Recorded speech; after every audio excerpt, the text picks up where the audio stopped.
I'd now like to invite up the Police Commissioner of the City of New York, the Honorable Keechant Sewell.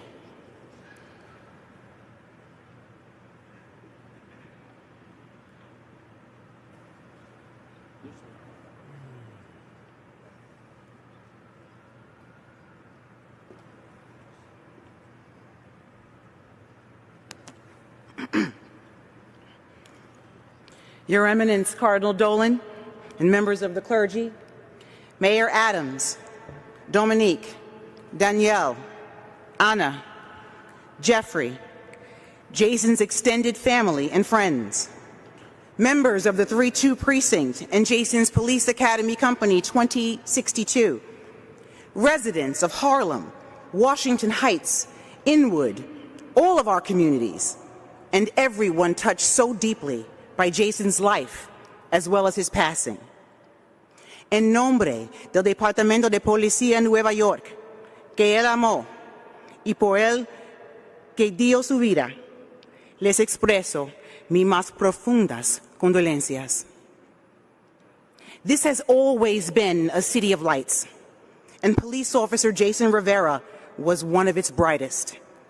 His family was sure to tell us that his nickname was Tata, but that changed. His nickname became Jason, and Tata was his real name. In neighborhoods across this city, Tata is being remembered in lights. Many are blue to show overwhelming support.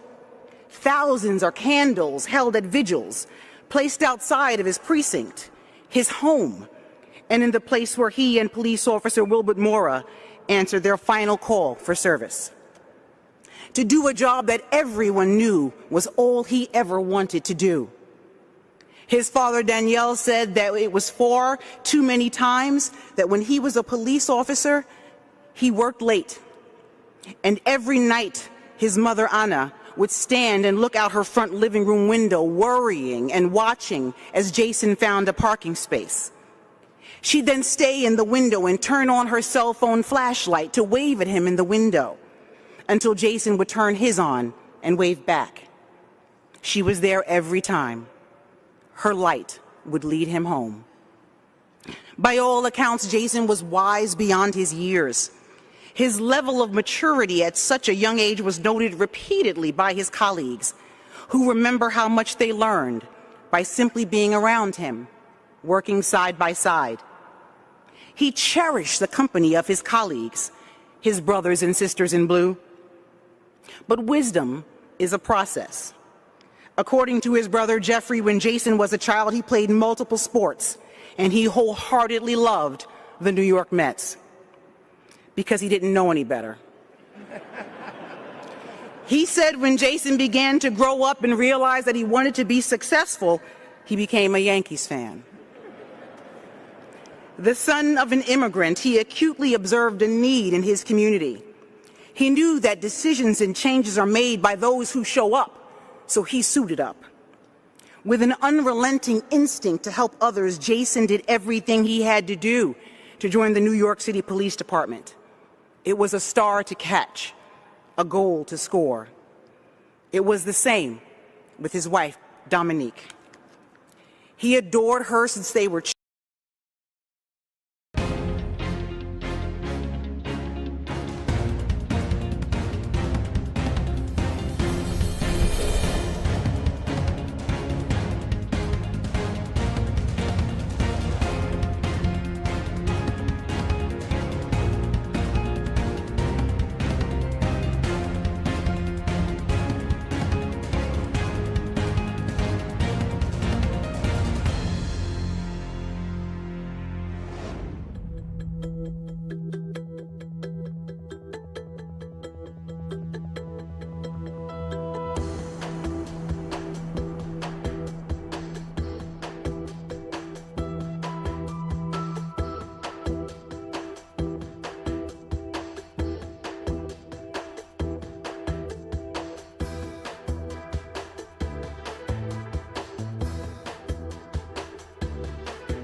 children. She was the inextinguishable light in his life. In only 22 years, Jason found the woman and the career of his dreams. Many don't accomplish that in their entire lifetimes. He was a man of unbounded generosity, humble of heart. He showed us how to be better. His selfless acts of humility have been remembered over the past week. The 3-2 precinct has been flooded with calls, visits, and a tremendous amount of outpouring support from the community, both near and far. His loss is extremely difficult for us all to bear. Jason rose to every challenge that crossed his path. He was everything the city and the NYPD needed him to be. And it is with sincere admiration and appreciation that I promote him today to Detective First Grade.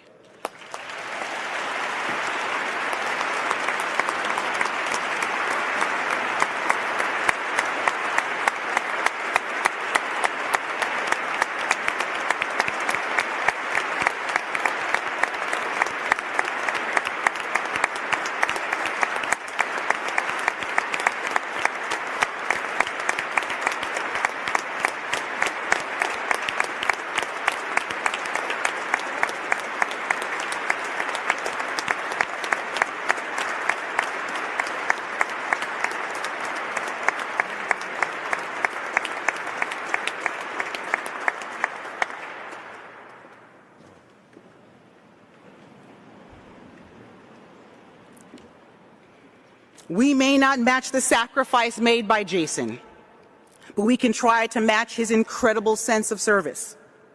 We may not match his courage, but we can try to match his passion.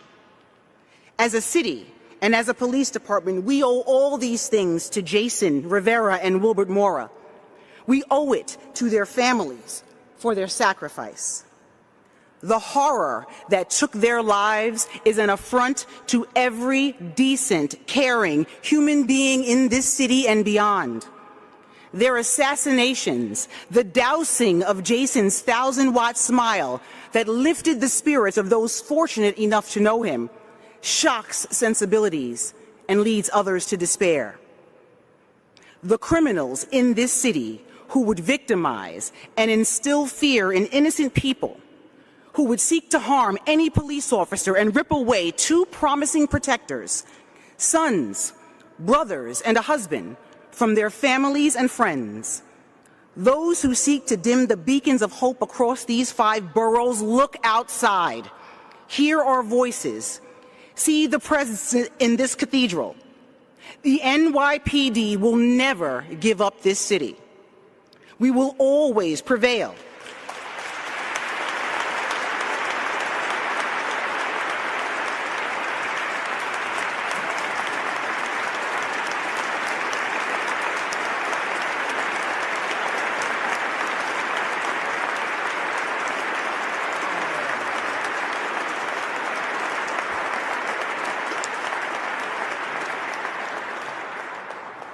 We prevail because we stay united and strong. And it is because the spirit of Tata is in the bones of every single police officer. It's in the hearts of his family. It's in the mountain of sympathy and support of countless New Yorkers across this city and people all over the world. Jason's light will shine on. Senora Rivera, we can never replace Tata's light that he waved to you at night. But there's a glowing wave of blue outside, of gray, of brown and green, a mosaic of men and women in uniform with the shine of tears in their eyes and a glint of daylight on their shields. As the turret lights escort your family, they honor our brother today. Know that they will forever beam in salute to the son you gave in service to this city. It is the light that never fails. And the truly finest members of the 3-2 and the entire NYPD will proudly carry on the extraordinary legacy of Detective First Grade, Jason Rivera. Familia Rivera, los amamos y seremos su familia para el resto de la vida. Gracias. Magnificent.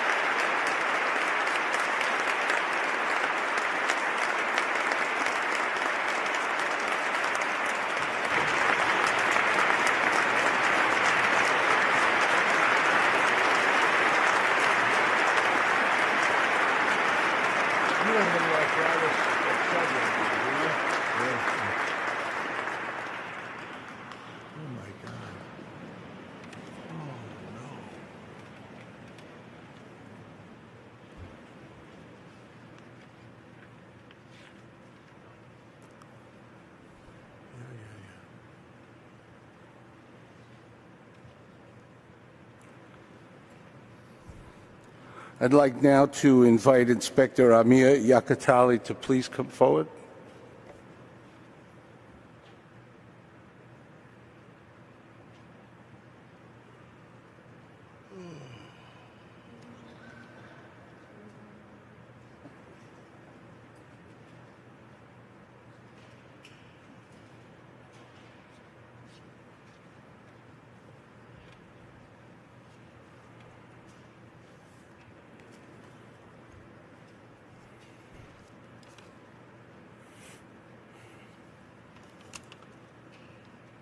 To all in attendance today, friends, colleagues from both near and far, community leaders and neighbors, we thank you for being here during this time of great loss and anguish as we honor our fallen brother and friend, Jason Rivera. As you can imagine, we at the 32nd Precinct are in tremendous pain.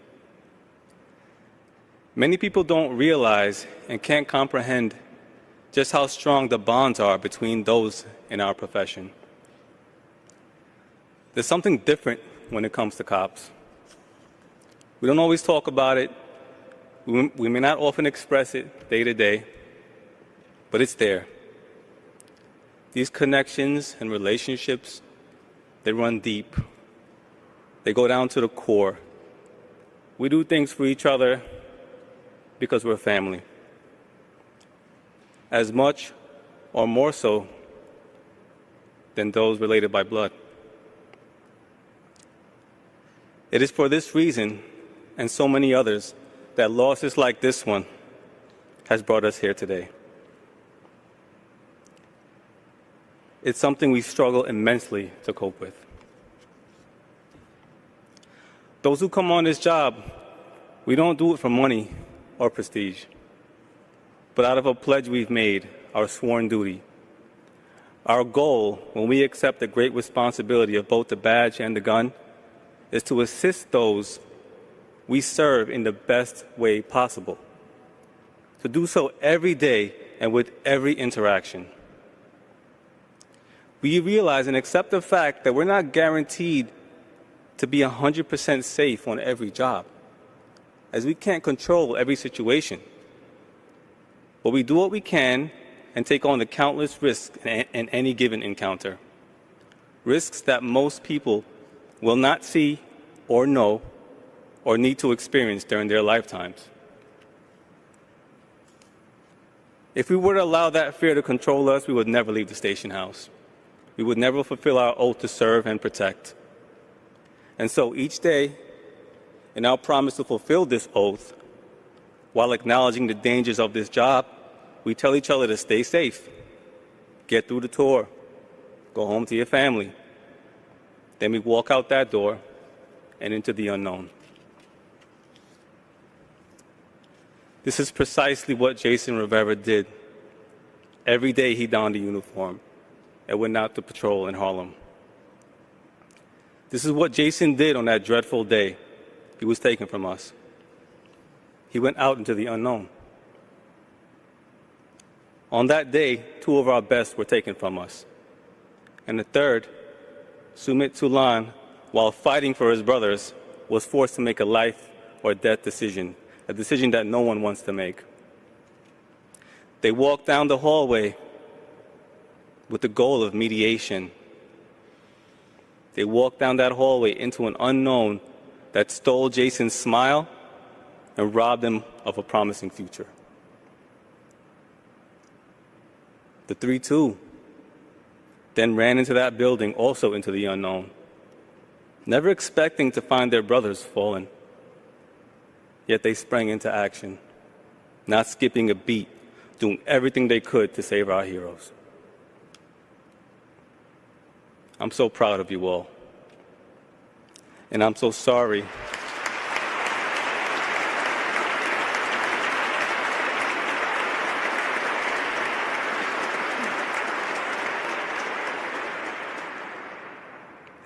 And I'm so sorry you have to suffer this day and the days to come.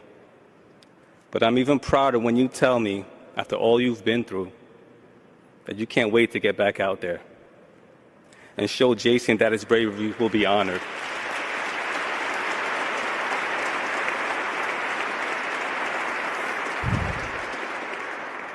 Jason. To know Jason is to admire him.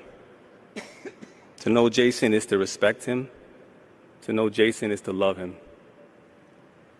You see, Jason saw the need and had the desire to foster a positive relationship between police and his community. He wanted to be the change that he wanted to see in the world.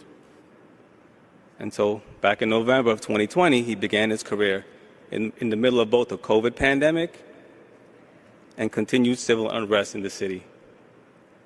These events would be enough to deter many potential candidates for the job and force a number of service members into retirement. But not Jason. He was just beginning. He worked his way through the academy, and 6 months later, he was assigned to the 32nd Precinct in Harlem. From day one, he showed his enthusiasm and love for this job.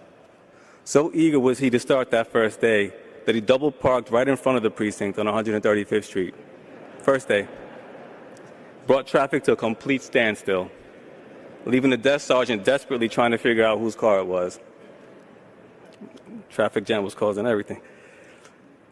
But even so, supervisors in the precinct were immediately paying attention to him and predicting he would do well, so long as he respected the parking rules.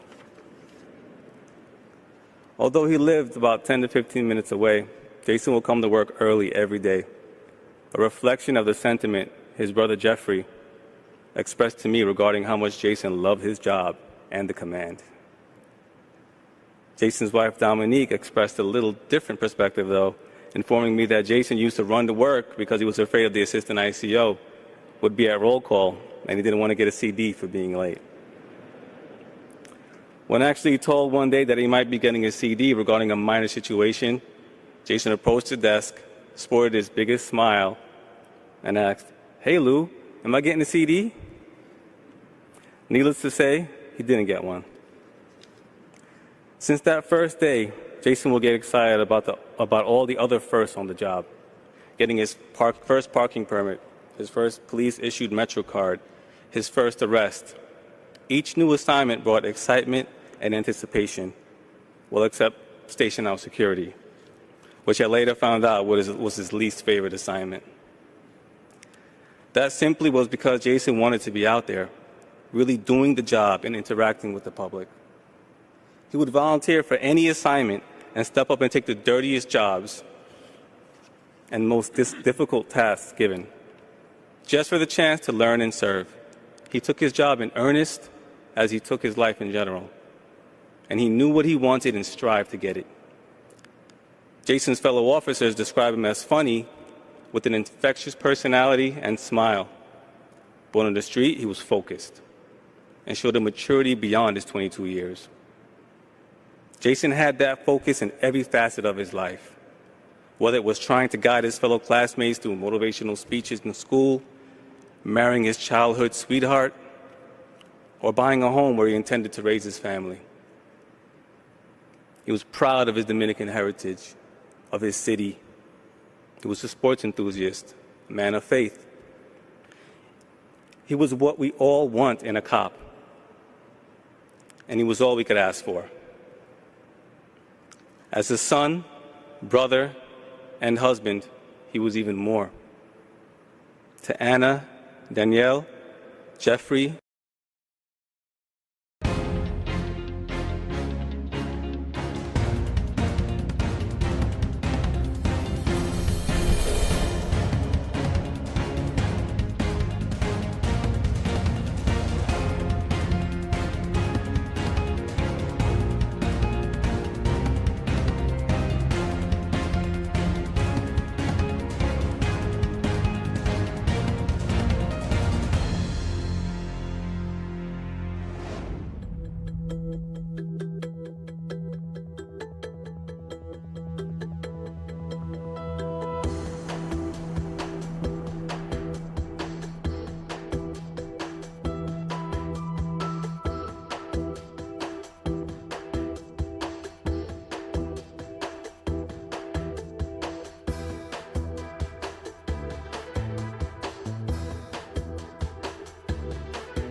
and Dominique, please know we're here for you to lean on, both now and in the years to come. Although we are hurting, we know our pain pales in comparison to yours. We are part of your family, as you are part of ours. Know that Jason represents healing and a better future. And he brought to policing the change many of us have been asking for. His dedication was shown through his actions and his infectious smile. A smile that brightened my day whenever I saw him. A smile that captivated us and made him relatable. A smile that showed his pride to be an NYPD officer.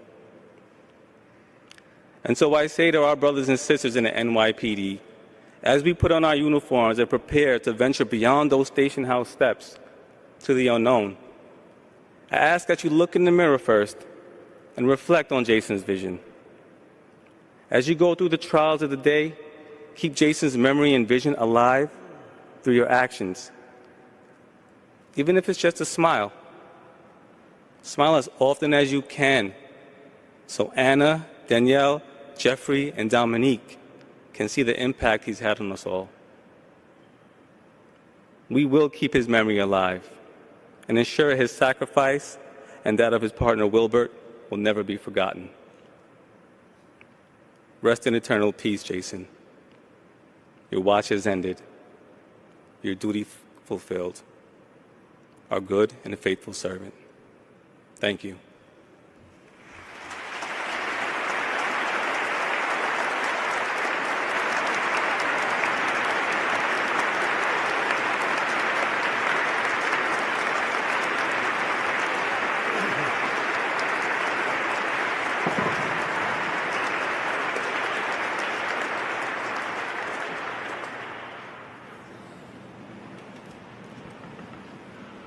Now I'd like to invite the president of the Police Benevolent Association, Police Officer Patrick Lynch.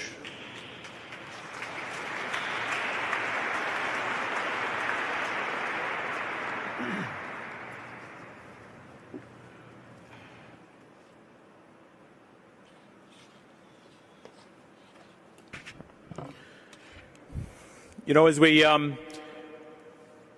sit in this cathedral today and we pray to Jesus and we ask for the intercession of the Blessed Mother and St. Michael and St. Patrick to give us the strength to get through this time that we don't think we can, to help a family that's grieving and that grief will never go away.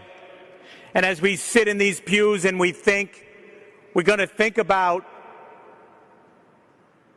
how he was a hero police officer. We're going to think about how he died a hero.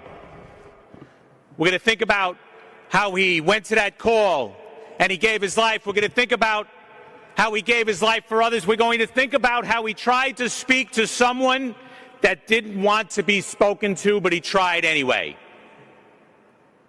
And we know he's a hero. But in reality, as we sit here today and we hear the speakers and we speak to this family, we now know he's not a hero because of the way he died. He's a hero because of the way he lived.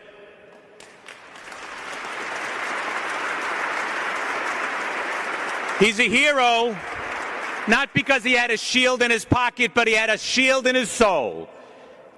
He watched every show, live PD, cops. He watched it all. That's all he wanted to do. All he wanted to do was go out in the streets and tell people how we can do better, talk about his culture, say how he wanted to be a cop, and then he became that cop. How we can do better. How we can change the world. And then when we look at his family and we look at how he lived, we know it didn't happen by magic. It was taught and it was learned and it was in his soul at his own kitchen table. How he cared for his parents and he took care of them as his brother told us. How he chose his bride and loved you literally for his entire life.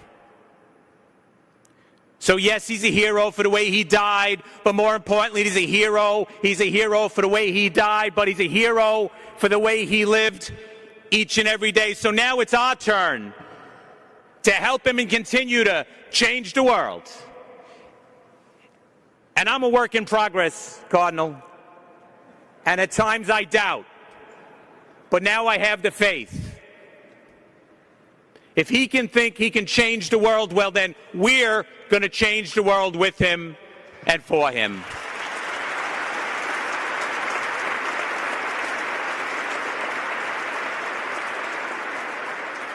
His love for his family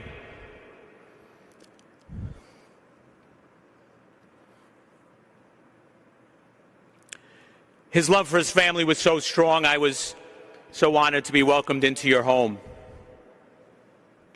Today, as I'm sitting here waiting for this hero send-off to begin, I'm told a story of how our hero police officer, yes, the way he lived, our hero police officer recently sold that car.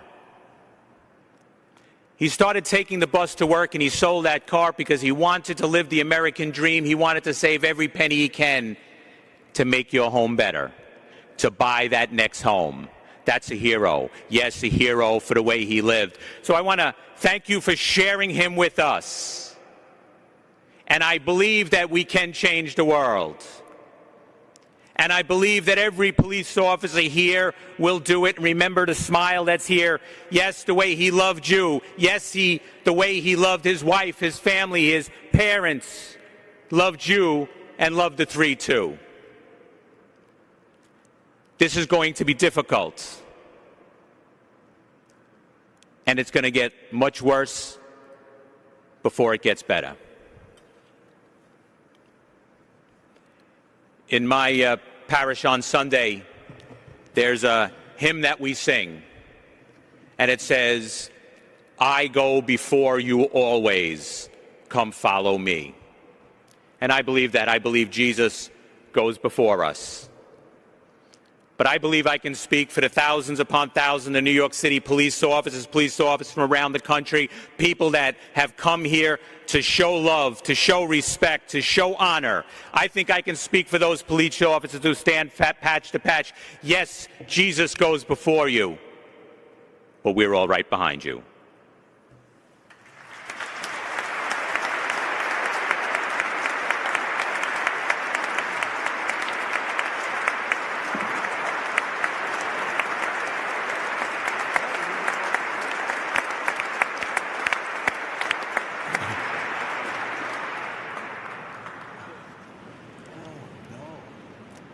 Our next speaker will be Jason's older brother, Jeffrey.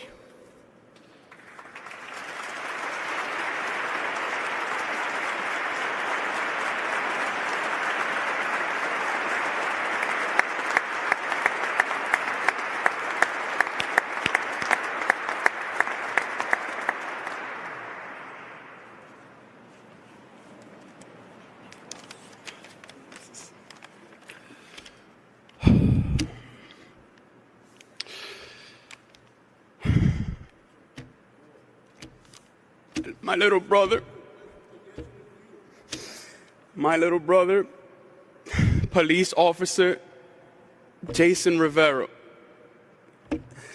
My little brother Jason Rivera, a.k.a. Tata. A.k.a. Tata. Tata. We don't know who Jason is. That's Tata for us. Tata for life. My little brother Tata. And my wife, she would always tease me. She would always tease me. She would say, "Why do you call him your little brother? Why do you call him your little brother? He's bigger than you." And he was bigger than me. He had a lot more facial hair than me. He could probably beat me up. It is what it is. But when I looked at him, I never saw the man that you saw. Never. I never saw the man that you saw.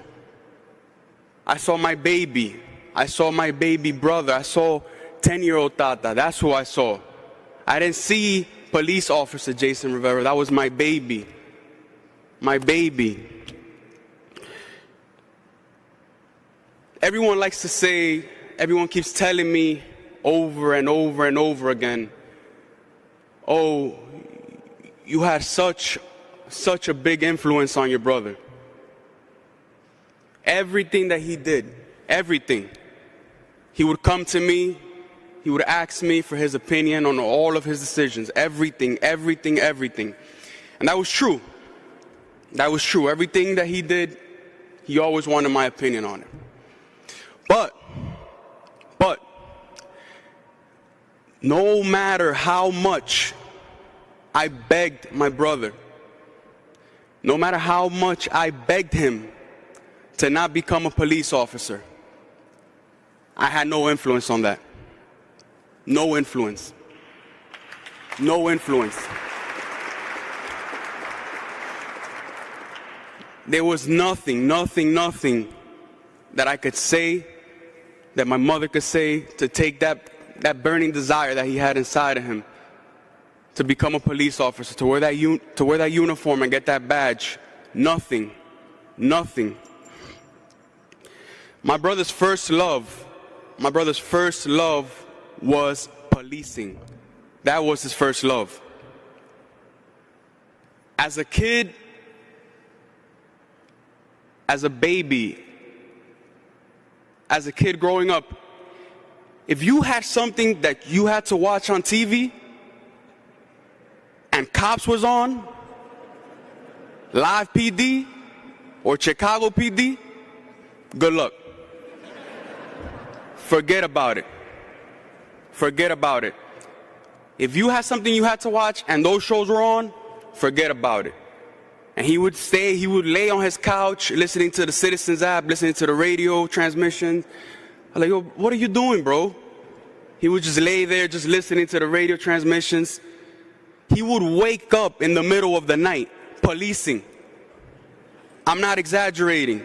He would literally wake up in the middle of the night, policing. He was obsessed. He was obsessed with his career in law enforcement. And I want you guys to never, ever, ever forget that. He was obsessed with what he did.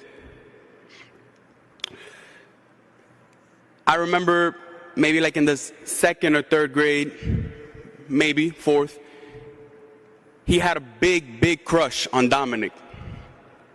He had a crush on Dominic. I don't know if Dominic knows that, but he had a crush on Dominic since they were babies.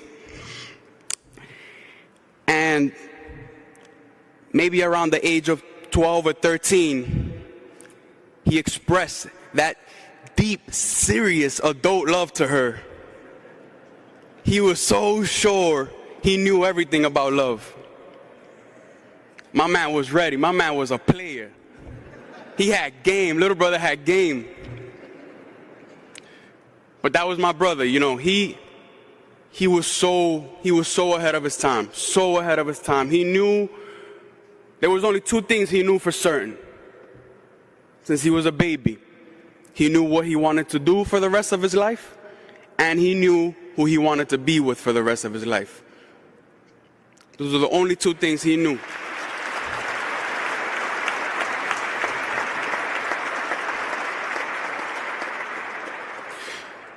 My baby brother, Tata, he was the definition of dedication.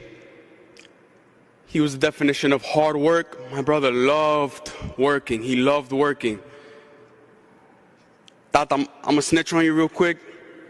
When he was younger, he would buy boxes of chocolates and he would go with me to my college. He would say, oh, you know, you guys want to buy chocolates from my basketball team, but he still wasn't on the basketball team. He just wanted to get up and do something every day. You know, after school, he would come with me at night, and he would just hustle. He would hustle. He was a hustler.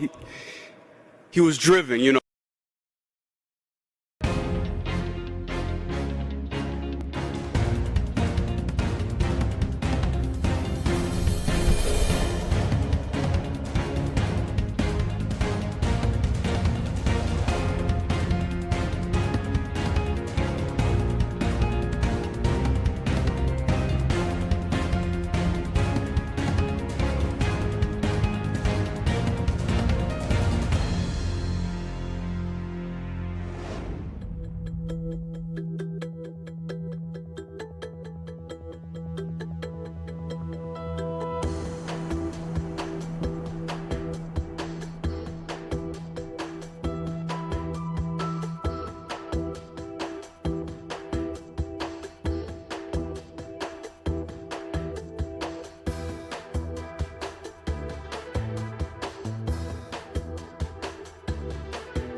when we worked together at the pharmacy, he would take his bicycle and he would pack, all of our elderly patients' medicine, who lived in Marble Hill, who lived in Fordham, who lived in the Heights, and he would he would take his big book bag, he would take his bicycle, and he would take them their medicine to their home. It was amazing. This kid was just out of this world. My brother was dedication. He was the definition of integrity. He was joy. My brother could light up this whole church. When he walked into a room, he could light up the whole church. When he was like 10, he was around the age of 10, he was stripped down to his tighty-whities, and danced the maraca for all of us. Yo, tell me y'all remember that. He would dance that maraca like crazy and make us laugh, and oh my God, he brought us so much joy, so much joy.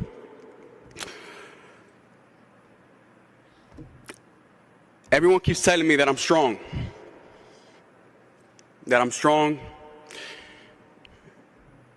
And that my brother's giving me strength.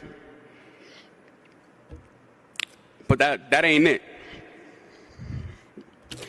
I can't really put it into words how broken I am. How broken my mother is, how broken my father is, how empty we feel. I can't put it into words. I still wake up, I've been waking up to nightmares from the night he was killed.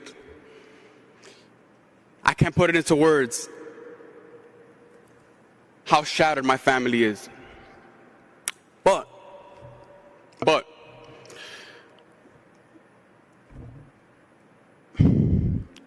the amount of strength that we get from knowing that my brother was called by God to do something.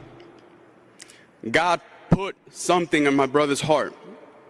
He put something in my brother's heart. My brother had a lot of fears. My brother was afraid of heights. He was afraid of rats. He was afraid of dogs. But he wasn't afraid to die to wear that uniform. He was not afraid to die.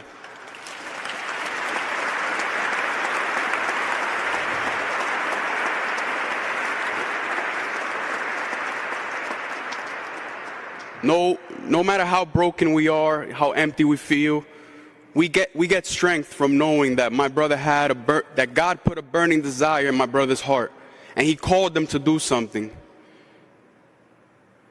And we are so proud of him for saying yes. We are so proud of my brother. When I think of my brother, I just feel so much pride, so much pride. And because he said yes to God, my family and I, we are confident that my brother's next to God.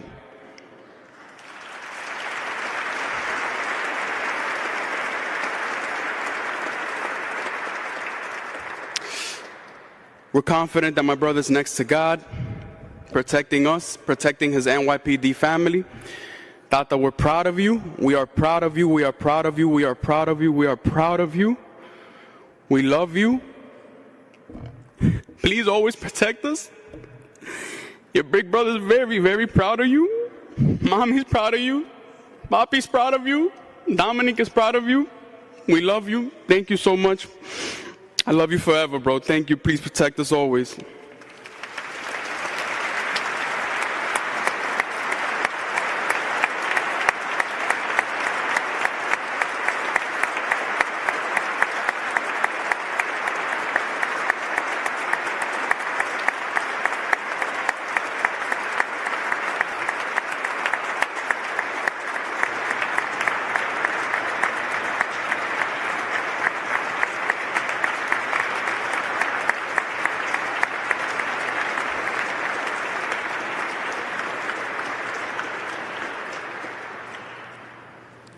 I'd now like to invite Jason's wife, Dominique, to please come and speak to us.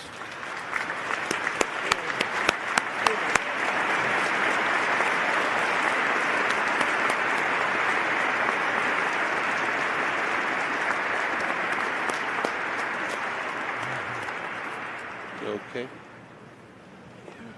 Try your best.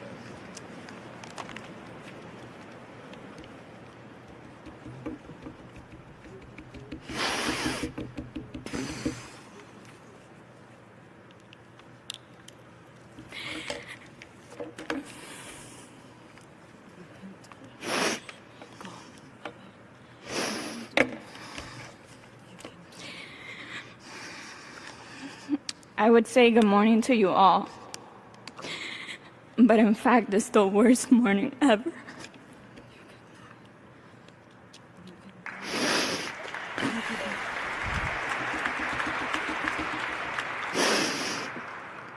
I can't believe I'm standing in front of thousands of people in the cathedral we plan to visit later this year.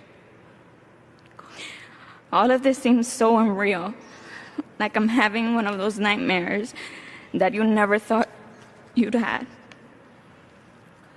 Friday morning, we were together, eating breakfast and drinking some Starbucks. Eating was probably our favorite hobby. Maybe that's why we gained those extra pounds.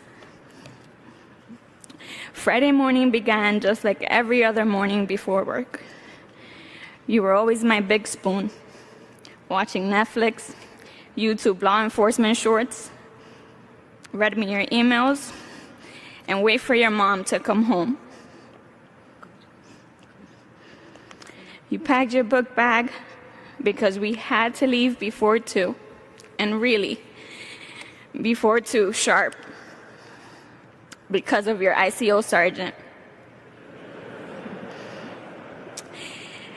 You would drive me home and say goodbye with 3 kisses all the time, and texted me when you were 84. That was our routine. At around 15:15, I received a BRB roll call text.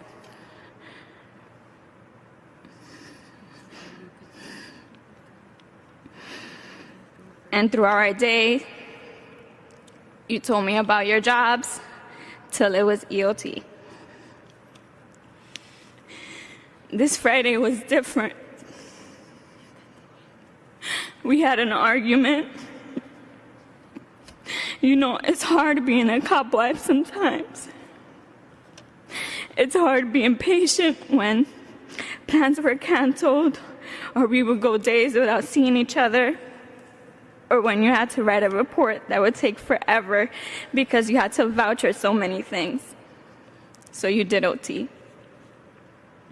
Or when you had a bad day at work because an EDP drove you nuts. But you always reminded me that it was going to be all right. We were going to get through it. This Friday, we were arguing because I didn't want you to use your job phone while we were together. You were so mad that you took your LeBron jersey down,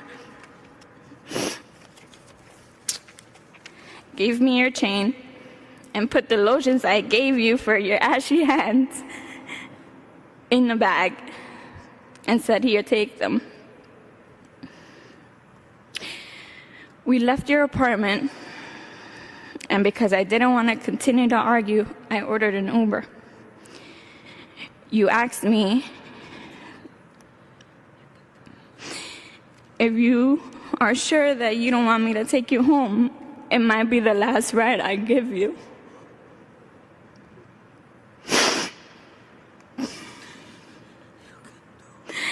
I said no, and that was probably the biggest mistake I ever made.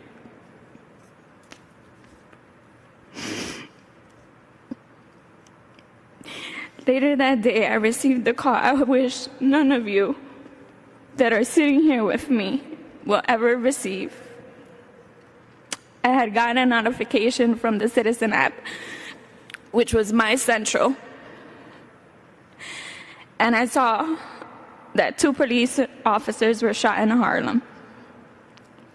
My heart dropped. I immediately texted you and asked you, "Are you okay? Please tell me you're okay. I know that you're mad right now, but Just text me you're okay. At least tell me you're busy.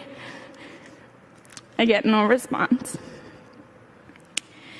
We used to share locations on Find My iPhone, and when I check yours, I see that you're at Harlem Hospital. I thought maybe you were sitting on a perp, but still, nothing. I called, and then called again, and then called one more time, and this time I felt something wasn't right. I messaged P.O.K. David and Joe because I knew they were your friends from the 3-2, and I get no response. Then I get a call asking if I'm Jason's wife, and then I had to rush to the hospital. Walking up those steps, seeing everybody staring at me was the scariest moment I've experienced. Nobody was telling me anything. Thousands of people were surrounding me, and yet I felt alone. I couldn't believe you left me.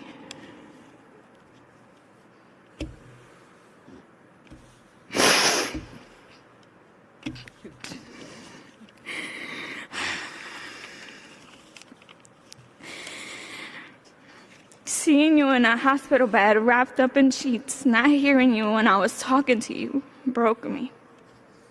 I asked why. I said to you, "Wake up, baby. I'm here." The little bit of hope I had that you would come back to life just to say goodbye or say I love you one more time had left. I was lost. I'm still lost. Today I'm still in this nightmare that I wish I never had, full of rage and anger, hurt and sad, torn. Although I gained thousands of blue brothers and sisters, I'm the loneliest without you. I know you're looking at me and beside me telling me I could do this, and I'm trying. Trust me, I am. But I didn't prepare for this. None of us did. Jason and I met in elementary school, Amistad, all the way up to 8th grade. We had the time of our lives. He was part of the cool kids crew. There was never a dull moment with him around. He was the class clown, got me in trouble a couple of times, had our teachers sit us away from each other because we couldn't focus. And we never thought that our innocent childhood love would lead us to marriage. Even when we said I do, we couldn't believe we said it. October 9th was the happiest day of our lives. I know I drove you crazy saying I love you so many times that you would stop replying I love you more. But you made me feel alive. You make me feel alive.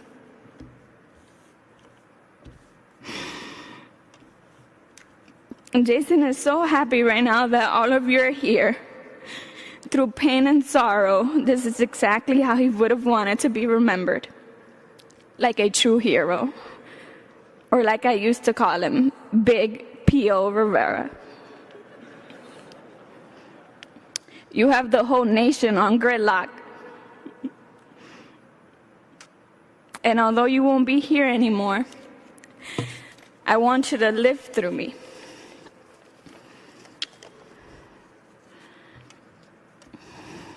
The system continues to fail us. We are not safe anymore. Not even the members of the service. I know you were tired of these laws, especially the ones from the new DA. I hope he's watching you speak through me right now.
here today. Let's start with the motion with respect to articles alleged to have been withheld from the defendant by the district attorney. What's up? Your Honor, it's my understanding that the defendant has received all of the property that he was seeking. The only remaining issue is the firearm that was used by Mr. Rittenhouse on August 25th, 2020. The parties, the defense, the state, and also Dominic Black, who purchased that firearm, have all signed off on a stipulation whereby the Kenosha Police Department and Joint Services will destroy that firearm as well as the magazine and the scope. So that will be a weapon that will be destroyed. It will not be in anyone's possession. Mr. Richards has the signed stipulation for the court to approve, and I believe that will take care of this entire issue and that motion. Is that correct? The other property has been returned as of Wednesday, I believe it was this week. And I've discussed this with my client, and it meets his goals, and we're in agreement. All right. Anything else? Not on that issue. I don't think so. You're going to provide us proof of destruction.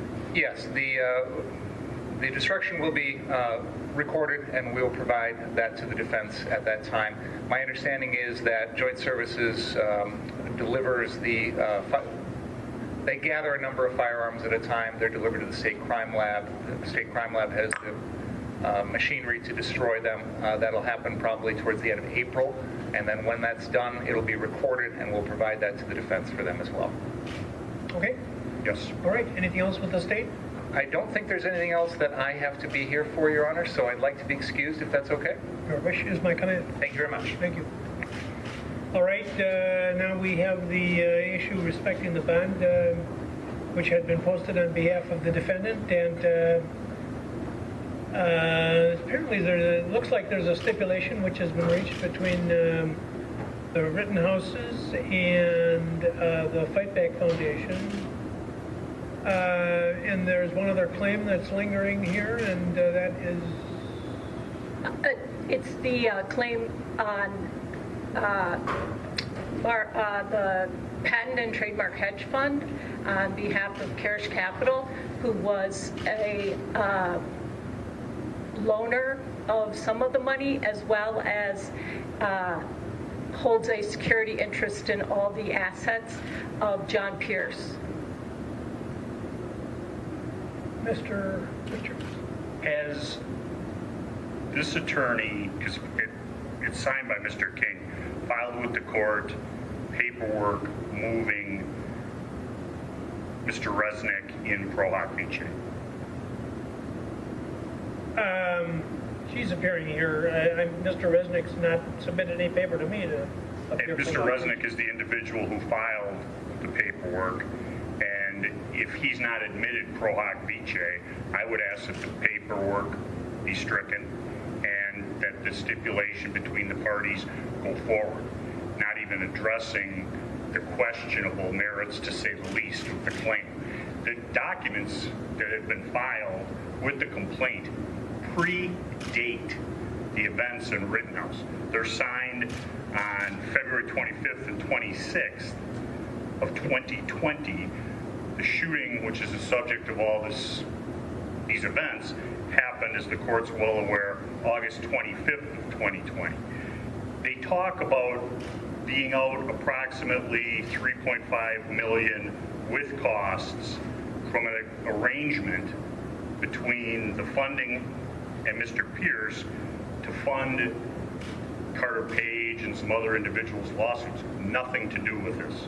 They're out $3.5 million, and then according to paragraphs 16 and 17, they then loan another $300,000.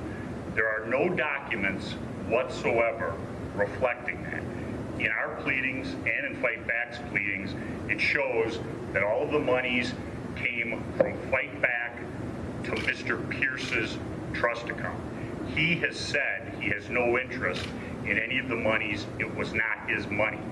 And maybe things are different in California or New York, but I don't believe any lawsuit can validly move against an attorney's IOLTA trust account. It's not their money. It wasn't Mr. Pierce's money. And as I said, as to paragraph 16 and 17 in their documents talking about a loan of $300,000. There is absolutely no documentation. So we're supposed to believe that they're out $3.7 million, and then they'll just give another $300,000 with no paperwork, surety, or anything else signed by anyone involved in this case. Nowhere is Fight Back named. Nowhere are the Rittenhouses named in this matter. And it's not timely filed. This has been going on now since November, when we filed our paperwork. Fight Back filed their paperwork, and I believe yesterday or the day before, finally, Mr. Resnick and Mr. King filed this document asking to get involved a day late and a couple of $100,000 short.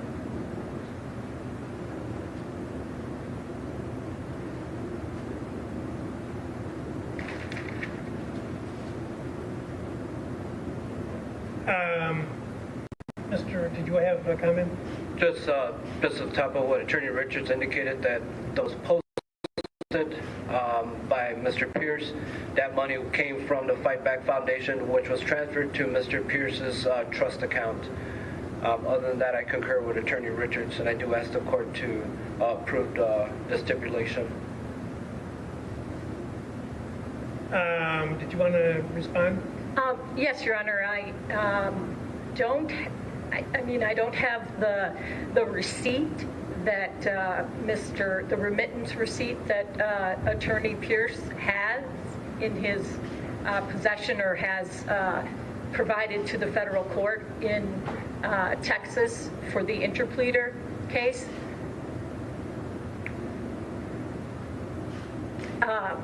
There is mention in the documents of an interpleader case in the federal court, which was filed November 9th, 2020, and includes the Fight Back Foundation as a defendant, asking that the court in Texas, Northern District of Texas, make decisions about the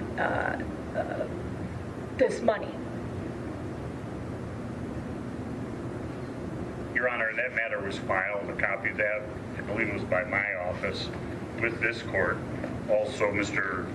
Solis had it, and that had the proof that the money was wired from Fight Back to Mr. Pierce's trust, $2 million, not $1.7 million, from Fight Back to Pierce's trust. Nowhere is there any mention of $300,000 coming from the hedge fund or the successor Carish Capital. So they're coming in, they have absolutely no documents, no proof of standing, nothing, except an unadopted, unauthenticated acceptance of judgment that was signed in New York on February 18th of 2020, once again, before the Rittenhouse matter even occurred in August 25th of 2020. So where's the proof of this $300,000 that supposedly came into this $2 million?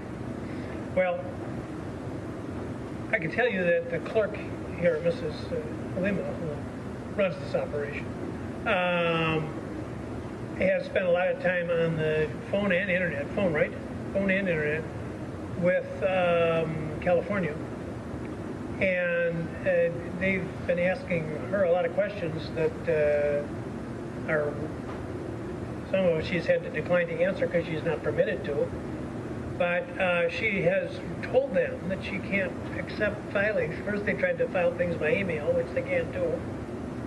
And then there were some things came in over in the proper filing system, but they're not filed by attorney.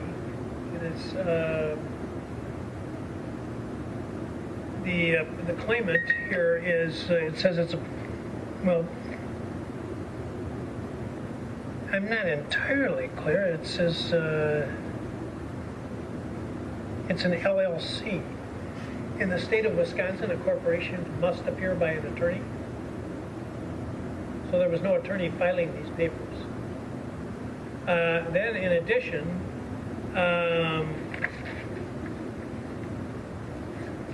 I looked at the affidavit that was filed by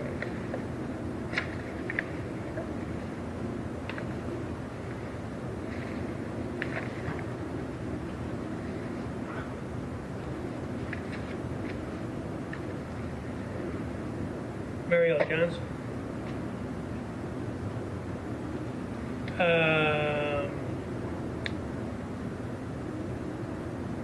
Which is,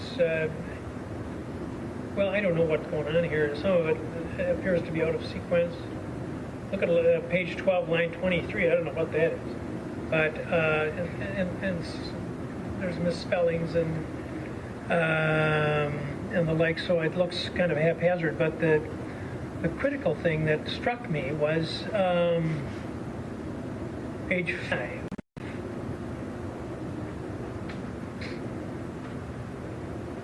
With line 15.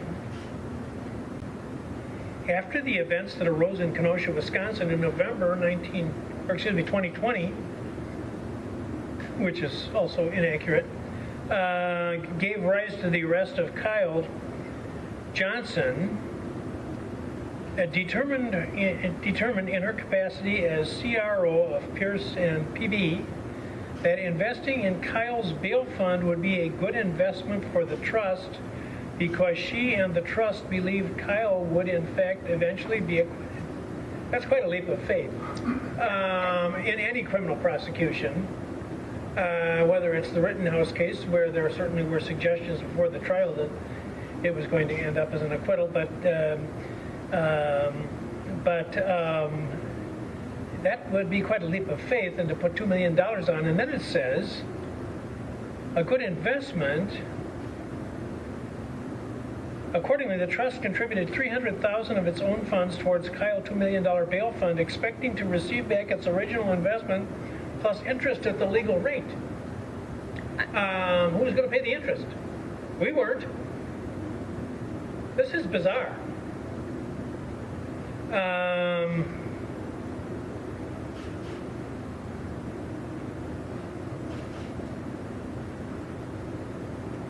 So I don't know. Your Honor, I believe that to respond to the question of these matters having occurred prior to the Kyle Rittenhouse case, the UCC filing statements, the lien, the merchant agreement, these were all sources of the lien that the fund and therefore and Carish Capital thereafter had on Mr. Pierce's or Attorney Pierce's law firm assets. And I don't think it matters whether or not it occurred before. Well, is a trust account an asset of a law firm? But this issue was litigated, a similar issue was litigated in the case of the Archdiocese of Milwaukee when the claimants tried to get at the funeral fund, the right. cemetery fund. Sure. That's separate money. Yeah. That wasn't separate money. That wasn't the attorneys to pledge.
And he in fact pledged it, according to what I've got before me, as money in trust for the benefit of the defendant.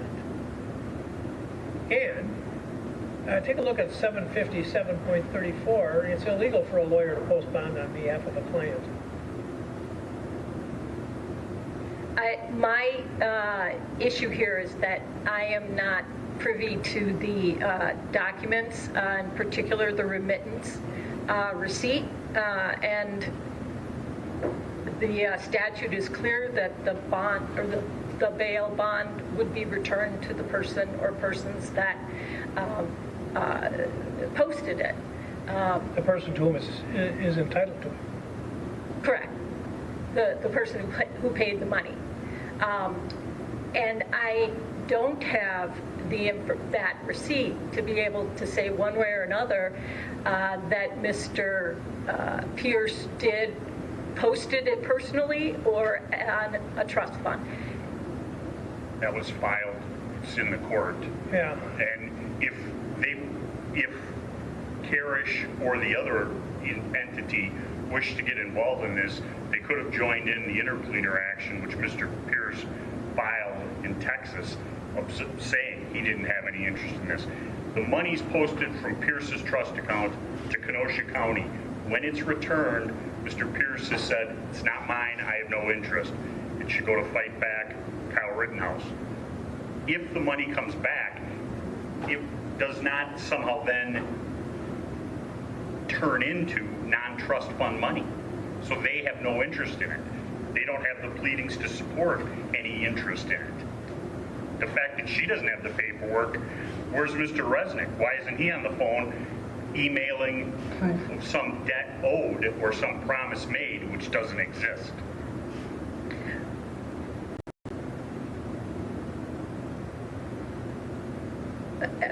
If I may, Your Honor, to the stipulation that was made between or amongst this,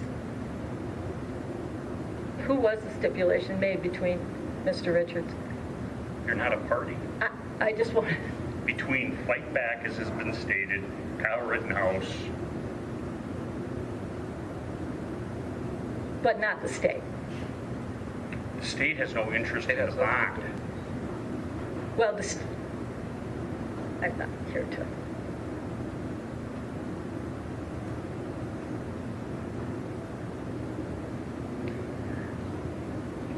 Don't. I don't know.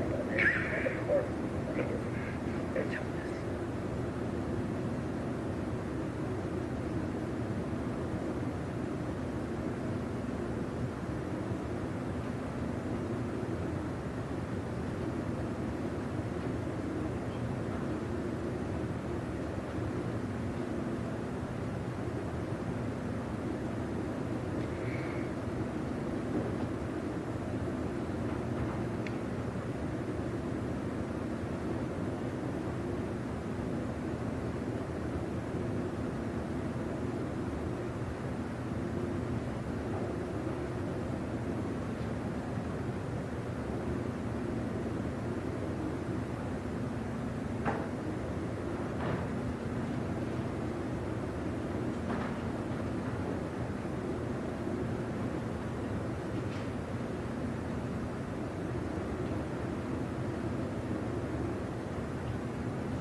I found the bond receipt. I'm just looking for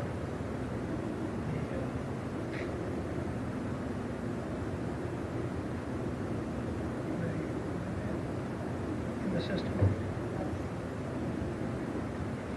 I've seen it at some point. Was that in your materials, the receipt? No.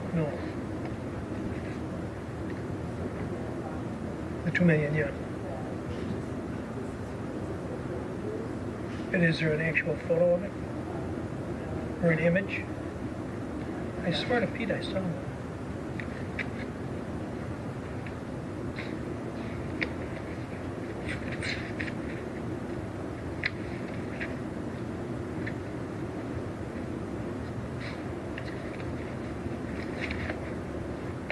I think what was filed was the wire transfer documents.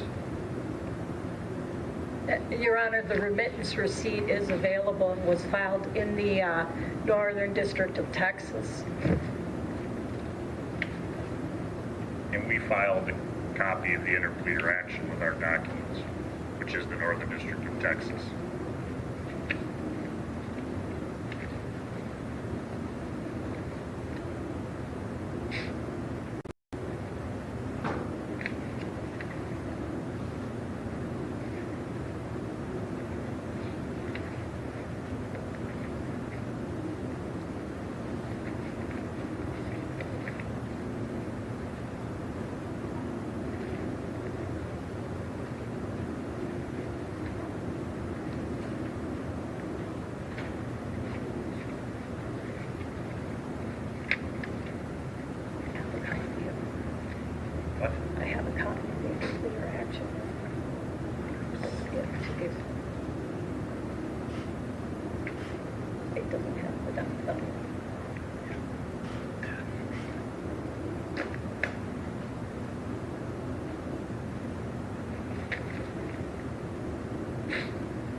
check I've seen, but I thought I had seen the, I also have that. But there's another document, the actual receipt. Find it.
Your Honor, my counsel from Florida is watching on television, and he's going to text me the document.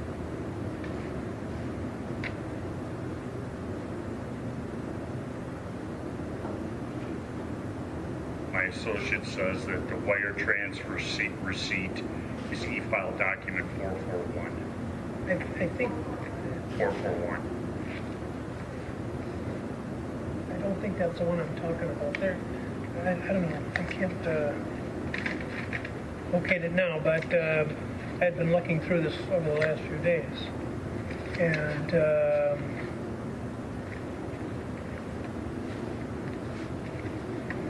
I believe there was an actual receipt issue.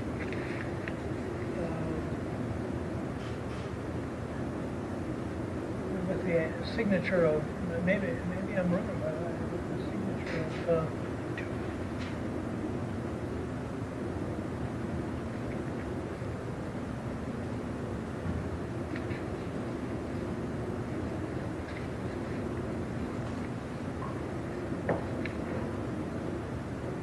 Your Honor, I believe the interpleader complaint has the remittance receipt attached, and it is document 442.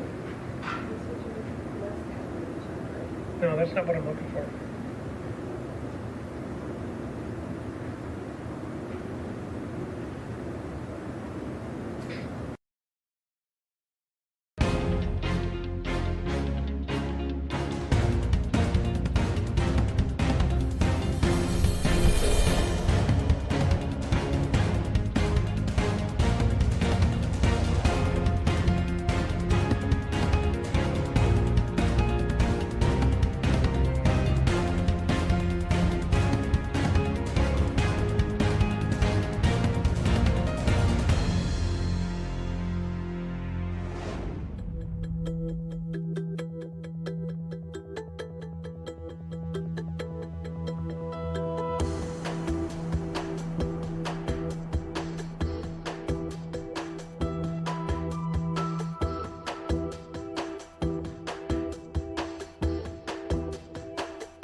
also have the copy.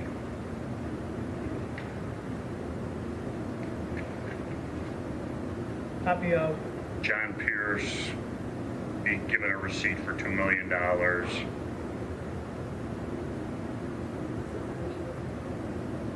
At 1:53 p.m. on November 20th. That lists the mandatory court date.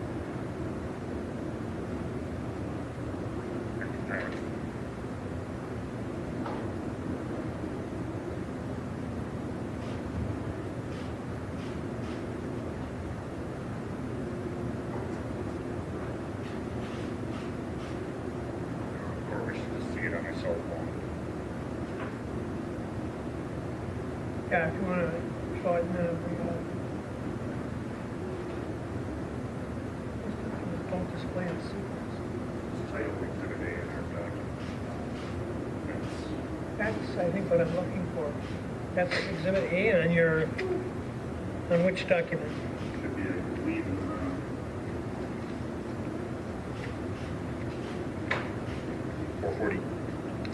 441, I think.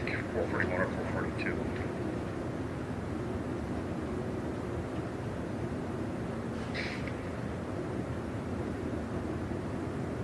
The interpleader is 442. The wire transfer receipt is 441. That's the receipt that was Exhibit A, I believe, in 442.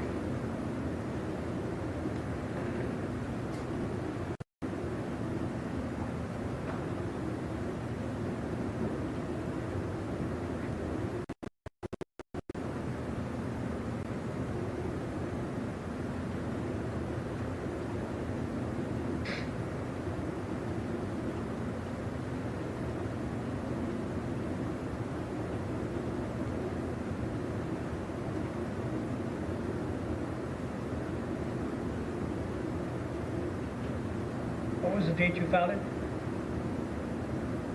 That I don't have. It would have been shortly after the acquittal. By that day or the following day.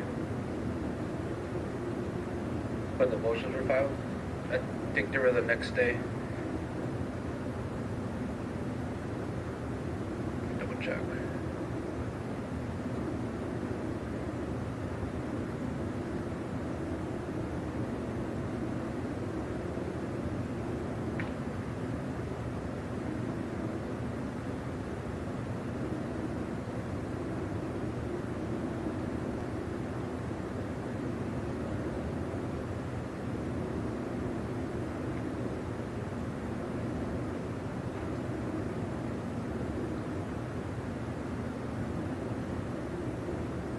My associate says they were filed on November 19th.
Well, show that again to the other council if they want to see it, and then bring it up here. And do you do anything about increasing the size of the image Are you talking about me? on the phone? My associate said she could email it to the court and then you'd have a good copy of it. That would be great. Okay. Email it to Mrs. Lehman. Okay.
My associate stated she has emailed me.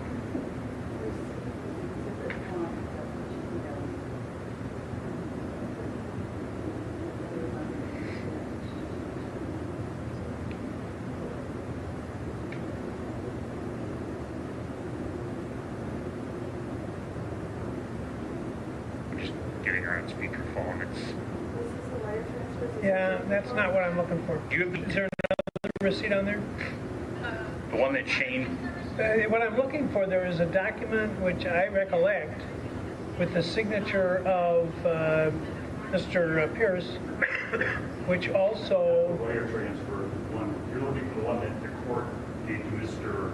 Pierce when he posted the... It's the document that actually has the word for the benefit of.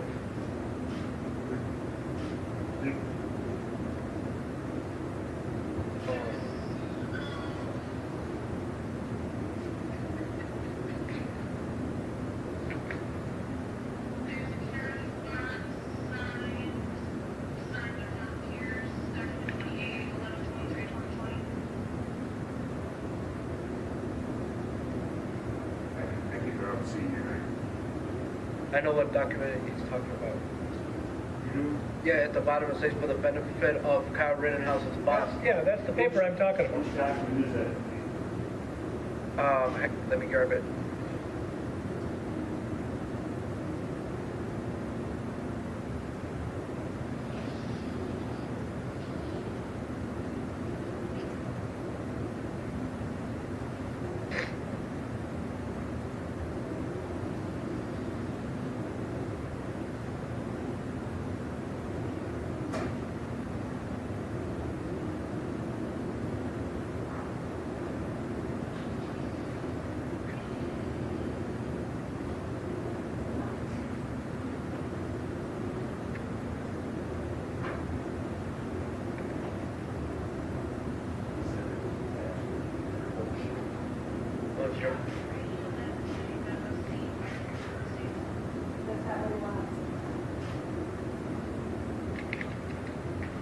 I'm glad that you verified that there is such a document. I thought maybe it's in my head, but I definitely saw it.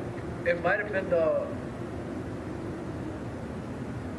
Wire transfer, quite fast. to John Pierce. And then at the bottom of the side for... And that's document 441. She's looking at it right now. Does it say for the benefit of... It says for the benefit of Kyle Rittenhouse. Right. For benefit of Wendy Rittenhouse as legal guardian for Kyle Rittenhouse. Yeah, that's it. That's the document. Yep, that one. Yep. Yeah, it says for the benefit of. That's a trust. Every indication here is for trust. If you want to pursue this matter, then I'll have to have this. Oh, is that where it is? I thought it was handwritten too. But anyway, you know, if I thought this were a close issue, because I don't, I would have to invite Mariel Johnson here to be examined about the statement about earning interest of a criminal bond? I'm sorry, Your Honor. Stating that she felt that the investment in the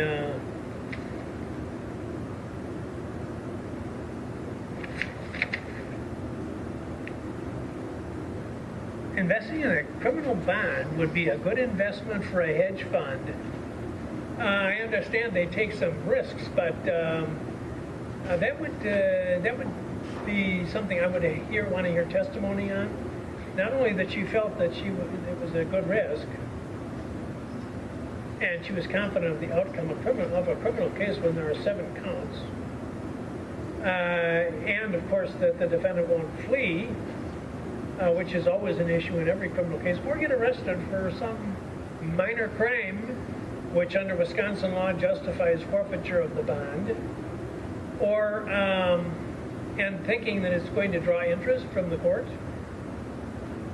I would want to examine about that. Your But Honor, I don't think it's a closed case, so I'm not going to go down that road. I actually think that the issue here is the return of the deposit should be returned to the person who made the deposit, their heirs or assigns. Well, first off, the lawyer can't lawfully post a bond for a claim. To the extent that he did post the bond Well, and was did? attorney of record. Your whole theory is that he posted the bond, no? Correct. He did post the bond. Personally. Yeah, that's not what it says. The receipt was made out to him at his home address, and if it was not appropriate for him to post the bond, then he was the attorney and attorney of record, so he did it. If you want a hearing, we'll have a hearing, but this person who made this declaration and submitted it to the court is going to have to appear here for examination. That's fine, Your Honor. Your Honor, they haven't made even a preliminary showing. None of the documents that she filed, well, she didn't file because it was filed by Mr. Resnick through Attorney King, who's not here. None of those have been adopted or verified or authenticated and made legal here in the state of Wisconsin. Well, we don't have to have verified pleadings in this state. Your Honor, they haven't even shown the receipt or some agreement between Mr. Pierce, which he couldn't legally sign. He couldn't give away interest or IOLTA monies and an interest in them. The money came from Fight Back through John Pierce's trust account to the Kenosha County bond. Mr. Pierce has now washed his hand of it. I don't have an interest. He's telling the truth. I have no interest, no ability to have an interest in a bond. Give it to the 2 people who are there, Fight Back, Rittenhouse, and Mr. Schroeder. With all due respect, he has said, I don't have an interest in the bond. I'm going to file a complaint, interpleader complaint in the federal court of Texas because there's a bunch of people who think they have it, include not just Fight Back, but Milo Fund, which I'm not familiar with. So Mr. Pierce hasn't said that it should be given to these 2. He said it should be decided by the federal court. They haven't joined the interpleader, which they're admitting they're aware of. Not yet. We haven't Well, you're not yet. You don't have me standing here today. The time for answer has not There come is no answer. It's a criminal case. to the interpleader action. There isn't an action. There has been no action filed in this county. No, to the interpleader. There's no. To the interpleader, I'm sorry, I just don't know that. I'm talking about the action that's here under the jurisdiction of this court today.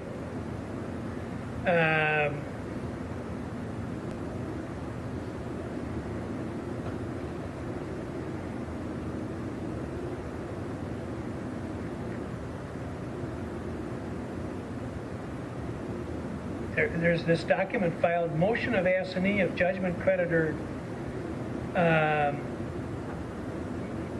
Parish Capital LLC for turnover pursuant to section 1.11 in an agreement. Is this an application to the court for an order is by motion? Is this a motion that's recognized in Wisconsin?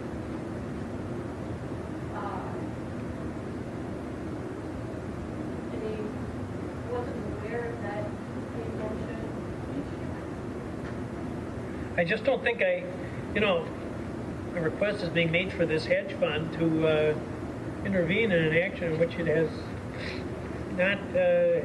no legal standing in Wisconsin. Filed by an attorney who does not indicate that he's licensed in the state of Wisconsin.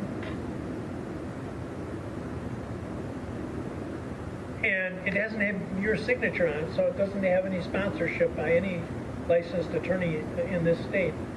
So I'm going to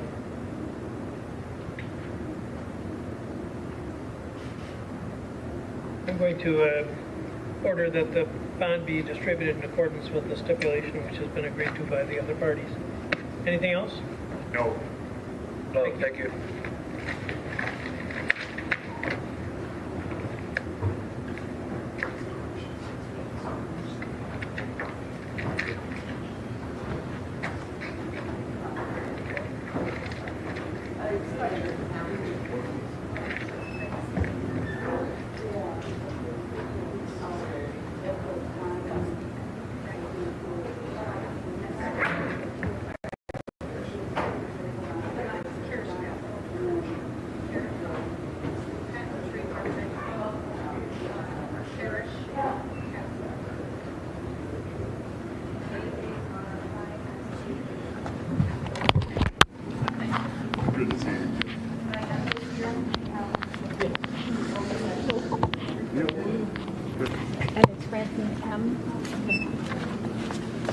Yes, correct.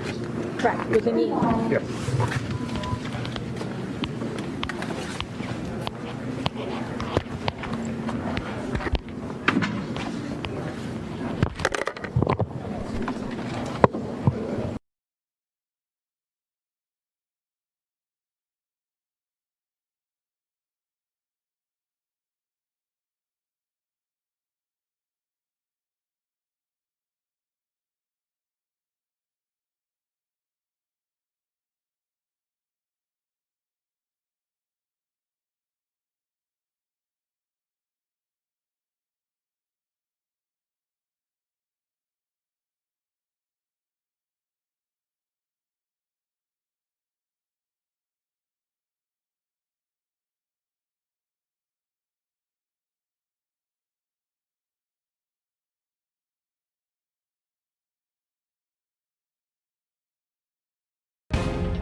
Pat, we got everybody?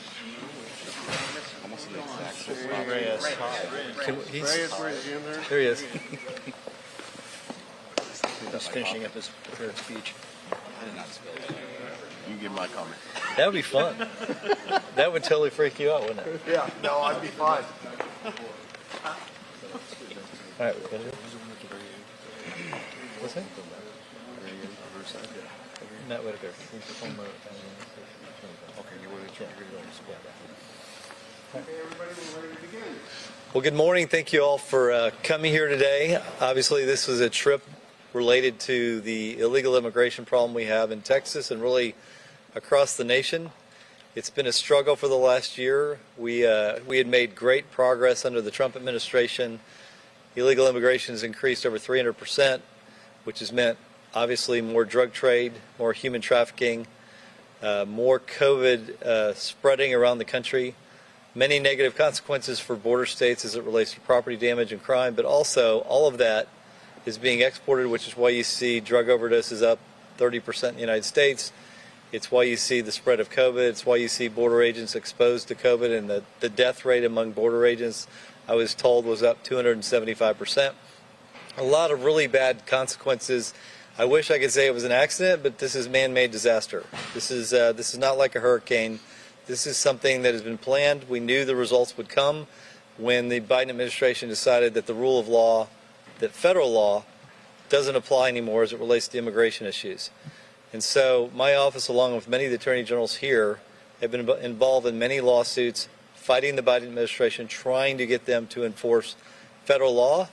I wanted to set up this border summit with Republican AGs, and I'd certainly welcome any AGs to come down here and see what's really going on. But I wanted to expose and continue to highlight the disaster along the border and inviting the Republican AGs to see for themselves. Because I think my colleague Sean Reyes, who's the Utah Attorney General, said it best, we're really all border states because all of this is transported very quickly to other border states, whether it's drugs, whether it's COVID, with the administration aiding and abetting the cartels and then moving people around as if it didn't matter that they had COVID, secretly flying them in the night, taking them on buses in my state in the middle of the night. And it's really a sad situation because obviously the American people come second as it relates to this issue. We had a great day and a half. Obviously the weather was pretty chilly, but we had the opportunity to get briefed by the state police, Colonel McCraw. They also had an opportunity to meet, talk to the governor about this, Governor Abbott. We appreciate all of them being a part of this and the amazing job that our state police, and a lot of them are right over here, amazing job that they've done and do every day to protect the citizens of not just Texas, but really the entire country. So I want to thank them for the briefing they've given us. My office also did a briefing, and then we also had the opportunity to do a tour along the border. We also talked to Customs and Immigration. They were gracious to give us a tour of the entry facility. And so we've had a lot of opportunity to see what's going on. And every time I come down here, I learn something new.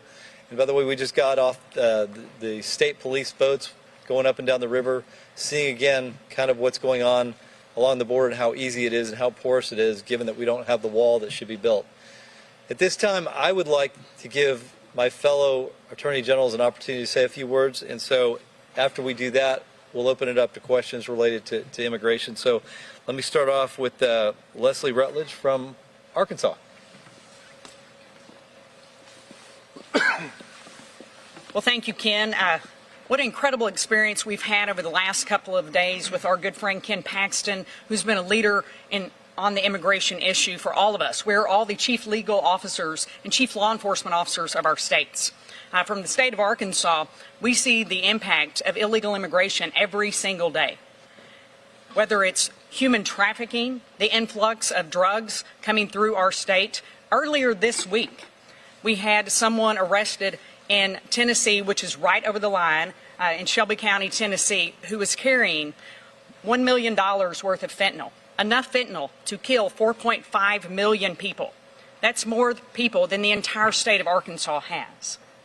This is what we are dealing with. As the mom of a young 3.5-year-old baby girl, I can't imagine the challenges that she will face. And it's up to the people in this room, it's up to those brave agents and troopers to keep our communities safe. And so I've stood as the Attorney General for the state of Arkansas with my friends from across the country pushing back against Joe Biden's failed policies. We're doing it again today. We're going to keep doing it. Mr. President, it's time to secure our borders so we can secure our families. Thank you very much for being here today. Next, we have Ashley Mitty from the great state of Florida. Well, thank you so much for those of you that are joining us and helping us shine a light on what is really going on here. I don't know if my colleagues would agree, but when I took office, I never dreamed I would be having to fight against my own government to help me in my job as Attorney General to protect my citizens. And when we started this year in the Biden administration, we immediately had to start fighting in court because they weren't following the law. They were releasing those here illegally that were committing crimes within our states in violation of federal law. Or they were canceling operations that were going after those here illegally that were sexual predators, sexual offenders. As if that wasn't enough. As if we weren't already frustrated and angry about those steps. Now we know and we're learning that they are building a massive clandestine smuggling operation outside the confines of law across our nation. We're feeling the effects in Florida. We've already had someone murdered. There's been an officer murdered here. Cops are getting shot at, and our citizens are less safe. At this point, the criminal organization is rivaling the trafficking organizations that we've already had to worry about that are peddling drugs and smuggling humans and trafficking women and children. This cannot stand. We cannot have a federal government that is not only not following the law, but is actively working against those of us that are charged with protecting our citizens in our states. So we are so grateful that you are here, willing to shine a light on this, and I'm so proud to stand here with these attorney generals, including General Paxson, to launch yet another legal effort to make sure that this president does not act outside the law, putting us all in jeopardy. Thank you so much. So before I introduce the other AGs to come speak, I did want to announce, because Ashley alluded to it, we are filing another lawsuit against the Biden administration today related to the Central American Minors Program, which we view as completely illegal, which has been used by this administration to bring people from certain countries in and then allow them to bring their families here. None of this has been authorized by Congress, and it just increases the incentive for people to come across our border illegally and violate federal law.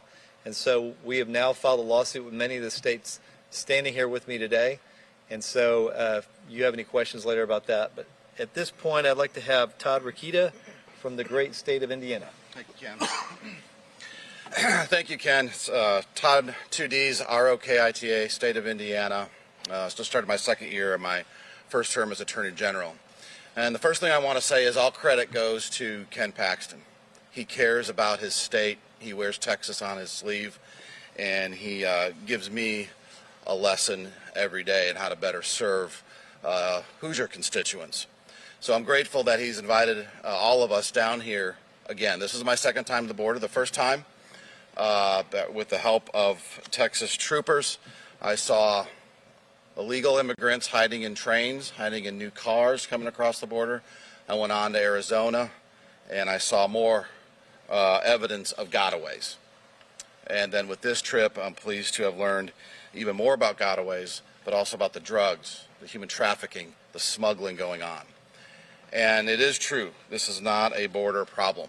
Within 48 hours, everything I saw and didn't see at this border comes to Indiana. Before I left on this trip, I addressed the Indiana chiefs of police, and I asked them, who here doesn't think or has no evidence of what is going on at the southern border since January 2021 is not having an impact in Indiana communities? Now, this was the whole state of police chiefs, and every one of them indicated that, of course, what's happening at the border is going on here.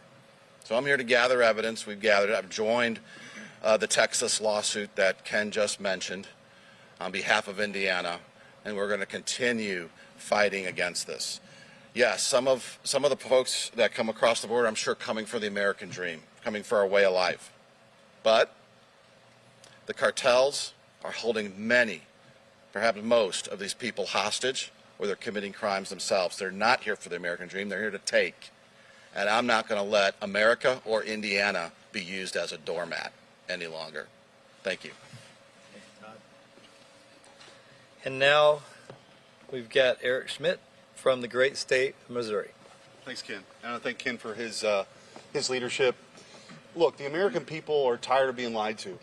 The American people are tired of a president who ignores the rule of law. The American people are tired of the double standard. They're tired of State Department officials lecturing Americans about the sovereignty of borders of countries halfway across the world, and they pay no attention to the sovereignty of our border here with Texas and Mexico. They're tired of fentanyl streaming into our communities at an unprecedented pace. They're tired of this administration tying the hands of law enforcement to go do their job. We spent a lot of time the last couple days with the men and women of law enforcement who do dangerous work. And they deserve the support of the federal government in what they do. But they don't have it right now. They have an administration that has adopted an open borders policy that's been advocated for a long time, was thought to be a radical idea, and of course it is. But this is now the policy of the United States of America. People have had enough of this, which is why we're here. Every state is a border state, which is why we've banded together. Missouri has a special relationship with the state of Texas on this, as Attorney General Paxton and I have partnered on the Remain in Mexico lawsuit. We took Joe Biden all the way to the Supreme Court, and we won. That policy was working under President Trump. Now, we have to continue to go to court to get them to enforce it, but that is part and parcel of this administration continuing to ignore the law and drag their feet. Missouri's also partnered with Texas on the border wall lawsuit to finish the wall. There has been $4 million appropriated by Congress that the president illegally has not spent. Instead, he's paying contractors to not construct the wall. And what we saw yesterday was parts rusting on the ground, as opposed to being erected to protect our communities. So we're going to continue to join with Texas. We're part of the lawsuit today. We're going to do everything we can to defend the sovereignty of this country as states and force the federal government to do their job. Thank you. Thank you, Eric. And now Attorney General Austin Knudsen from the great state of Montana. Well, thank you, General Paxton. Appreciate you having us down here. This has certainly been an eye-opening experience for me. It's my first trip to the border. I've been in office for about a year now, and roughly 8 months ago, my congressman tried getting me down here. We were about 2 days away from completing that trip when we were informed by Customs and Border Patrol that tour had been canceled, and I wasn't able to come down and see it. I get asked occasionally, why does Montana care? We're a northern border state. We're a northern tier state. Why is Montana partnering with the Texas Attorney General's office in these border lawsuits and litigation? And I can tell you why. I'm a former criminal prosecutor in Montana right before I had my current job. There is not a single law enforcement officer in the state of Montana, whether you're talking about state, federal, or tribal, who will not tell you that every bit of the drug and violent crime problem that Montana is experiencing is coming from the southern border. And it is all cartel related. Last week in our capital town of Helena, I say town because I say city, but I kind of get laughed at in this crowd, we had 9 fentanyl overdoses in a single night. That was all from fentanyl-laced heroin that had found its way up into Montana and onto our streets. We are dealing with the 2 biggest problems in Montana right now, which is drugs and the violent crime it brings, and human trafficking. Human trafficking investigations in Montana have increased 485% in the last 3 years in Montana. This is happening not just in border states, this is happening all across our great country. This is why we're all here. This is a huge issue for all of us. And I want to thank General Paxton for having us down here. Really appreciate it. Thank you. Thanks, Austin. And now the Attorney General from the great state of Oklahoma, John O'Connor. Thank you, General Paxton. So I'm not from Montana, I'm from Oklahoma. And even in Oklahoma, we have not been as aware of this border crisis as you would think we would be. And so what I've learned in this trip, I'm going to take back to the people of Oklahoma, but I did not realize that the Mexican cartels have actually divided the state of Oklahoma.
Into zones. I had not realized that the Mexican cartels were using I-35, I-44, and I-40 through Oklahoma to make it a central command and distribution center for drugs to go and humans to be trafficked to the rest of our nation. But I do know this, that we've had over 700 deaths from methamphetamine overdoses. We've had now 157% increase in our deaths from fentanyl-laced drugs. And so this border crisis is all of a sudden now so personal to the people of Oklahoma because it has devastated families and led to the deaths of a lot of individuals. And so this trip has been very helpful to sensitize me, even though we're right next door to Texas. I had no idea how dramatically and what a direct relationship there is between President Biden's open door policy, which has welcomed Mexican cartels into the state of Oklahoma and brought human trafficking and drugs to our people. And so I'm very grateful for this opportunity, and thank you, General Paxton, and thank each one of you for helping us to get this message out. The Attorney General from the great state of South Dakota, Jason Rounsberg. Thank you, Ken. Thank you for your hospitality, and also thank you to all the people of Texas for your hospitality, but also all your hard work in seeking to secure our border. One of the things I learned is about all the efforts that Texas has made to secure our border where our nation has failed. I would ask that the President, as a member of the executive branch, just like all of us are, enforce the laws of the nation. We saw a wall that was built under the prior administration. and we saw a significant gap. And then we saw the walls built by Texas. Then we saw a lot of materials sitting on the ground, wasting away, not being built, has been mentioned, contractors not being paid to follow through. That's your taxpayer dollars at work or not at work. And I think all of us should be ashamed of that conduct. President's out working to secure the Ukrainian border. Should spend a little time securing our own border. So I would implore you, Mr. President, to do your job, secure this border, and protect all Americans from human trafficking and fentanyl and methamphetamines. Last year in my state, we didn't bust any labs for methamphetamines because it's all coming from right down here. Methamphetamines is a scourge that has added significantly to the crime in my state and also to the death rate. Numerous murders result from that. Fighting human trafficking. We can and we must do better for our nation. It's all of our lives at stake. Thank you. Thank you, Jason. And now from the great state of Utah, the Attorney General, Sean Reyes. I cut it down to 6 pages of one. Is that cool, Ken? Whatever you need, Sean. $100 million in market value of human lives trafficked and traded weekly here at the border. 250 million or more lethal doses of fentanyl seized in less than a year's amount of time just by the state ships that we have built. I know I can go back to my state of Utah and be able to interdict much better in trafficking of drugs and human beings much more effectively, thanks to the efforts of the great citizens of Texas and law enforcement leaders here. Thank you to the fantastic Attorney General of Texas, Ken Paxton, and all of the state and federal agencies that worked with us to empower us and equip us to deal with this. Also a note, all of us send our prayers and our love to the family of Corporal Charles Galloway, who lost his life earlier this week in the line of duty, his life taken by an illegal immigrant with an incredibly long criminal history. That is what is happening here, and that is why President Biden, Vice President Kamala Harris, Alejandro Mayorkas, they need to be held to account. And I'll join my voice to those who have said that this administration has blood on their hands like that of Corporal Galloway. It is inexcusable, the dereliction of duty, the total abdication of the rule of law of this president when it comes to the open borders policy. None of us are anti-immigrant. As the son, grandson, great-grandson of immigrant parents on both sides of my family, I can tell you we all appreciate the contributions and know that it's immigrants that helped build and create America. But what this is about is sending a message to cartels and criminal organizations that exploit immigrants and exploit the open borders policy to wreak havoc and send drugs and human trafficking through to our borders. We are working right now to launch an initiative on the other side of the border, state attorneys general with the nation of Mexico, to fight human trafficking because they can't get the support from our federal government. So a message again to Utahns and to President Biden. Too many Americans are dying. We need you to take this seriously. Thank you to Ken Paxton again and the great state of Utah. Every state is a border state, and we will not stand by idly anymore. Thank you. Thank you, General Reyes. And now from the great state of West Virginia, the Attorney General, Patrick Morrisey.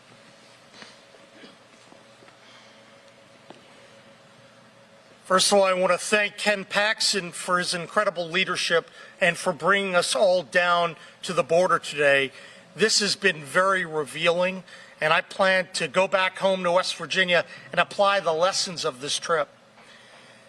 Words really can't adequately describe what all of us experienced the last couple days and the horrific catastrophe we're seeing down here at the border. Not only undocumented aliens streaming across the border, human trafficking, but fentanyl. Fentanyl. These drugs are flowing into the heartland from across the southern border. Bodies are are starting to pile up as a result of the utter failure of this administration, and it's time they do something about it. In West Virginia, we experienced the illegal immigration problem most acutely through the explosion of fentanyl into our state. We're seeing it all the time. Deaths are rising, doubling in many of our counties. We know the cartel, we know money is coming into West Virginia, which has had the highest drug overdose death rate in the nation. We need to change that. Mr. President, Secretary Mayorkas, action needs to be taken now.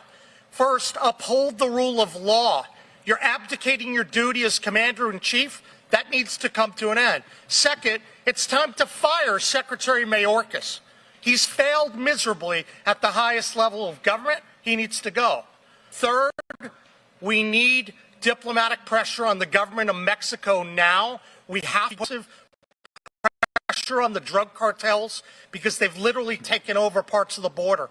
You can't fight back fairly with the side that's not going to live up to the rules. And finally, we need more resources to address this horrific fentanyl, immigration, human trafficking problem. I'm going to go back to West Virginia and see what we can do to add our strong voice to the fight, and I thank all of my colleagues for their incredible efforts. Thank you, General Morrissey. And now, former United States Attorney General Matt Whitaker.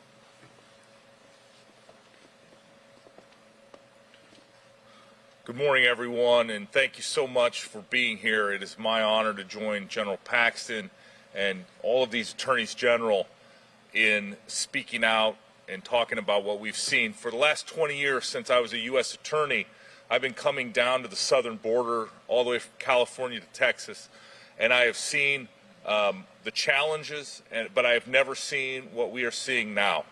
The statistics are staggering. The number of people coming across the border, the human trafficking that's been discussed, the illegal drug trafficking that's happening, and I worked so hard during my time as Attorney General and as senior staff at the Department of Justice in the last administration to correct all these policies, and we had them working.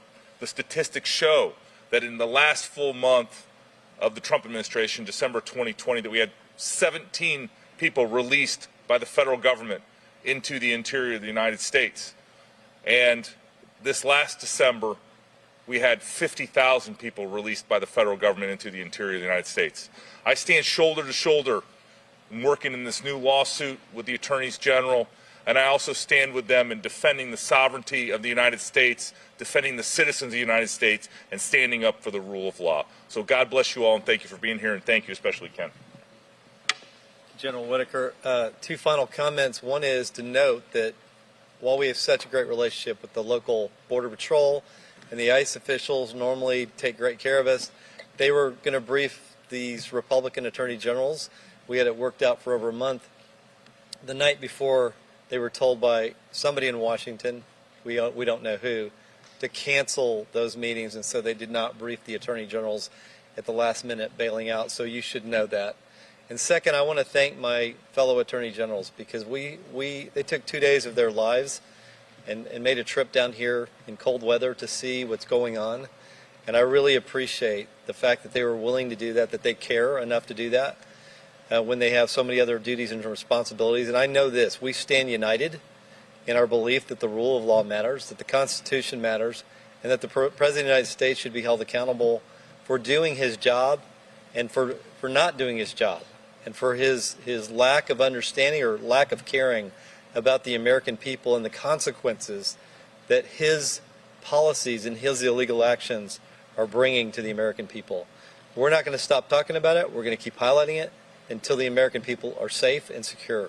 So with that, I know we have a few minutes for questions, and I think anybody up here is willing to answer questions about immigration. So are there any questions? General Paxton, Yes. can you speak to what some have described as fake news, saying that Operation Lone Star is unconstitutional? Yeah, well, I think that's shocking that anybody would say that. We have a right in this state to protect our citizens. When the federal government stares us in the face, invites people across the border, and people have cartel members walking across their property, threatening their lives, exposing them to COVID, running drugs, running human trafficking rings, and then we're told that it's unconstitutional for the governor to put together a program with our great law enforcement officials to protect our citizens. To me, it's absolutely ludicrous and wrong. I think you had a question? Talked about it a little bit, but have you all seen evidence of an increase in the footprint and the strength of the cartels in your states directly in the last year? Anybody want to take that?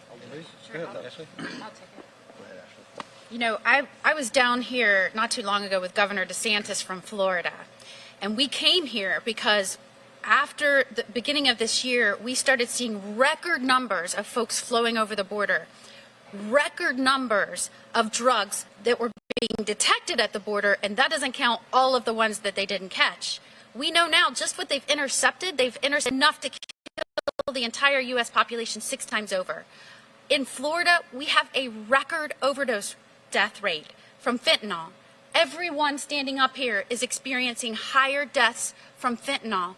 Parents have to talk to their children because of what's going on at the border, because it's open, because this administration is letting it just flow into our states. Fentanyl can kill. One pill can kill. Parents need to talk to their children about this. And yes, we are all feeling it. That's why we've all made multiple trips here to see what we can do as state AGs to stop this and fight back, because this president is not doing anything. We'll take one final question. I'll answer that real quickly anecdotally. I'm from probably as rural of Montana as probably exists in the country.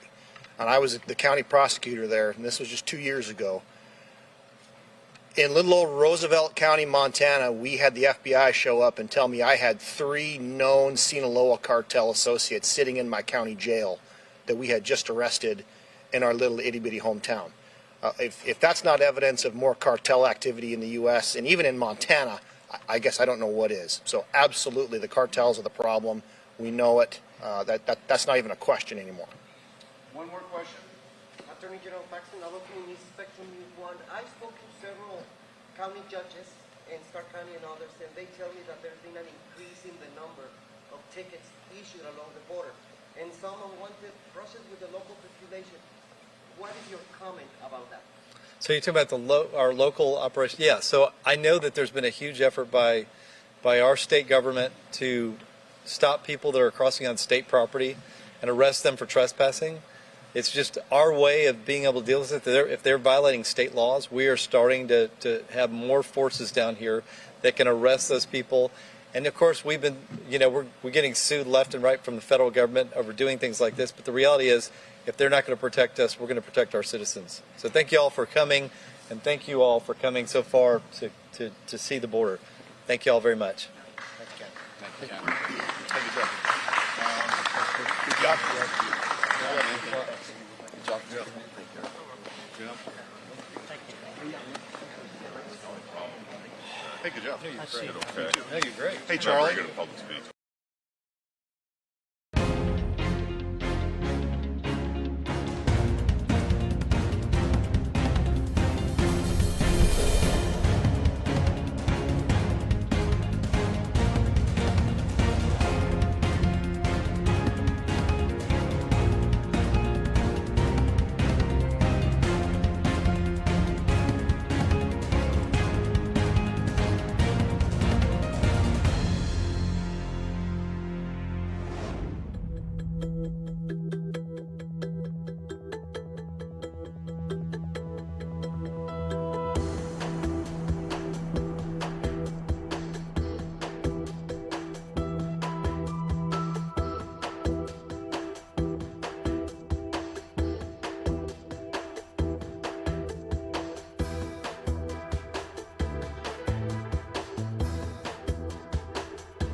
the majority of the press covering this press conference are on Zoom, and the Secretary and the Chairman will be taking questions from both in the room and on Zoom.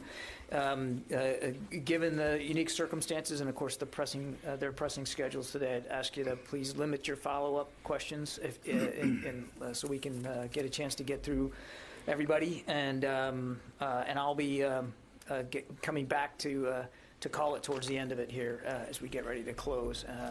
Both the Secretary and the Chairman have opening statements. I'll stop talking now so that they can deliver their opening statements, and then we'll get right to questions. Mr. Secretary. Well, thanks, John, and thanks to everybody. I'm really glad to be with you. I know you're covering the situation in Europe closely, and so I want to update you on what the department's doing to support Ukraine and to uphold our ironclad commitment to our NATO allies. As you know, for months now, Russia has been deploying forces to Crimea and along Ukraine's border, including in Belarus. It has progressed at a consistent and steady pace, involving tens of thousands of Russian troops. And it is being supported by increased Russian naval activity in the northern Atlantic and the Mediterranean Sea. While we don't believe that President Putin has made a final decision to use these forces against Ukraine, he clearly now has that capability. And there are multiple options available to him, including the seizure of cities and significant territories, but also coercive acts or provocative political acts like the recognition of breakaway territories. Indeed, we're seeing Russian state media spouting off now about alleged activities in eastern Ukraine. Now, this is straight out of the Russian playbook, and they're not fooling us. We remain focused on Russian disinformation, including the potential creation of pretext for further invasion or strikes on Donbass. And any Russian attack or further incursion into Ukraine would not only ignite conflict, it would also violate the bedrock principles of national sovereignty, territorial integrity, and self-determination. So this is something that we're taking very seriously, both as a strong partner of Ukraine and as one of 30 members of NATO, who are unified in opposition to Russia's attempts to undermine those core values and threaten peace and security in Europe. So let me be clear on where things stand today. First, conflict is not inevitable. There is still time and space for diplomacy. The United States, in lockstep with our allies and partners, has offered Russia a path away from crisis and toward greater security. And the Department of Defense will continue to support those diplomatic efforts. Second, the United States remains committed to helping Ukraine defend itself through security assistance material. And since 2014, we've committed more than $2.7 billion in security assistance to Ukraine. And that includes more security assistance to Ukraine in the past year, $650 million, than at any previous time. And so in December, President Biden authorized $200 million in assistance, which included additional javelins and other anti-armor weapons, grenade launchers, large quantities of artillery and small arms ammunition, and other equipment. Those deliveries are ongoing. Indeed, another shipment just arrived today. And third, the United States will stand shoulder to shoulder with our NATO allies. And that includes reinforcing security on NATO's eastern flank. And as you know, we placed thousands of U.S. troops on prepare to deploy orders earlier this week. If NATO activates its response forces, these troops will be ready to go. Now, the situation on Ukraine's borders is changing rapidly. But as we look ahead, there are a couple of things that we can count on. One, this department will continue to provide President Biden with options to defend our national security interests in response to Russian actions. And two, we will stay united with our NATO allies. Earlier this week, I spoke with my Polish counterpart. Yesterday, I spoke with my Romanian counterpart. And this morning, I had two very good conversations with my counterparts in France and Germany. As we've made clear, in addition to the significant economic and diplomatic costs that Russia will incur, a move on Ukraine will accomplish the very thing Russia says it does not want: a NATO alliance strengthened and resolved on its western flank. The United States will contribute to NATO's response forces, and we will coordinate with our NATO allies. We will make sure that they have the capabilities that they need to defend themselves. Article 5 is clear on this point. An attack against one NATO member is an attack against us all. And as President Biden has said, the United States holds this as a sacred obligation. And we will do right by that commitment. And Mr. Putin can do the right thing as well. There's no reason that this situation has to devolve into conflict. He can choose to de-escalate. He can order his troops away. He can choose dialogue and diplomacy. Whatever he decides, the United States will stand with our allies and partners. I want to briefly address two other items before we open it up for questions. First, on Wednesday, I was honored to join the President when he signed an executive order to help us deliver on the promise that all men and women in uniform should be able to serve their country free from fear of violence or harassment. This executive order will improve the military justice system's response to sexual assault, harassment, and related crimes, and I welcome it. And finally, as you know, yesterday I directed changes to the department's civilian harm mitigation and response policy oversight and processes.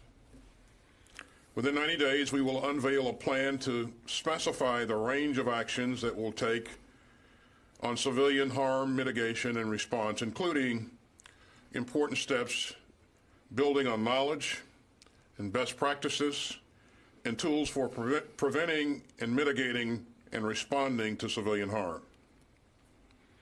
But I also ordered some immediate steps, including the establishment of a Civilian Harm Center of Excellence, reporting to me, that will compel us to learn from our mistakes and to make changes in stride. I know personally how hard we work to avoid civilian harm and to abide by the law of armed conflict. But I've also said that we need to do better, and we will. This is a priority for me, and we will ensure that we are transparent as we continue this important work. Until now, I'll turn it over to the chairman for his thoughts. Thanks, Secretary, and good afternoon to everyone, and I appreciate having an opportunity to address all of you. Ukraine has the right to be independent, and they have been an independent country since 1991.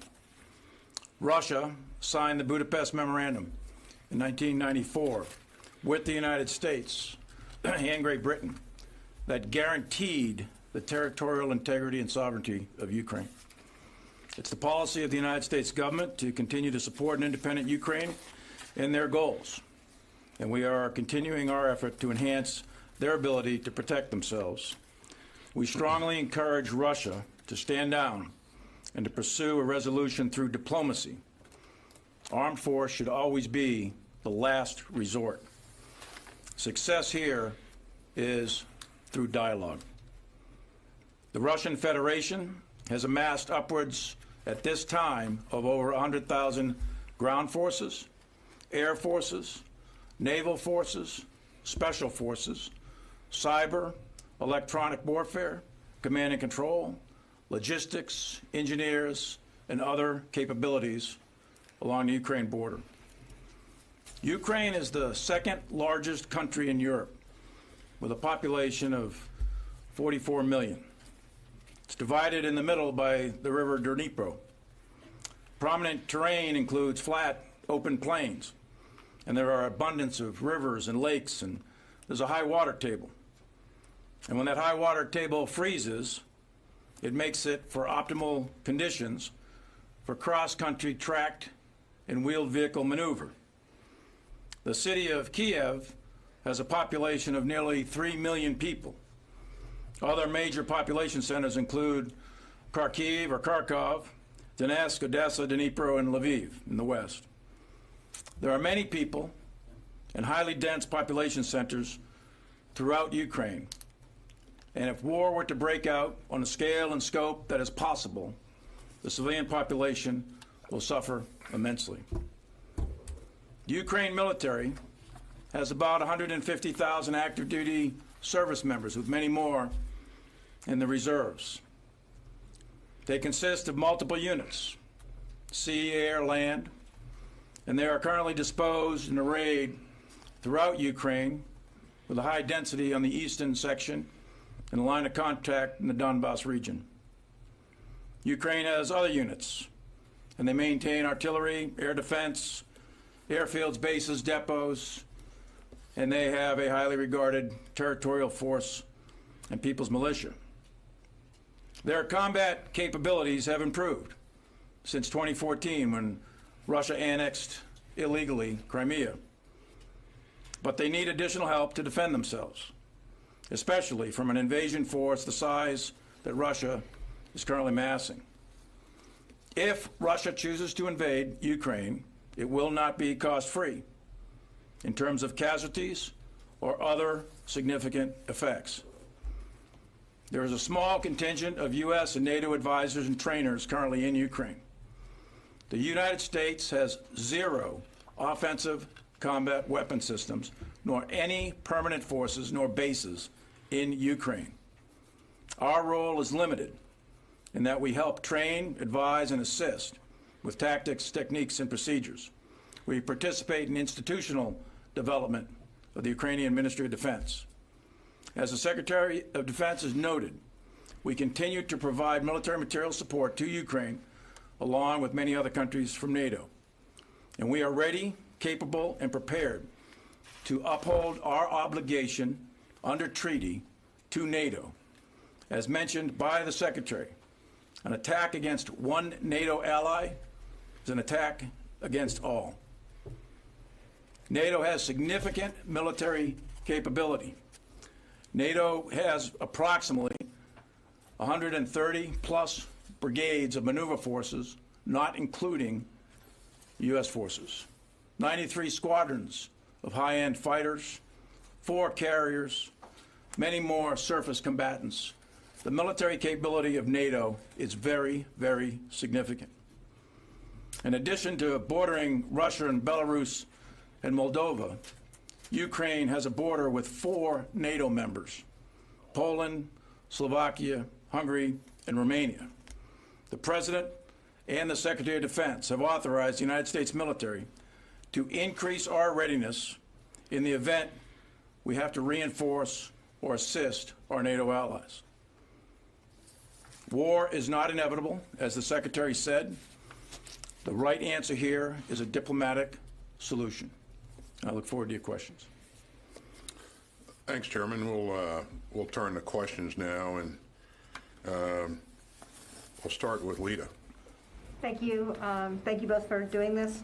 Mr. Secretary, and at first, can you say whether any U.S. troops have begun moving either into or in and around Europe? And if not, can you give us an idea when that might happen? And then secondarily, how much risk is it to send additional U.S. troops to the eastern flank? Russia, even today, has said they see little room for compromise right now. Does sending additional U.S. forces to that region hand Putin an excuse to make an incursion into Ukraine? Well, thanks, Lita. You know, I think you can assume that any time that we think about troop movements, we always consider the impact that that's going to have on leaders' minds and their decision making.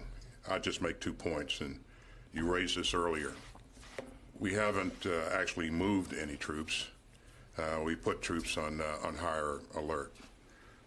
And the second point that I would make, Lita, is that even if and when we do move troops, the purpose of those troops deploying would be to reassure allies or directly in support of NATO or both. So I think that, again, before we make any decisions on readiness or movement of troops, we always take those things into mind, what other leaders, the impact on other leaders. Yeah, I just echo what the Secretary said. We haven't deployed anybody. We haven't moved anybody yet. We're just increasing our readiness levels. And I think in terms of your question about provocation with respect to Russia, that would depend on the size, scale, scope, and type of forces that were deployed as to whether or not that was provocative to Russia. We certainly have no intent whatsoever that I'm aware of putting offensive forces to attack Russia, and I don't think that's NATO's intent at all. This is entirely engineered by Russia and President Putin as an overt act of coercion against Ukraine. We'll go to the phone now.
John, I think Helene is up, Helene Cooper. Yes, sir. And so we'll go to Helene next. Hi, thank you, Secretary Austin and General Milley, for doing this. I have a questions for both of you. For Secretary Austin, you said in your opening statement that Vladimir Putin clearly now has the capability to enter Ukraine. Has he put in place the military hardware and troops that he would need to launch a full-scale invasion of all of Ukraine, the whole country? And for both you and General Milley, both of you have been military officers for 4 decades. You served in the Gulf War, in Iraq and Afghanistan after 9/11. You've seen North Korea and Iran pursue their own nuclear ambitions. I'm wondering, does this feel different to you? How would you characterize this crisis with Ukraine and Russia in terms of its potential to spark a great power conflict? Well, in terms of whether or not he has enough forces to conduct a full-scale invasion, Helene, you heard the chairman say earlier that he's got north of 100,000 troops in the border region. That gives him a number of options. And what he's done as he's continued to move troops and resources into the region is increase his options. And so we won't predict where his decisions will take him, but we remain concerned about the range of options that he could pursue, and we'll stay focused on his problem set. And I'll turn to the chairman there for his thoughts. In terms of the size of the forces that are amassed right now, they could. It's potential. We don't think there's been a decision, as the Secretary already made that point. But sure, with 100,000 troops, and you've got combined arms formations, ground maneuver, artillery, rockets, you got air, and all the other piece parts that go with it, there's a potential that they could launch on very, very little warning. That's possible. And there's a wide scale of options that are available to Russian leadership. And the best option they should pick, in my view, is a diplomatic solution to resolve whatever differences they have. In terms of how this feels, Helene, your second part of the question, as we look at that number of troops and that amount of hardware that's in the border region, it far and away exceeds what we typically see them do for exercises. And so it's very concerning. Where this could lead us in terms of a type of conflict, or where it could put the region in terms of future activities, I won't bother to speculate on that, Helene. I would just say that we're focused on making sure that we do our part to provide the president options to support and reinforce NATO if, in fact, he does make a decision to invade Ukraine. So. And Helene, does it feel different? Sure, it does feel different in terms of what we've seen in the past of Russian exercises, et cetera. This is larger in scale and scope and the massing of forces than anything we have seen in recent memory, and I think you'd have to go back quite a while into the Cold War days to see something of this magnitude. They do annual exercises, and we watch those closely, but this is different. So we'll continue to monitor it very, very closely. But yes, it does feel different. We'll come back to the room and go out to David. Since the president has ruled out sending U.S.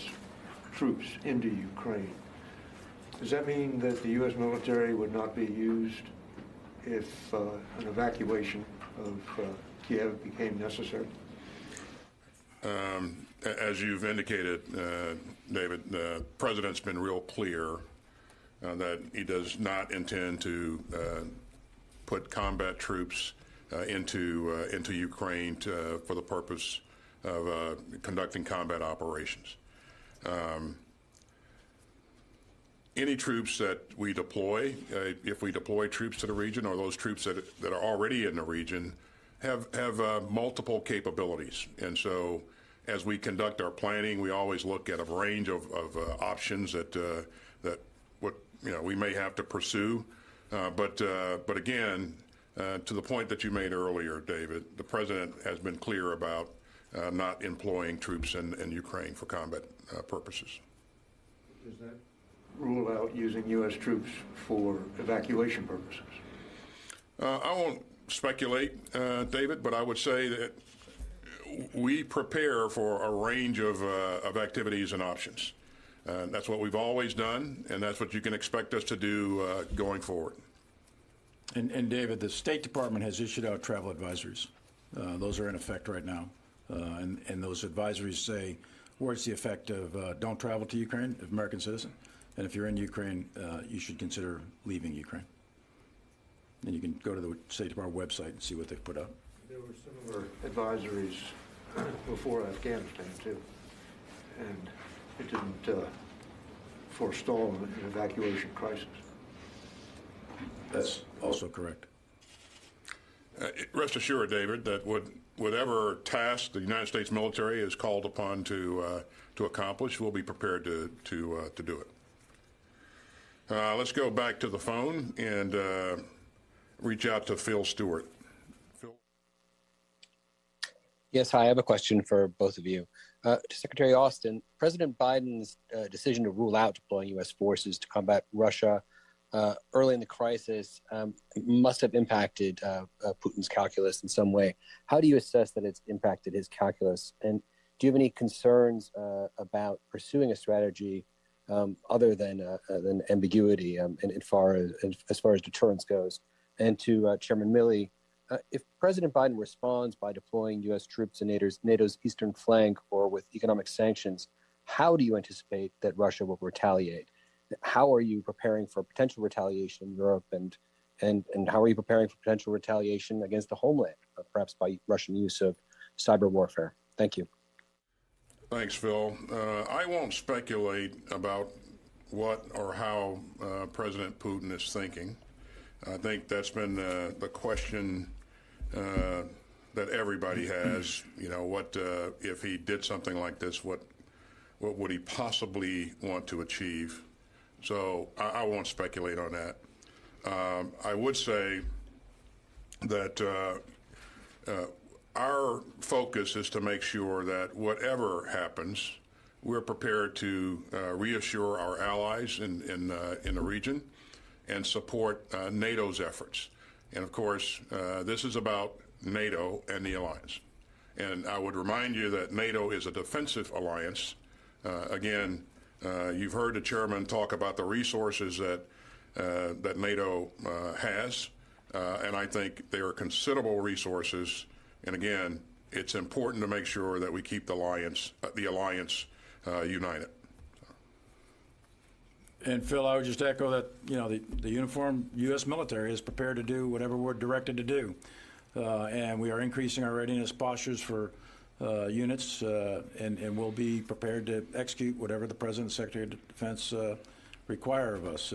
With respect to your question about the homeland and cyber and all of that, we have capabilities. I'm not going to go into them here at the microphone, but we've got a significant amount of capabilities to defend and do whatever is necessary to protect the homeland.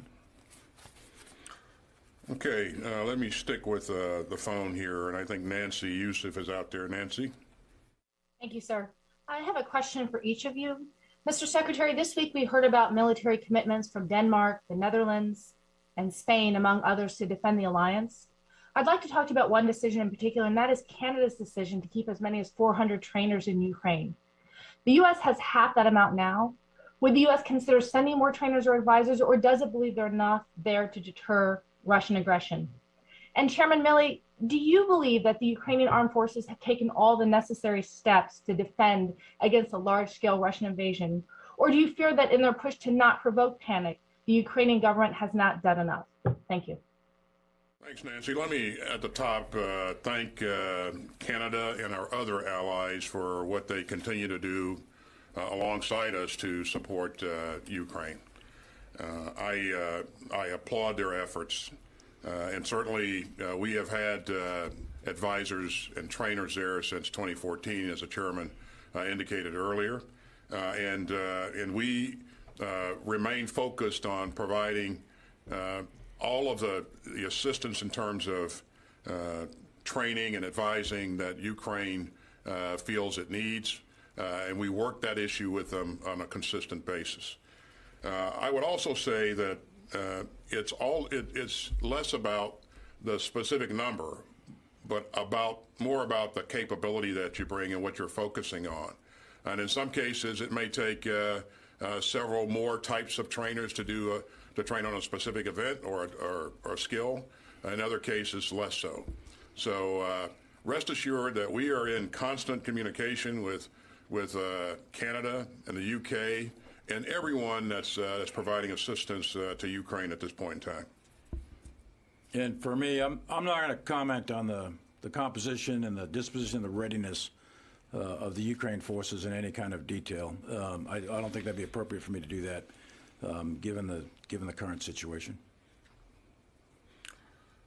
Barb.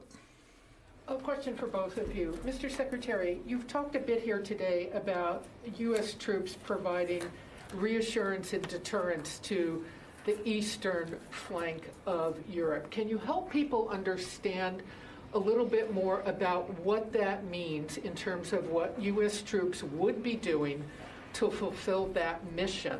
How do you know when you're done? You don't send troops unless you have an exit strategy.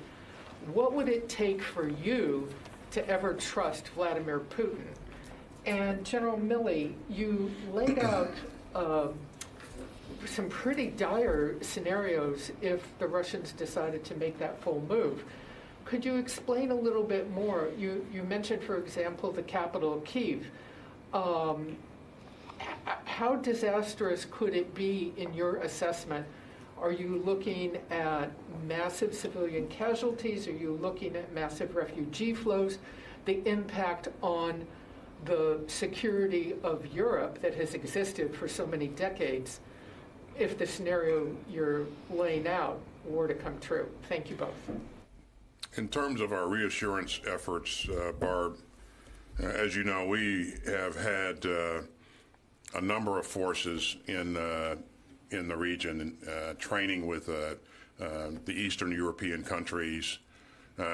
Those forces, and that's been going on for quite some time, and those forces provide great value. Just their presence reassures our partners there that we're interested in them, interested in helping them.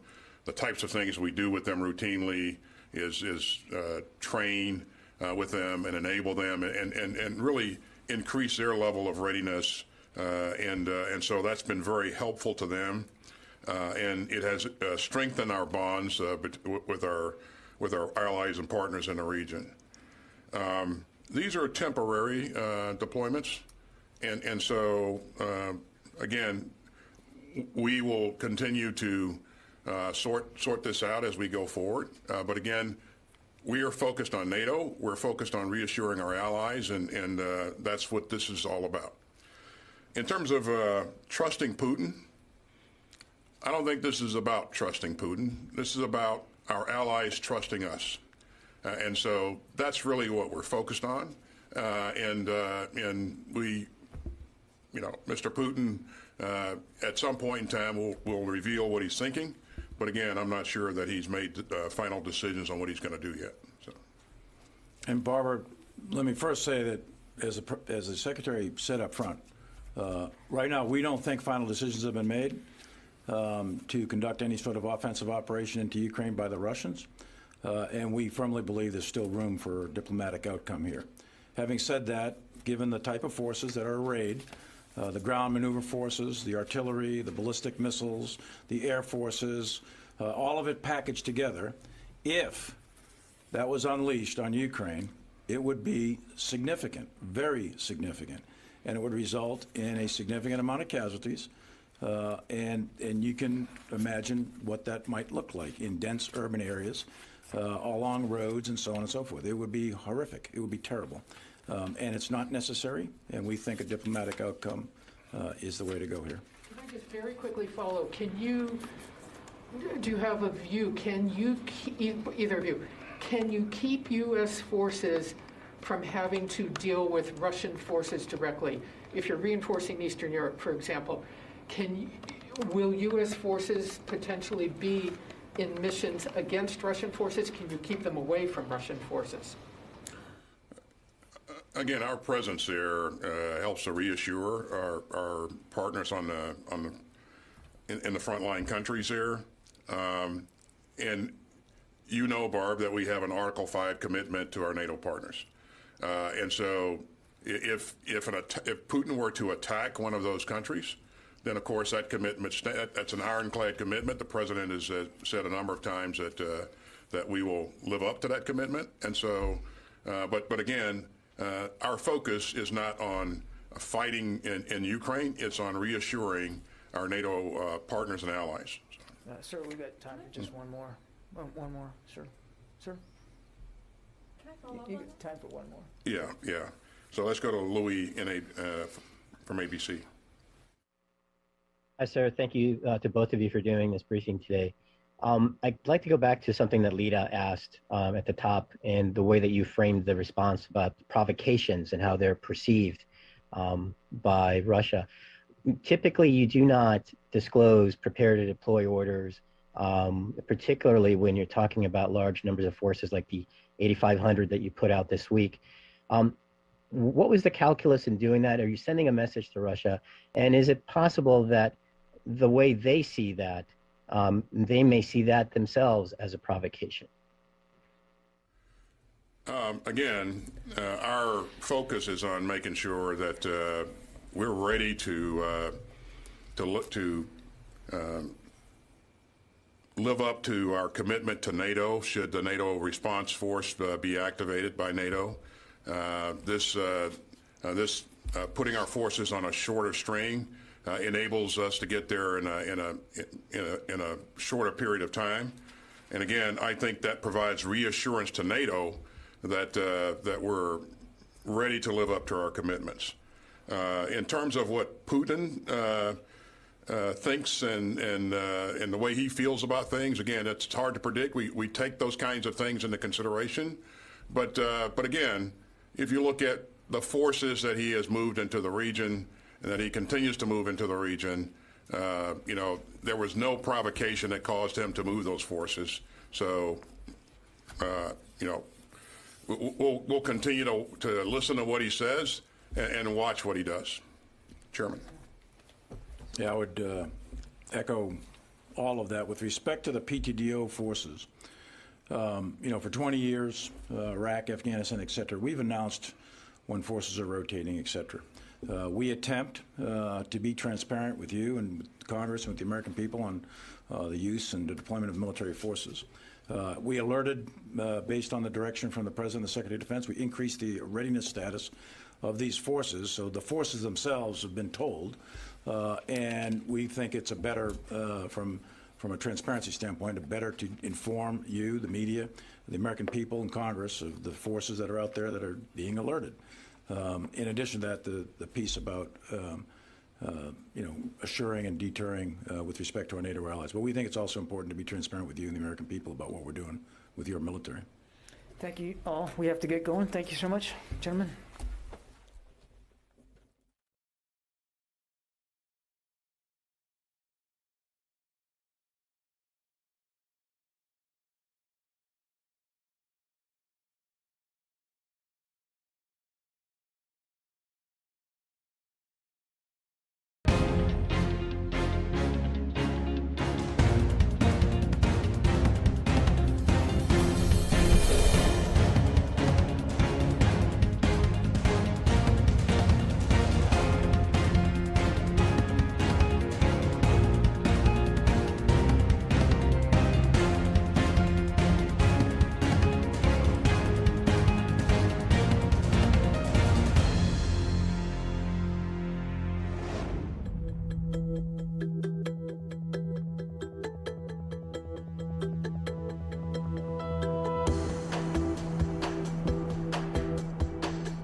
I made myself clear on staying off the roads tomorrow. And I would urge all of the folks in the media to deliver that message as frequently and as clearly as possible as well. We really don't want people to be on those roads during that period for a number of reasons. We need to let the crews do their work. Because of the wind, it will be extremely hard to see anything at various points in time along the way. We don't want anybody to get hurt out there. We don't want people to get stuck. It's going to be very cold tomorrow and tomorrow night, and being stuck in a car is not where you want to be when it's this cold.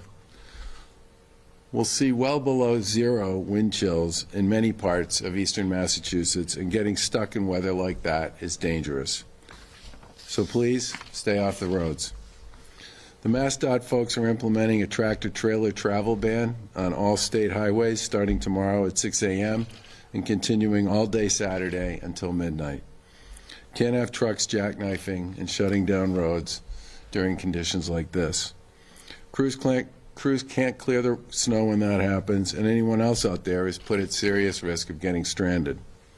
Neighboring states are also planning similar trailer truck bans, and truck drivers should plan accordingly to stay off the roads. Again, everyone should stay off the road tomorrow unless it's an emergency or you have some very essential and absolute reason for being out. And if you do go out, be enormously careful, because in many respects, the roads in most areas will be a constant replenishing, replowing, which is going to make it unpredictable at times. And it would be critically important, if you do have to go out and drive, that you be very careful and go slow. We've been preparing for this storm, obviously, for a few days. We've deployed approximately 40 members of the National Guard to perform rescues if needed. They're positioned in a few different locations, mostly around eastern Massachusetts, to help with both high water rescues and stranded drivers. They'll be doing that work alongside our colleagues with the state police and in some cases local police as well.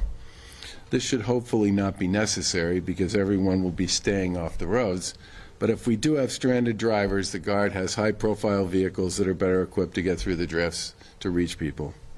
MassDOT has approximately 3,900 pieces of state and vendor equipment available for snow and ice operations, and that includes over 1,400 plow and spreader combos, 2,100 plows, and 460 front-end loaders. Secretary Tesler will talk a little more about our efforts to keep the roads clear, along with his colleagues at the DOT and Jonathan Gulliver in a minute. The MBTA has also been preparing for this storm over the past several days. Many lines will be running reduced schedules for those who need to take essential trips, and many buses will likely be running on snow routes. The T will be deploying crews to clear snow across the system and plans to run snow trains to keep the tracks as clear as possible. If you have to travel on the T, you should definitely visit mbta.gov.com/winter to check out for service alerts and schedules. General Manager Povtak will talk a little more about the T's preparation efforts in a moment. The storm's also going to bring high winds, including sustained winds of 40 to 50 miles an hour across eastern Massachusetts, and with gusts in some cases of up to 70 miles an hour on the Cape and in other pockets. As a result, we do expect that this storm will cause power outages, especially along the coast. We're working closely with the utility companies and their staging workers in a variety of areas that they consider to be strategic and soft spots, so that they will be able to move once the winds die down and the snow stops, to be able to move pretty aggressively to start to deal with those outages. The most important thing I can say there is they will need the wind to die down, the snow to stop, and obviously some of the work that we're going to be doing to clear the roads to make it possible for them to get to where they need to get to actually do the work that they're going to do. And as a result, MEMA is also reaching out to communities, particularly on the Cape and in the coastal areas of southeastern Mass, to help coordinate regional shelters and warming centers for those who do lose power. In a moment, Don Brantley from MEMA will talk about those efforts, and Secretary Theo Herides will talk about the work we're doing with the utilities to respond to the power outages. In closing, once again, I'm going to repeat it, we're urging everyone to avoid traveling tomorrow if at all possible. This kind of storm is nothing new for Massachusetts, but we have not had one like this for quite a while, and everybody needs to take it very seriously. Avoid going out if you can, and be sure to check up on your neighbors who may need help during the storm. The storm's expected to stop late Saturday night, but the roads on Sunday, as the cleanup will continue, will still be messy, especially in the eastern part of Massachusetts. So if you're going to go out on Sunday, I would urge you to be very careful for the same reasons we're urging everybody to be very careful on Saturday. And with that, I will turn it over to Secretary Tesler.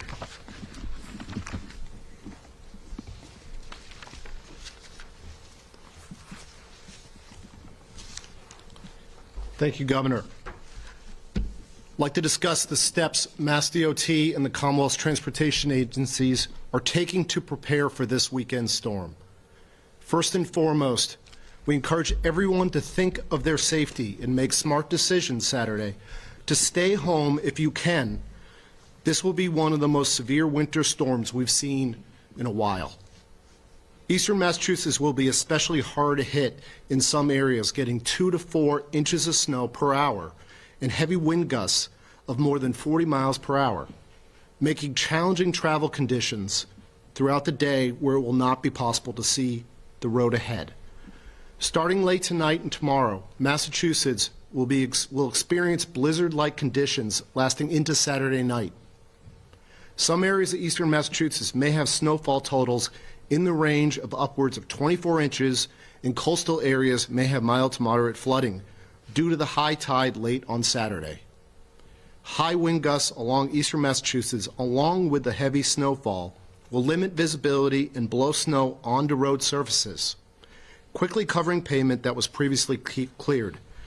MassDOT and the MBTA are well prepared for the storm and expect that a storm of this size will require a deployment of staff and equipment for a long duration for treatment and cleanup into the day on Sunday. Our snow and ice teams are ready and preparing, which the highway administrator will speak more to in a moment. There will also be a tractor-trailer travel ban on all interstate highways starting tomorrow at 6 a.m. and continuing through midnight. Adjacent states have indicated similar measures, and MassDOT urges all trucks to plan and truck drivers to plan accordingly and to stay off the roads to allow crews to work. Due to the impending storm, Amtrak is making a number of service changes for tomorrow. Some of these changes include Amtrak's Vermonter service Saturday is canceled in both directions. All New Haven, Springfield, Greenfield service, including the Valley Flyer, is canceled. All Northeast Corridor service between Penn Station in New York and Boston is canceled. Sunday morning, Amtrak may have additional cancellations depending on the conditions. General Manager Plovtak is here and will speak more to the MBTA's operation and preparedness in a few moments. The Massachusetts Registry of Motor Vehicles has postponed road tests scheduled on Saturday, and AAA has announced that its Massachusetts customer centers will also be closed on Saturday. Massport advises travelers to flying to check with airlines, as most airlines have already postponed flights scheduled for Saturday. All of these preparations and restrictions and measures are important to ensure the safety of the traveling public and allow us to plow and treat the roadways. Members of the public are encouraged to avoid travel and stay updated on reduced speed limits, tractor-trailer bans, and roadway conditions by monitoring MassDOT, MBTA, and other agencies on social media, and to continue to watch the news for updates. The most important message I have to deliver today is that everyone should avoid travel unless absolutely necessary. Be extremely cautious if you do not have to be on the roadways, and leave plenty of distance to let the crews do their job. We're expecting heavy snow, strong winds, and whiteout conditions. Stay off the road if you can. It will be a very difficult travel day. We appreciate everyone making safe decisions so we can focus on clearing and treating the roads throughout the state. And at this time, I'd ask Jonathan Gulliver to come up and share additional comments on the highway. All right, thank you, Secretary. As you've been hearing, this storm has the potential to impact all areas of the Commonwealth. Travel will be very difficult tomorrow, especially in southeastern Massachusetts and on the Cape. We are expecting an intense rate of snowfall and high winds that will reduce visibility and lead to some hazardous and blizzard-like conditions in some areas throughout the day tomorrow. These challenging travel conditions are expected to last well into the night.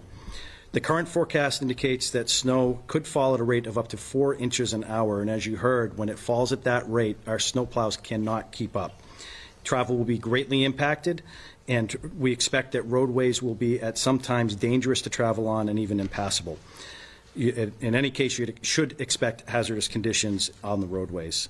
In order to keep our roadways safe and to reduce the potential hazards, we have implemented a truck ban, as the Secretary said, that starts at 6 a.m. on Saturday through midnight on Saturday. This will apply to all tractor-trailer trucks, tandems, and special permit haulers. Our snow and ice teams are ready. We are fully staffed. Our equipment is ready, and we have been working since earlier this week on pre-treating the roadways, stocking up on salt and materials, and finalizing our storm plans. We expect to deploy up to 4,000 pieces of snow fighting equipment at the height of this storm. Again, and we are asking everybody again to avoid travel with the exception of essential trips tomorrow on Saturday.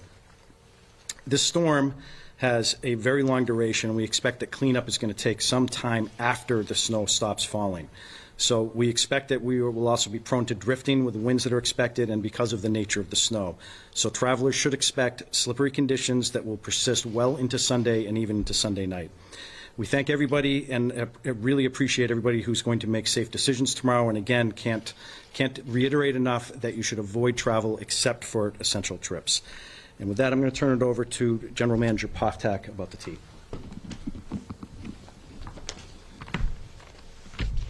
Thank you, Administrator Gulliver. Thank you for joining today. As you've heard from the previous speakers, this is going to be among one of the most challenging days for the MBTA's operations. I want to second what the previous speakers have said about avoiding any unnecessary travel. If you do not need to go out tomorrow, please stay home. I do want to assure everyone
that the MBTA is fully staffed and we are in full preparation mode for this event. We'll be running trains overnight to make sure that the tracks remain clear. We'll be running snowplow equipped trains throughout the day tomorrow. We'll have emergency crews on standby to deal with any issues.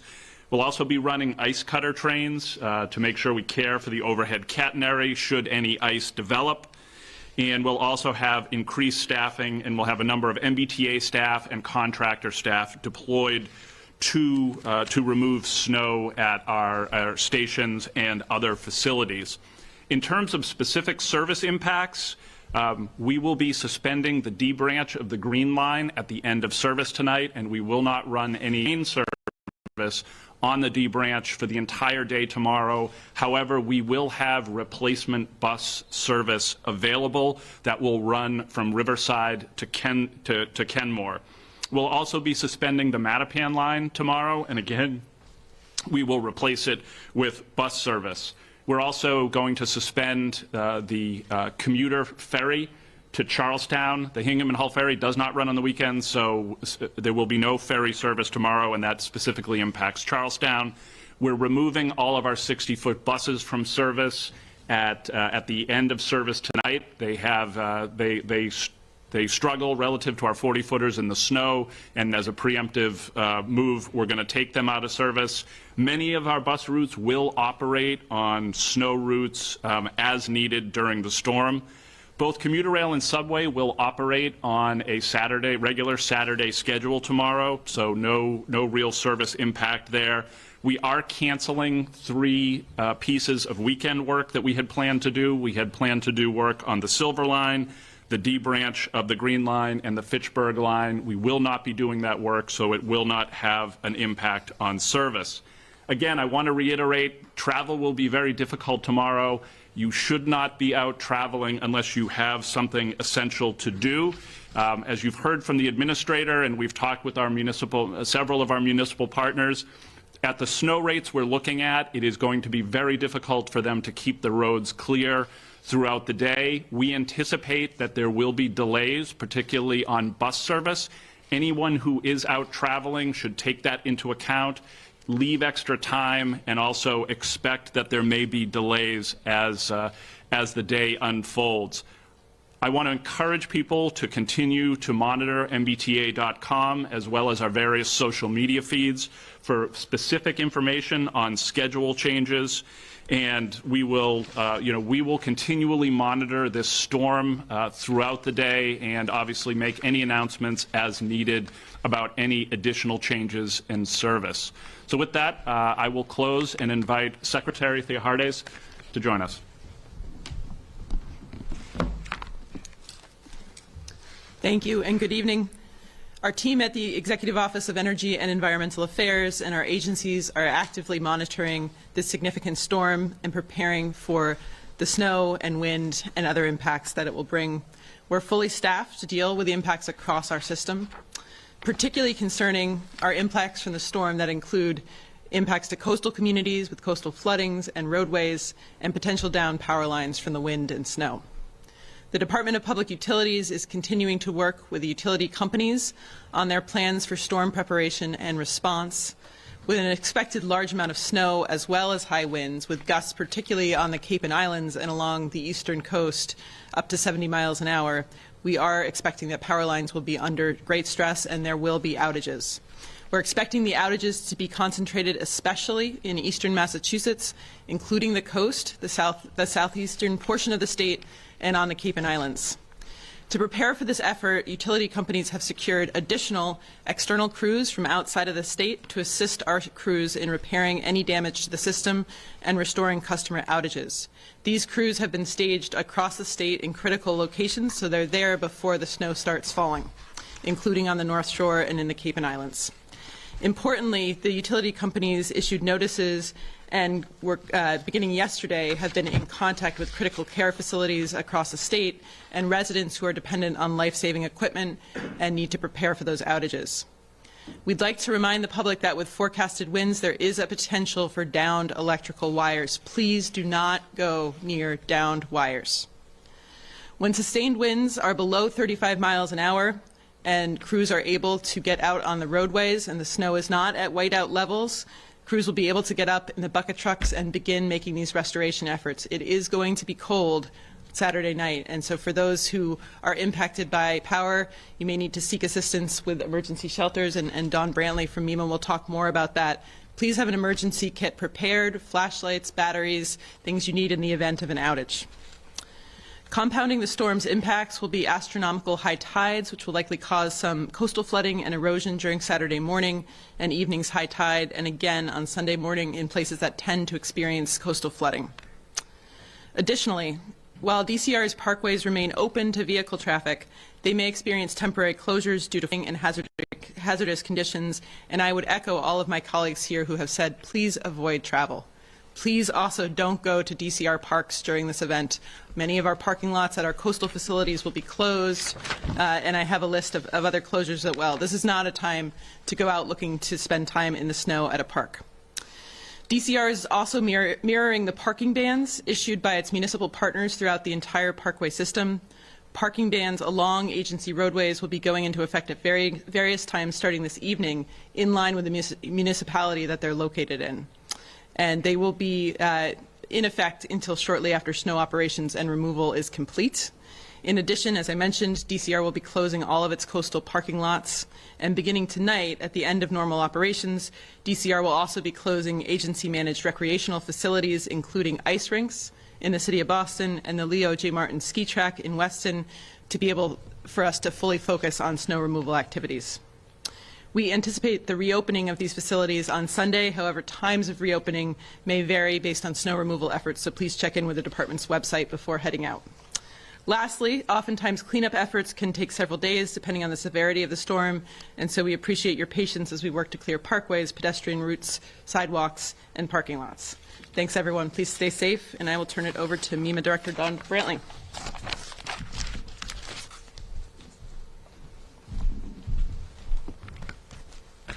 Thank you, Secretary.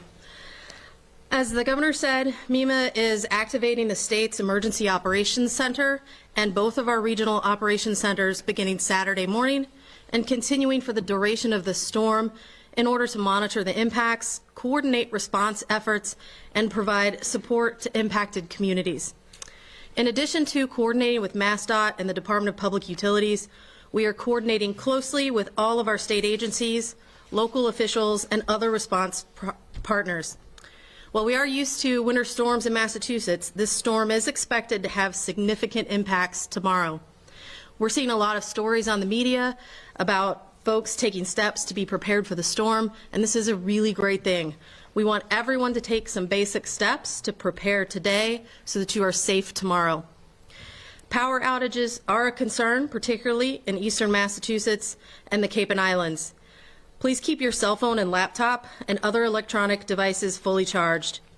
If you have an emergency generator, make sure you have fuel and know how to operate it safely outside, away from your home. Have flashlights, batteries, and any other supplies that you may need if you lose power. And we've been sharing this message for several days now, that if your medical equipment uses electricity, please talk to your healthcare providers, utility company, and your personal support network for options during an outage, and consider whether you might need to relocate to a shelter or a warming center if one is opened in your area. All shelters should be accessible and able to support individuals with disabilities. Ensure your smoke and carbon monoxide alarms are working and have fresh batteries. If you receive dialysis, critical medical treatments, or home health care services, we hope that you've worked with your medical provider to determine how to maintain care and service should you be unable to leave your home during or after the storm. If you do have an emergency during the storm, please call 911. Residents living in coastal areas that have flooded during previous coastal flooding events should prepare for flooding during this storm. Be a good neighbor. We all know our neighborhoods have individuals who could use some extra help during storms. Please check on them before, during, and after the storm. And if you have a fire hydrant nearby, help your local fire department and your neighbors by shoveling it out. Finally, we have been coordinating with our local partners, particularly on the South Shore and the Cape and the islands, regarding shelters that they will be opening for the storm. Please check with your local public safety officials for shelter information and for other resources during and after the storm. You can also call 211 for any non-emergency storm questions. For more preparedness and safety tips, please visit mass.gov/snow. Thank you. Questions? It's probably way too early to tell, but Monday, what are you thinking? Is it going to be for people who planning on working from home or staying home from school? So I hesitate to speak about where we'll be by Monday. I think it depends a lot, to some extent, on what goes on with these folks and what goes on over here with regard to power. I think that's the kind of thing we'll probably be able to say more about probably midday on Sunday. Is there any concerns about not having enough plow drivers to keep up with the cleanup over the next few days? I'll let those guys speak for themselves, but we have been having this conversation now with our colleagues, not just on the state level, but across municipal government. And if you'd asked me this question a month ago, I think I would have given you a different answer. Things seem to be in much better shape now. For MassDOT and for the MBTA, as both the general manager and the highway administrator addressed, we are confident. We have good staffing levels. We have good equipment and teams, and we are coordinating and checking in with our through MEMA, and Director Brantley can address this too, to make sure that communities have what they need. But we will certainly, if there are any shortages, we can provide assistance. But on our teams, we are fully staffed and ready. And you touched on this, just about the challenge when it's snowing this fast and this much. You're going to clear something, and 10 to 20 minutes later, it may be covered in snow again. And that's why everybody today has stressed the avoid travel, give time to the crews to clear and to re-clear, because if it does have, if we do get the bands as predicted, 2 to 4 inches an hour, that is very challenging to keep up with. And you're correct. We need the time, and it can be challenging for the crews to keep up with it at that rate. I mean, the one thing I'd say about that is, I know for a lot of people, Saturday is supposed to be a day off, and for a lot of folks who are going to have to work tomorrow, it won't be. But it will make the issue of dealing with that kind of snow slightly better than it would be if it was, you know, on a Monday morning or Friday afternoon or something like that. And if people do stay off the roads, and we have no reason to expect that they won't, in the middle of a day on Saturday, where we have all learned a lot about how to do things from home that we 2 years ago wouldn't have thought about doing from home. I think that will help these guys deal with the fact that the snow will be falling practically as fast as they plow it away. And when the winds are blowing, especially down on the South Shore and along the coast, that will create issues as well with respect to the fact you'll start seeing drifts, and something will get plowed and literally minutes later people will have to plow it again. We saw during the early days of COVID, there was some talk about restricted travel, only essential employees could travel. Have you thought at all about enacting something similar on Saturday? So, 2 things. First is, we had a conversation about everything we thought we needed to do as a Commonwealth and with our colleagues in local government to deal with tomorrow, and basically concluded we had all the authority that we needed within our existing set of statutes and regulations. Again, if it wasn't a Saturday, I'd be thinking differently about some of these other issues. But I do believe that, as I said, A, it's Saturday, and B, people have gotten pretty good about figuring out how to get the things they need to get done at home. And seriously, when I said, you know, order takeout from a restaurant tonight, this may be a relatively complex issue for us, but for obviously everybody in the restaurant space, they're basically going to lose most of a weekend, which is why it would be great if people could order takeout tonight before the storm starts. You said you have 40 National Guard members positioned ready to go. How easy or difficult is it to ramp that up if you need to, and what would cause you to do that? Well, if it turns out that we have a lot more issues with respect to especially stranded drivers, I'm more worried about that than I think I am about almost anything else. It's not that hard to add. They have a ton of vehicular capacity, as well as a significant number of people who are available. And as I said, we're going to put them in mostly the areas around eastern Massachusetts that we have the biggest concern of. And those are areas based on the experience that we've had for years. We have some idea about where this stuff typically happens. Thanks, everybody. Thanks. Will you be ordering takeout tonight from where? I will be ordering takeout, but I'm probably not going to tell you where from, because there are a lot of great restaurants in Swampscott. What are you going to hankering for? I have no idea. Many times it is. Chinese is pretty good on Friday night, too. Thanks very much. And stay safe.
employees safe as they go about their work this weekend. I want to talk briefly on some of the things that residents can do and some of the safety concerns around this storm. For your safety and to allow the plows to work, we strongly encourage residents to stay off the road during the storm. The heavy rate of snowfall and the high winds have the potential to produce exceedingly dangerous travel conditions, especially during the peak periods of the storm, late morning and into the afternoon on Saturday. Do not travel if you do not absolutely have to. For those essential workers and others who need to be on the road, we encourage you to use public transportation. And if you are driving, please give yourself extra time, drive slowly, and leave plenty of room for our crews to work safely.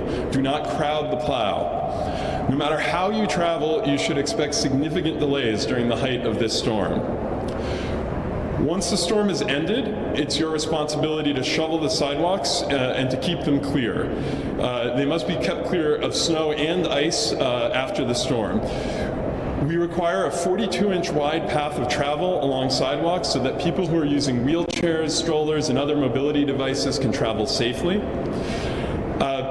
Property owners are also responsible for clearing any curb ramps at crosswalks that are adjacent to their property. And this helps keep the sidewalks safe and passable for people, especially for our older residents or people who have mobility impairments. The city will issue tickets to properties that do not maintain safe sidewalks, and you can report unshoveled sidewalks after the storm by calling 311 or using the 311 app. Please follow the rules on space savers. Any items left on the street outside of the allowed times and locations will be removed by our waste reduction teams. And we encourage all residents to go to boston.gov/snow. You'll find many resources there, including our winter weathered preparedness guide, which is available in 10 different languages. Everyone has a role to play to make the city safe for walking, biking, and driving after a big storm. We will do our part, and we thank the residents and businesses of Boston for doing theirs. Before I go, I'd like to acknowledge our dedicated city staff and contractors who will be on the front lines of this storm all weekend, around the clock. We appreciate their dedication to the city. And lastly, just stay safe and look out for one another this weekend, and thank you. Next up, Chief of Emergency Management, Schmidt Benford. Good morning, everyone. Thank you, Mayor. Yeah, no worries. Thanks. Good morning, everyone. Thank you very much for being here this morning and helping to share this message to our constituents in our city. I'll be brief in my comments this morning. I want to thank the Mayor for her leadership over the last couple of days as we have worked to put in place a coordinated plan for services across our city enterprise. So there is alignment with regards to all the plans for all of our departments across the city enterprise. We will also be, as the Mayor mentioned earlier, we will be operationalizing the EOC.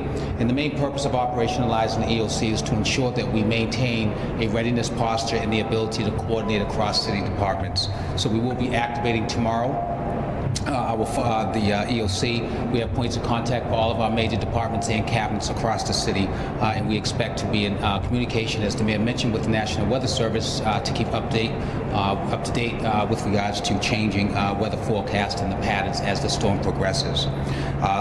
I also want to mention that we have an open line of communication with our state counterparts over at MEMA, as well as our private sector counterparts with the American Red Cross and the Salvation Army, if in the unlikely need of coordinating services to further support our city and our residents. In closing, I join the Mayor as well as the Chief of Streets in recognizing all of those city workers as well as the private sector partners that are going to be coming in to help make our city safe and help us to return it to operational capacity, hopefully as soon as Monday morning. But we'll continue to monitor throughout, but do want to recognize all the dedicated services. It will be a long 48 hours as we endure the storm and start the work of returning our city to normal. Thank you very much. Thank you, Chief. Next up, Deputy Lenita Cullinane of the Boston Police Department. Thank you, Mayor Wu.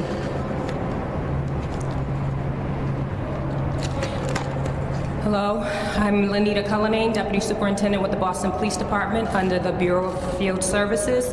While enforcement of parking violations is a part of the daily duties of the patrol force, of course, during this period, special attention will be given to public safety violations to include blocking of fire hydrants, parking within fire lanes, double parking, and parking within 20 feet of intersections.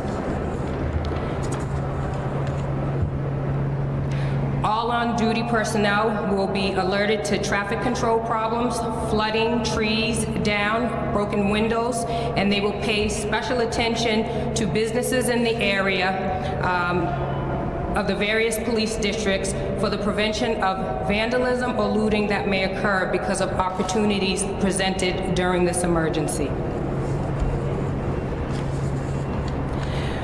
It was mentioned that the snow emergency will take place at 9 p.m.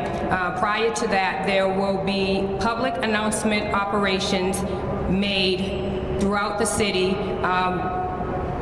where there are posted snow emergency posted snow emergency arteries, alerting people to the fact that there is no parking on either side of those arteries.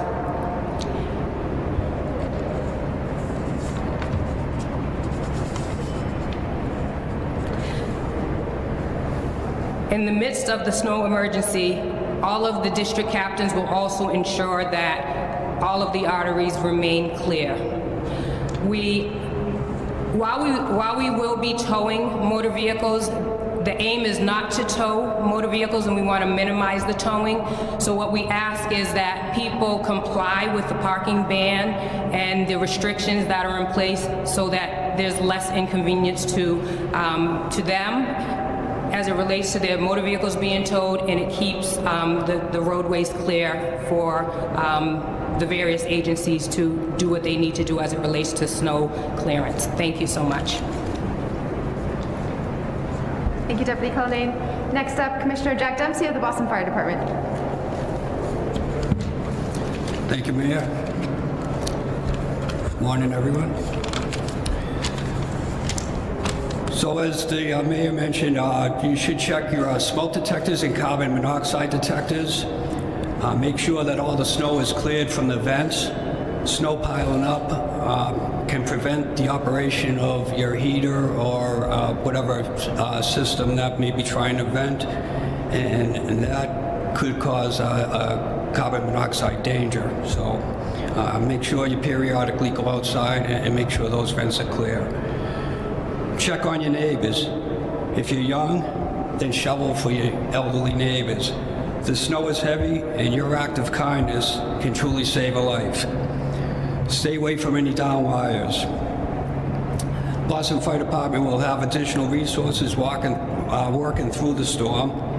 High water rescue units will be located in various areas, Seaport and wherever else needed. There's 2 of those that will help evacuate people if they need because of flooding. And please assist us in shoveling the hydrants near your house. There are over 13,000 hydrants in the city, and it'll take us a little while to get to them, so any assistance there would be great. In neighborhoods with tight streets, East Boston, South Boston, the North End, Beacon Hill, please don't park too close to the intersection. That, with the snow and parked cars, makes it very difficult. We can't make the turns. So that includes just fire apparatus and ambulances, so keep that in mind. Thank you. Next up, Chief of EMS, Jim Hooley. Thank you, Mayor. Morning, everybody. As with any snow emergency, please take necessary precautions to see the safety of yourself and of others. Look out for each other, particularly elderly family and neighbors. As has already been pointed out, shoveling of sidewalks and entryways is always helpful, especially if an emergency does occur. If we have to get to somebody with a stair chair to get them out, trying to get some stretcher access. I know it's hard to anticipate that, but if somebody has a chronic history, is more likely to come out. Just remember to keep them in mind that they may need some assistance on short notice for that. Avoid the risk of carbon monoxide poisoning. That can't be said too often. It's been pointed out by a few folks here. We have had tragedies with people jumping in a car that have been running with tailpipes not completely blocked or cleared underneath. High levels can overcome somebody very, very quickly.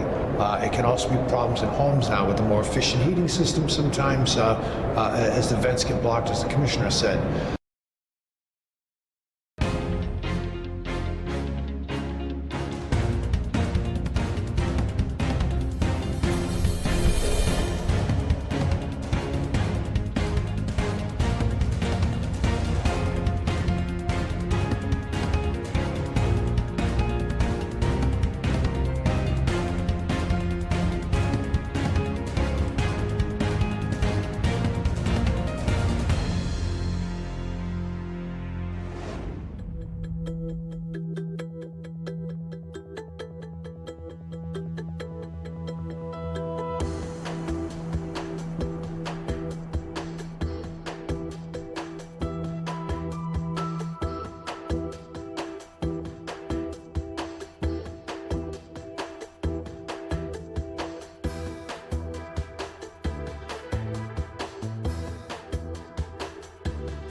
Be aware of any kind of change, altered mental status, someone who's maybe acting impaired for no other explanation.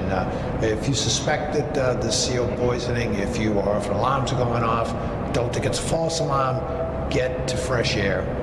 Let the experts come in, let fire come in and meet at the place, the surroundings. Call 911. Pace yourself when you're shoveling.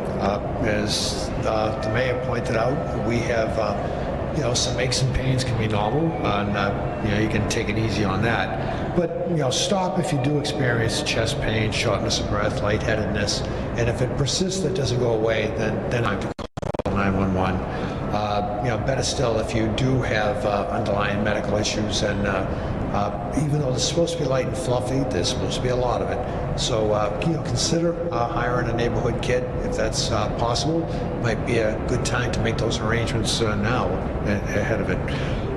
Exercise caution when you're using a snow blower. Never put your hands into the discharge chute if it gets jammed up. Follow all the precautions that the manufacturer tells you. Every winter we do see some significant soft tissue injuries from that. Limit yourself to exposure to the cold, even when it clears out and you are shoveling or out clearing. The wind chill is supposed to be pretty significant, so wear those extra layers and dress for the weather. Please take extra care when you're driving around corners.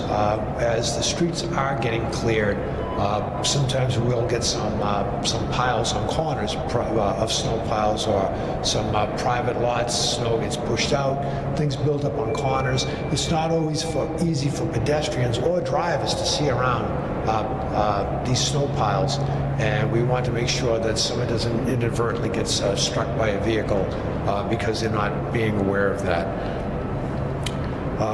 And also finally, we at Boston EMS, we're going to be increasing our staffing during and following the storm. We know that big storms like this have repercussions that last on for a couple of days afterwards, even when the sun's shining. And we just want to thank all the essential workers who are going to be out there and working. Every city department is geared up for this, not just us you see here today. And also all the folks who are going to be working in the hospitals, nursing homes, everybody else who has to get in there and do the job. Thank you very much, and take care of yourselves. Thank you.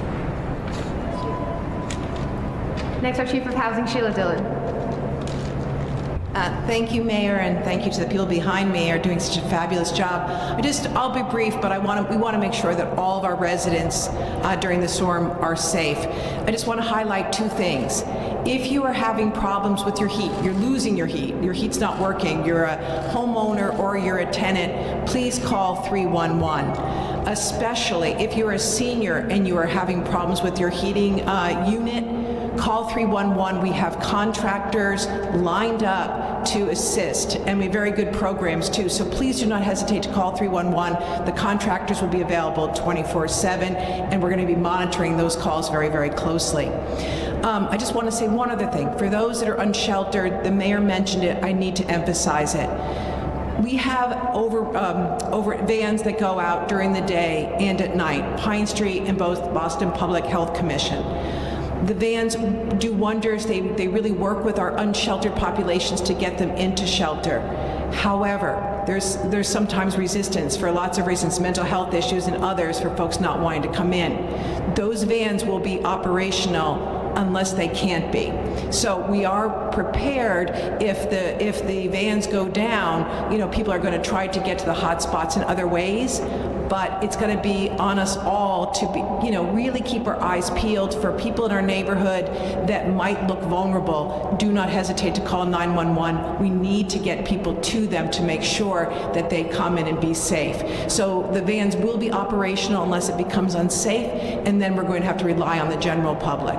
Thank you so much. Questions? How much snow are we looking at? Do we know? Well, hold on. I said that we are currently expecting as much as 18 to 24 inches. The last storm was over a foot, but as the streets here mentioned, this is going to be different, right? This will be big.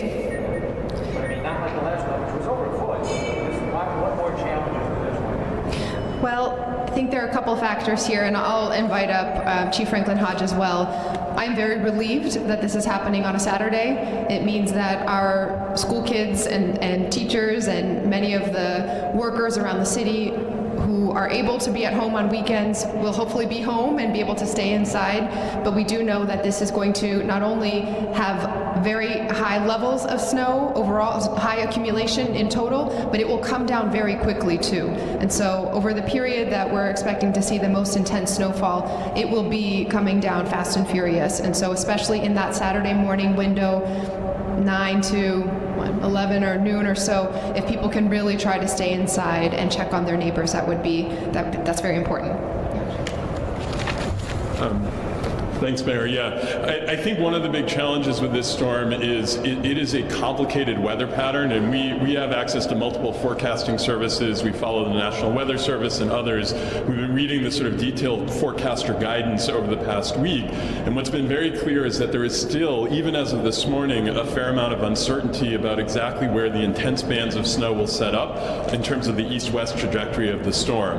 And the difference of 10 or 20 miles east to west may be the difference between getting a foot of snow or getting 2 feet of snow. So we're keeping a close eye on this. We're planning to treat this as a major snow event. We're planning for the worst case scenario on this. But I think the fact that the high end potential of this storm is so much larger than what we saw earlier this month is part of why there's this higher level of concern.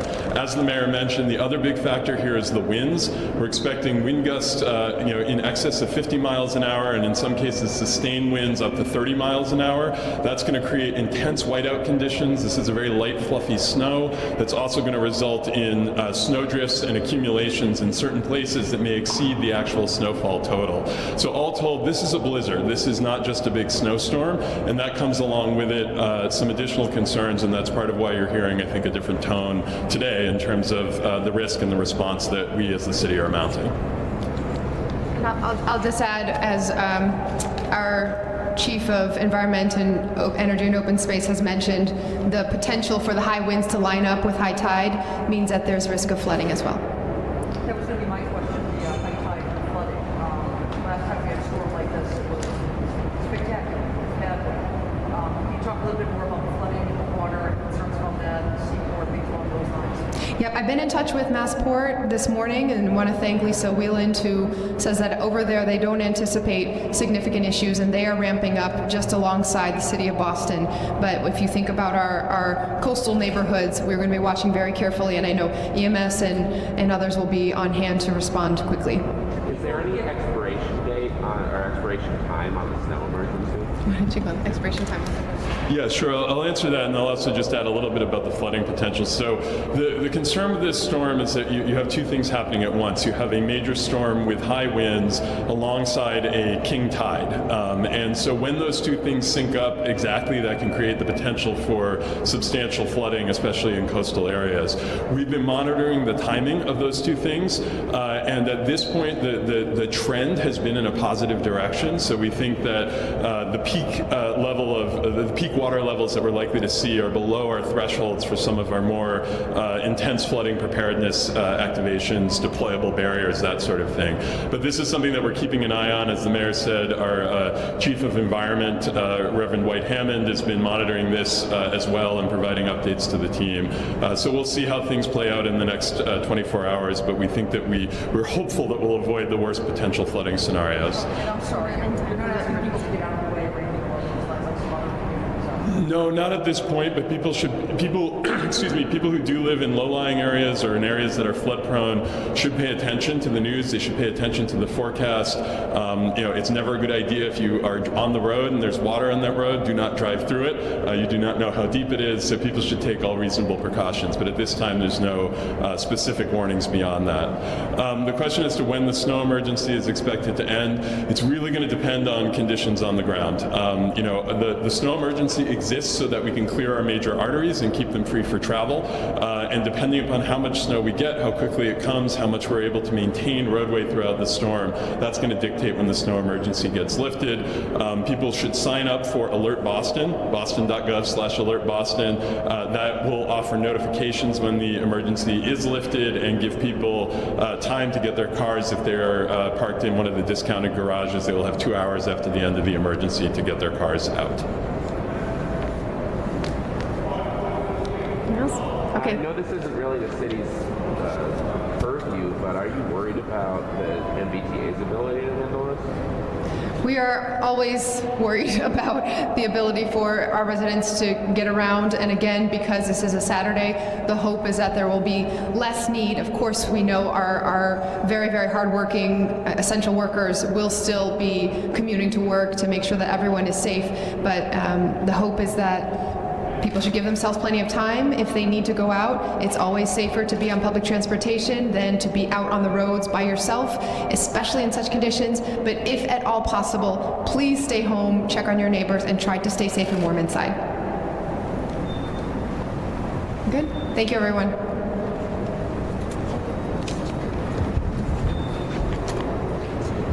Where are you going to be?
Well, good afternoon.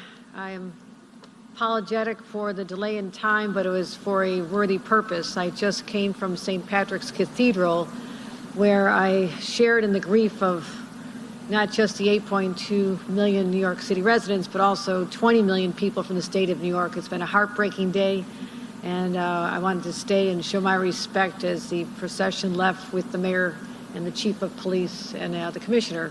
So that delayed us a little bit, but thank you for coming here today, and just continue to keep them in our prayers, and all those who are on the front lines protecting our safety. It's incredible to realize what they are willing to do every single day to make sure that New Yorkers are protected and safe, and for them we are eternally grateful, and our hearts go out to the families of Officer Rivera, who we had his final call today, as well as the funeral we're going to be attending next Wednesday, Officer Mora. So it's a difficult day for all of New York.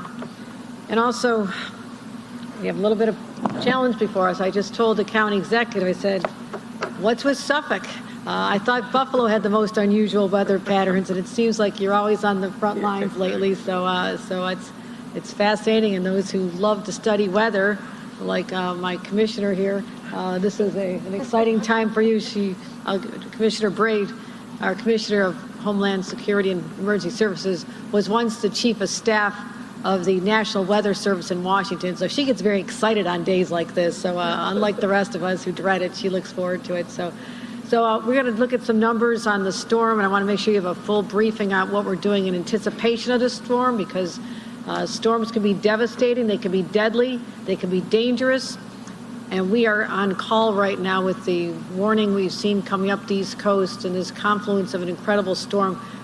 It's calling us to be prepared, and I want you to see what preparation looks and feels like, and you'll hear from the people who are on the front lines. And I want to thank members of the DOT who are here and the others who will be out there driving the plows and really putting themselves in harm's way to make sure that we can get home from our commutes, make sure we can get home to our families. And I'm going to ask everybody to do their part in helping keep our roads clear this evening. So I am joined by Commissioner Jackie Bray, our commissioner, as I just identified her.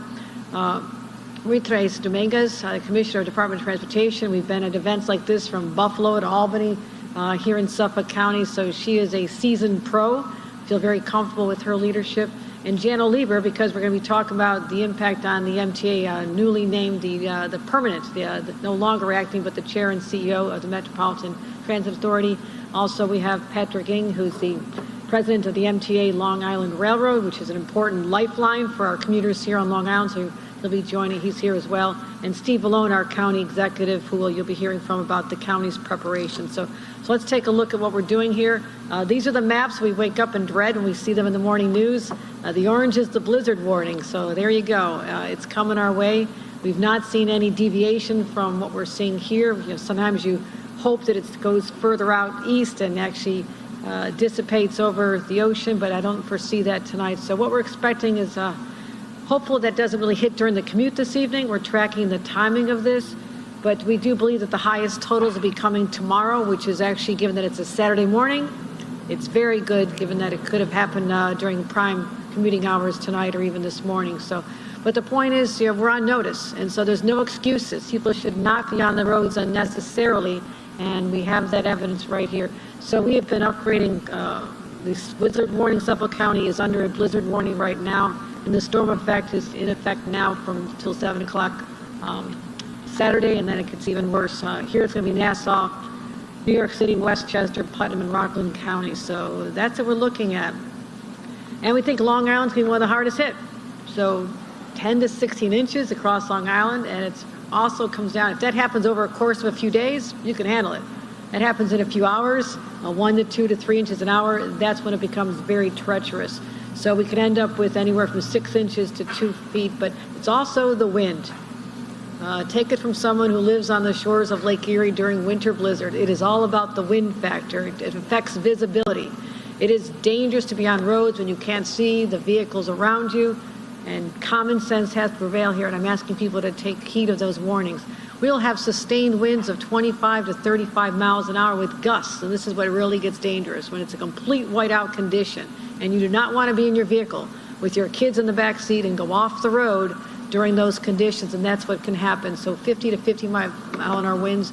We do not want to see the circumstance we saw in the Washington, D.C. area. Everybody was glued to their television watching the 30-some-hour episode where people are stranded in their vehicles, and that, my friends, is totally avoidable, and that's what we're talking about here right now, and the preparation we need to have. New York City and the lower Hudson Valley are getting slightly lower predictions, but they're still going to get a good amount of snow, so we're preparing those areas as well, and they'll be getting lesser amounts through the next day.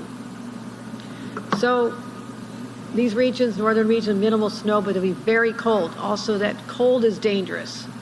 It can be bitter, it can be dangerous, especially if you're in a vehicle, you go off the road or you're stuck in traffic and your gas is low. Make sure you fill up your gas tanks. Your gas is low and all of a sudden you don't have any heat in the vehicle and your kids are hungry. Believe me, I speak as someone from experience, I've been there. It is not a good experience at all. So watch out for the wind chill factor as well. So that's really significant. So heavy snow, gusty winds, difficult road conditions. So yes, I feel like a weather person today, but I'm willing to turn it over to our experts in a couple of minutes. But here's what I'm asking New Yorkers. Just stay off the roads. Get through your workday today. Fill up the gas tanks on your way home. Make sure you've got all the necessary items in your vehicle. You got to have the scrapers. You got to have extra gloves. You got to have some blankets, have some water in your vehicles. And we all should be prepared for this. But the best way to handle this is stay home.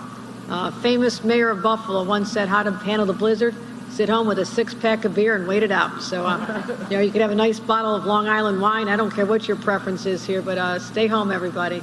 So we've been preparing for this since Wednesday. I feel we're as ready as we can be, but there's a lot of other dynamics at play here, including our utilities, the salting, getting our crews out, bringing people from other parts of the state to be ready, positioned in our key areas that have been identified already, and that's what I'm going to turn it over now to. Let's hear first of all from Commissioner Bray on her preparations, then we'll hear from Commissioner Dominguez, Chairman Lever, and so you'll have up to the minute information on what we're doing, but it's all in the hands of how we're willing to handle this. If we are staying home, you'll be safe. You're on the roads. It is wildly unpredictable starting this evening and certainly through the night and into tomorrow. So we're on notice. Everybody get home safely tonight, and we'll get back and talk about our COVID report in a couple of minutes. Commissioner Bray. Thank you, Governor. So as the Governor said, we've been preparing since Wednesday. Our State Emergency Operations Center is activated. We're engaged with the National Weather Service on a near hourly basis at this point, and with all of our partner agencies. Our downstate stockpiles will open early morning, Saturday morning, to support any local government requests for needs, pumps, chainsaws, generators, or anything else they need. Both DOT and state police have moved personnel down to Long Island. Commissioner Dominguez will speak to DOT, but the state police will increase patrols, particularly on Long Island's roads. The thruways got over 360 plows deployed, 11 tow plows and 67 large loaders here ready for the storm. Statewide, we've got over 5,500 utility workers ready to respond, of which 1,300 are here, and additional are here downstate. Additional utility workers are staging in Westchester and the Bronx tonight to surge as needed. Our Long Island state parks, as a precaution, will close tomorrow, and our parks and our DEC teams have cut and toss crews ready to go in the event of downed trees. Port Authority is expected to implement speed restrictions, so be on the lookout for that for our bridges and our roadways leading to our crossings.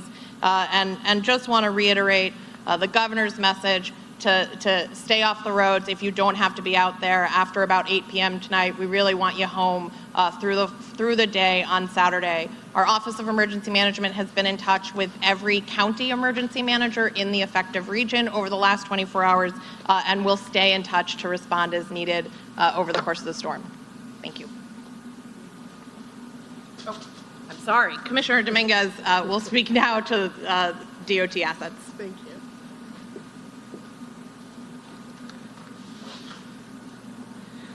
Hi, good afternoon, everybody. Thank you, Governor Hochul. Always appreciate your leadership as we prepare for a snow event like the one we're about to face here. The Department of Transportation has been not only closely monitoring, but partnering with all of the state agencies, DISHs to be included, but especially here on Long Island with our local partners, because we really do believe that this is going to be the epicenter of a lot that happens with regard to this storm. DOT forces will be out in force, clearing the roads, and we're ready to take on whatever Mother Nature sends our way over the next 24, 48 hours. Tonight, the department is going to be planning to issue an advisory speed of 45 miles per hour on the Long Island Expressway and all the parkways here on the island. And we're also going to restrict trucks to the right lane only on the LIE. We do this for safety reasons. It's really important. So please abide by the speed limit. These advisory speeds will be supported by our variable message signs, which you see across all of our roads and our parkways. And they're only going to be lifted when we believe that it's safe to do so. I personally have packed my bag. I'm going to be here to ride out the storm, along with our crews here who do an excellent job. So in addition to the more than 360 Department of Transportation supervisors and operators who are located here on Long Island, we have the following assets at our disposal. We've got about 252 large plow trucks, 16 medium duty trucks, 37 large loaders, a tow plow, and 2 snow blowers. And these aren't your average snow blowers, they're massive. So I just wanted to clarify that. We're also bringing an additional 94 personnel from DOT from across the entire state. We're bringing in from the Mohawk Valley, from the Finger Lakes, from the southern tier, about 94 in total, to make sure that we are adding to our great capability here in Long Island, and that includes 70 additional plow operators, 10 supervisors, 6 signal technicians to make sure that we're addressing any outages, 4 mechanics, and as well as 3 assistant resident engineers and a safety officer to make sure everybody stays safe. We've got tow trucks that will be strategically placed across the island in Syosset, Riverhead, Medford, Hampton Bays, Central Islip, Melville, and North Merrick. We would do that so that if there's a crash, we can clear it quickly and make sure that people are able to traverse safely. If additional crews are needed, we're ready to deploy. We've got the capacity, and we'll pull them in from across the state.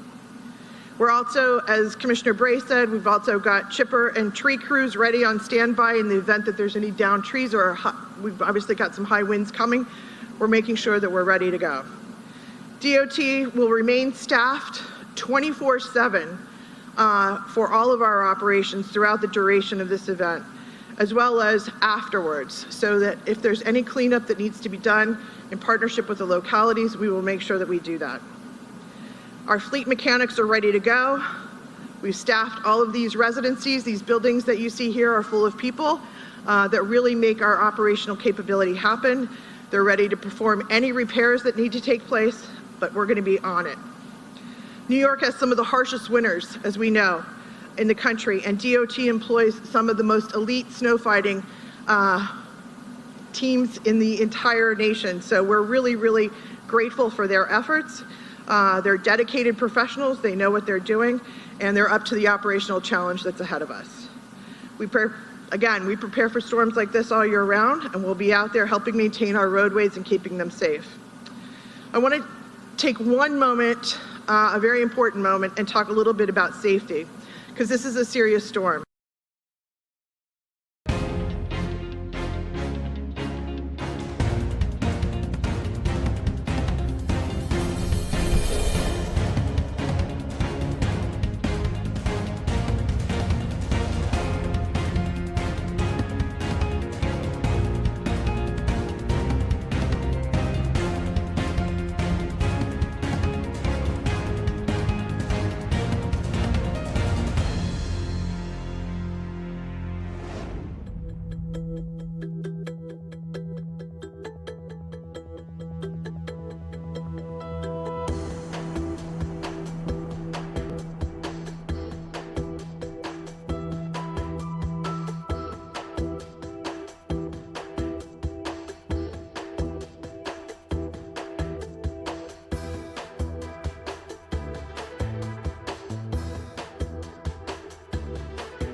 As the governor said, the best thing you can do is stay home. Please stay off the roads starting this evening. Stay off the roadways. It's the best way that we can do our job, clearing the roads, and you can stay safe. If you have to be out, please drive slowly. But again, if you can, avoid travel if at all possible. Our plow operators are going to work around the clock until all the roads are clear and they're safe for everybody. But keep in mind, our plows go about 35 miles an hour, and it takes 1 to 2 hours for them to do an entire beat of everything that they've got to cover. So if you see a plow on the road and it's in front of you, don't try and go in front of the plow. Please, there's dangerous conditions. They're plowing snow, they're plowing ice. There's hazardous conditions in front of them. Give them the space to do their jobs.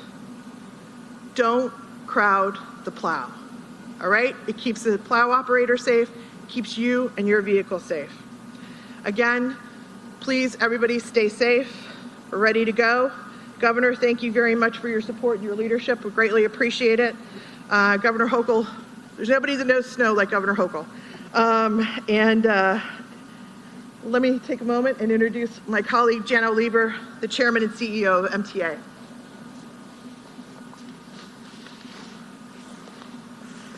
Thank you, Commissioner. I think that the Commissioner just alluded to the fact that we have a governor who's from a pretty snowy part of the state.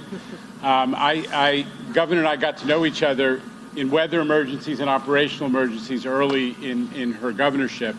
And I can tell you, as I said then, we are fortunate to have a governor who's not only a state official and a federal official in her career, but also a local official, because she does get it, and we all benefit in these dangerous situations from that.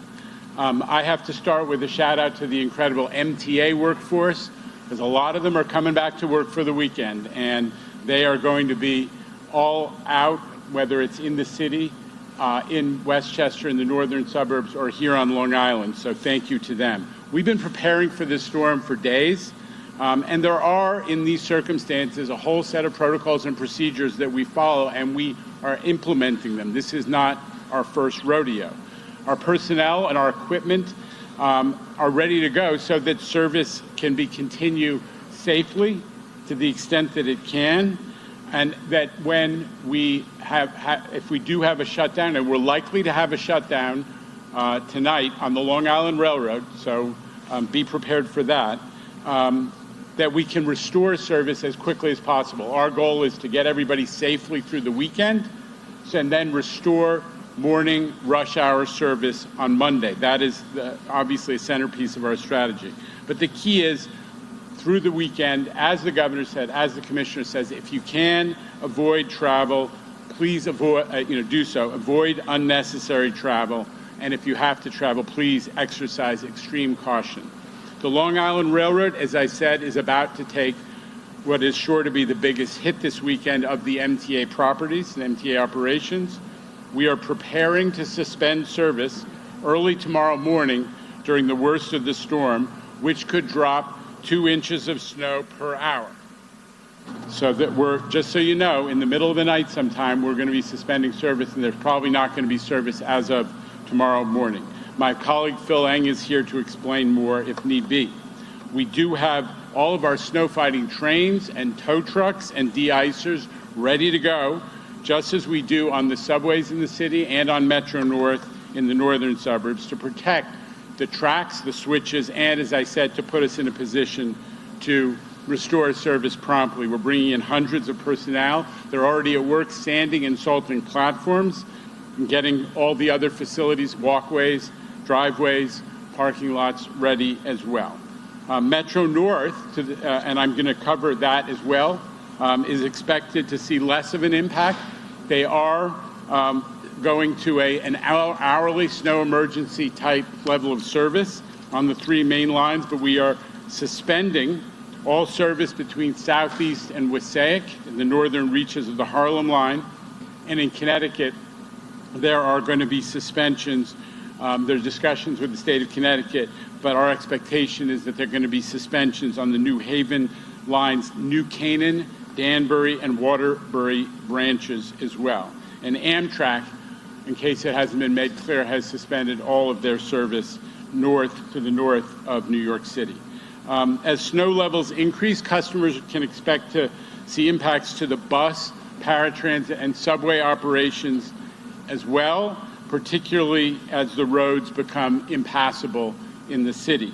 The underground portions of the subway line, and there are 220 miles of it, the outdoor portions of the subway line, the outdoor portions of the subway line are likely to take some hits. We are not now officially suspending service or anticipating it, but we are prepared to protect the conditions on that and anticipate there could be impacts. The impacts on the buses and the paratransit system depend on road conditions and total accumulation, which will affect how quickly our friends at New York City Department of Sanitation can do their work. But I'll tell you, we've already suspended the use of articulated buses, which obviously have maneuvering issues in this kind of conditions, and all of the other buses in New York City are being wheel changed. We'll be closely monitoring the conditions Saturday and Sunday again, we're trying to maximize service, but we're prepared to suspend or reduce service wherever necessary. On the bridges and tunnels, and the Commissioner referred to some of it, we've got 10,000 tons of roadway de-icer and 115 pieces of equipment. Those are for the MTA bridges and tunnels.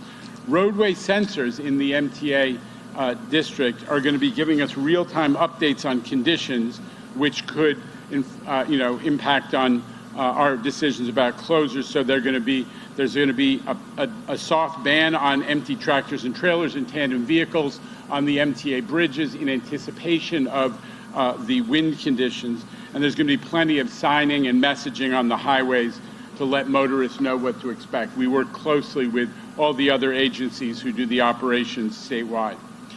So for the latest updates across all of our modes, the MTA modes that is, check the MTA website, and especially the MTA apps, which have very accurate real-time information, My MTA, the LIRR Train Time app, and the MNR, Metro North Train Time app, and use the social media channels. So with that, it's my pleasure to turn it over to my friend, the County Executive of Suffolk, Steve Bellone.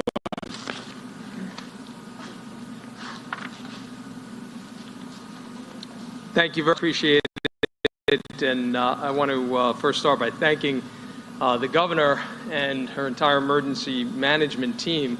The governor mentioned the events, the weather events that we seem to have frequently here. And what is always the case whenever any of these come up, I can always expect to see her name pop up on my phone because she's calling to check in to see what we need and if there are any resources that are required from the state. And we appreciate the partnership with Governor Hochul and her team across a range of issues. But particularly during these events, my entire emergency management team is here as well. The only person who is not here today is our police commissioner, Rodney Harrison. Like the governor, he was attending the funeral today for Officer Rivera. Commissioner Harrison, who just came over to lead our department, was the chief of department for the NYPD. And Officer Rivera came on as he was chief. And I know this is a very difficult day for him. It's a difficult day for all of New York. And I can say all of us out here in Suffolk County are devastated by this loss. We are all thinking about our friends and colleagues in the NYPD, so many of whom are out here in Suffolk County. And we will keep Officer Rivera's family and loved one in our prayers, and just say thank you to all of the law enforcement officers out there who are working every day to keep us safe. So in Suffolk County today, we are preparing for a blizzard. This is likely to be one of the most significant storms we have seen over the last several years here. As the governor mentioned, you've heard other emergency management officials, we're looking at up to 18 inches here, but depending on where the bands go, we could see 2 feet in certain areas. And we know, as we have seen many times in the past with these storms, they shift. And a lot of times they shift for the worst. So we are preparing for the worst here. Our crews are ready. We have the materials, the salt, sand, about 18,000 tons ready to go. We have close to 200 vehicles that are that are prepared to be out on the roadways. And this storm, a couple of good aspects. We are expecting lighter snow, which is helpful. And I think the timing of this storm, obviously, timing of storms is always critical. The fact that it is pushed back, it is going to be past commuting time on a Friday night into Saturday, that's good timing. In terms of good news, that's pretty much it with this storm. We are looking at high accumulations, high winds, and then subsequent to the snowfall, very, very low temperatures. So as we talk about clearing this out, this becomes a difficult challenge as you get down to smaller roads, particularly in our local partners. And that's why the partnership with the state and working together across municipal lines and levels of government is so critical in a storm like this, where you have a long-term event and you can be certain, because of the conditions, that the cleanup is going to take some time on a storm like this. Everybody's intent is going to be to get us ready and prepared for the morning commute on Monday, but people should obviously be paying close attention to what's happening because of the conditions of this storm that we're expecting, both the intensity of it, the amount of accumulation, and the fact that we will have freezing temperatures over the next couple of days following this storm. We are going to be closing Smith Point Bridge 4 p.m. today. Suffolk Transit will be canceled for tomorrow. People should monitor. We will get that back up and running as quickly as possible, but it will be based on conditions.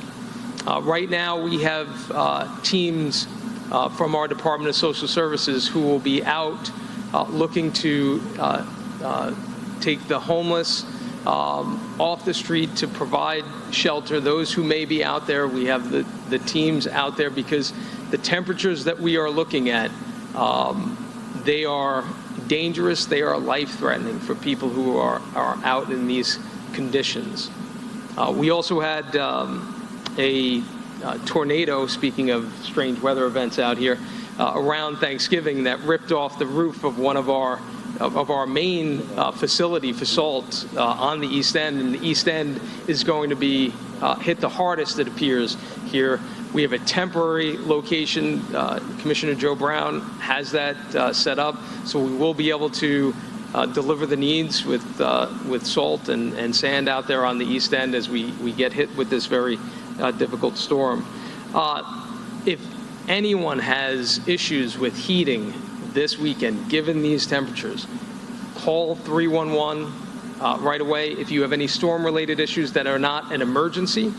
And if your heat is going out, that is going to quickly become an emergency in these temperatures. So call 311 and we will work to provide assistance as quickly as possible.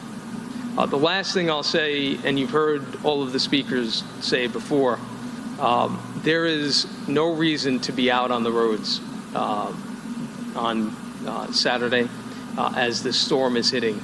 We are expecting blind out conditions during the overnight hours. This is going to be very difficult for the plow operators to be working out there. If you are out on the roadway, you are making their job more difficult and more dangerous. Unless you are an emergency worker or working in a hospital, unless you are a worker like that, that absolutely has to be someplace. Stay off the roads. This is a very serious storm.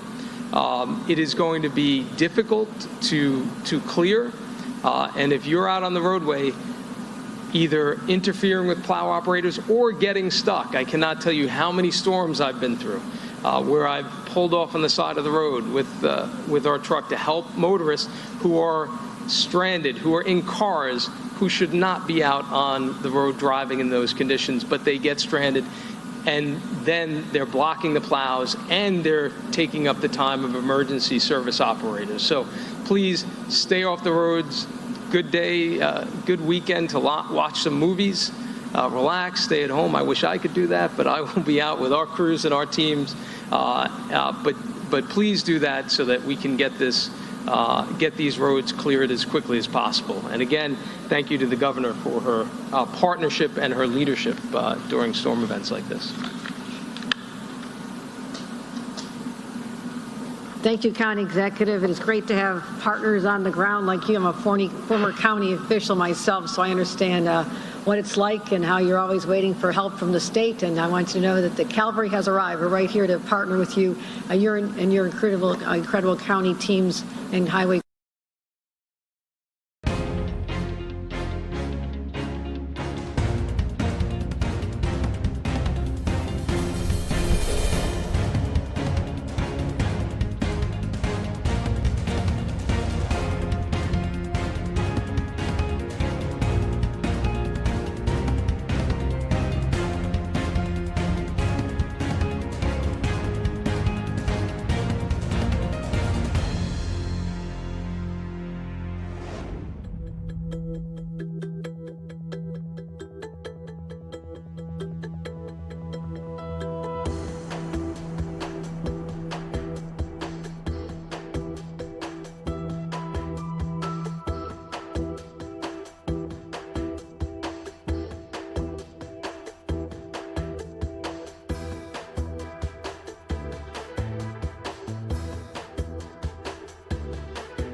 Crews, whatever you need, we are there for you. But in light of everything you've heard from these experts, that is why I'm taking the step at this time to announce that beginning 8 p.m. tonight, we'll be under a state of emergency. And what that does is it gives us the extraordinary powers that we may need for additional purchasing of equipment or transferring individuals, personnel. So just so everyone knows, that's how seriously we're taking it. 8 p.m. tonight, state of emergency here in the state of New York. And again, we are encouraging everyone to stay off the roads once the snow starts this evening and absolutely tomorrow, because otherwise you are complicating life for those who are out there trying to make your life easier. So let's give them the room they need to do their jobs and make sure that we don't have anyone stranded. So as we talk about one storm, let's head into the next storm, and that is our Omicron storm, our winter surge that we kept talking about it. And I think the winter snow clouds of Omicron are starting to part. That is a very good sign. Our statewide cases went down about 13,592 to be exact. And that is down from January 7th, not that long ago. Look how high it was, 90,000 cases. Long Island still has about 1,700 new cases yesterday, so we're keeping an eye on those numbers as well. But that is the trend we've been waiting for. It is arriving, and I could not be happier to report this news. Our 7-day average is going down as well. Statewide, it's about 6.15%. Long Island a little bit higher than the statewide average, about a 7.4. But overall, again, this continues to drop as well, our positivity rate. We've always watched our hospitalizations, and luckily those are dropping from our high of 12,600 people hospitalized at the same time, and what a stress that put on our hospitals throughout this state. And yesterday we were down to 8,100, so we've dropped significantly, more than 2,800 over the past week. But This is all a lagging indicator. We talk about infections start. You see the numbers spike there. People get sick, then hospitalizations, and sadly, we still see far too many deaths. And yesterday we lost 171 fellow New Yorkers because of this pandemic, and I want to make sure that we're remembering them, but also that is a reminder to take this seriously until we are clearly out of this storm. And that is why, as we talk about this, we didn't know at the time when we put in our mask or vaccine requirement to protect people as this Omicron surge was spiking and it was spiraling out of control in the month of December. We could not have foreseen what January and February would look like.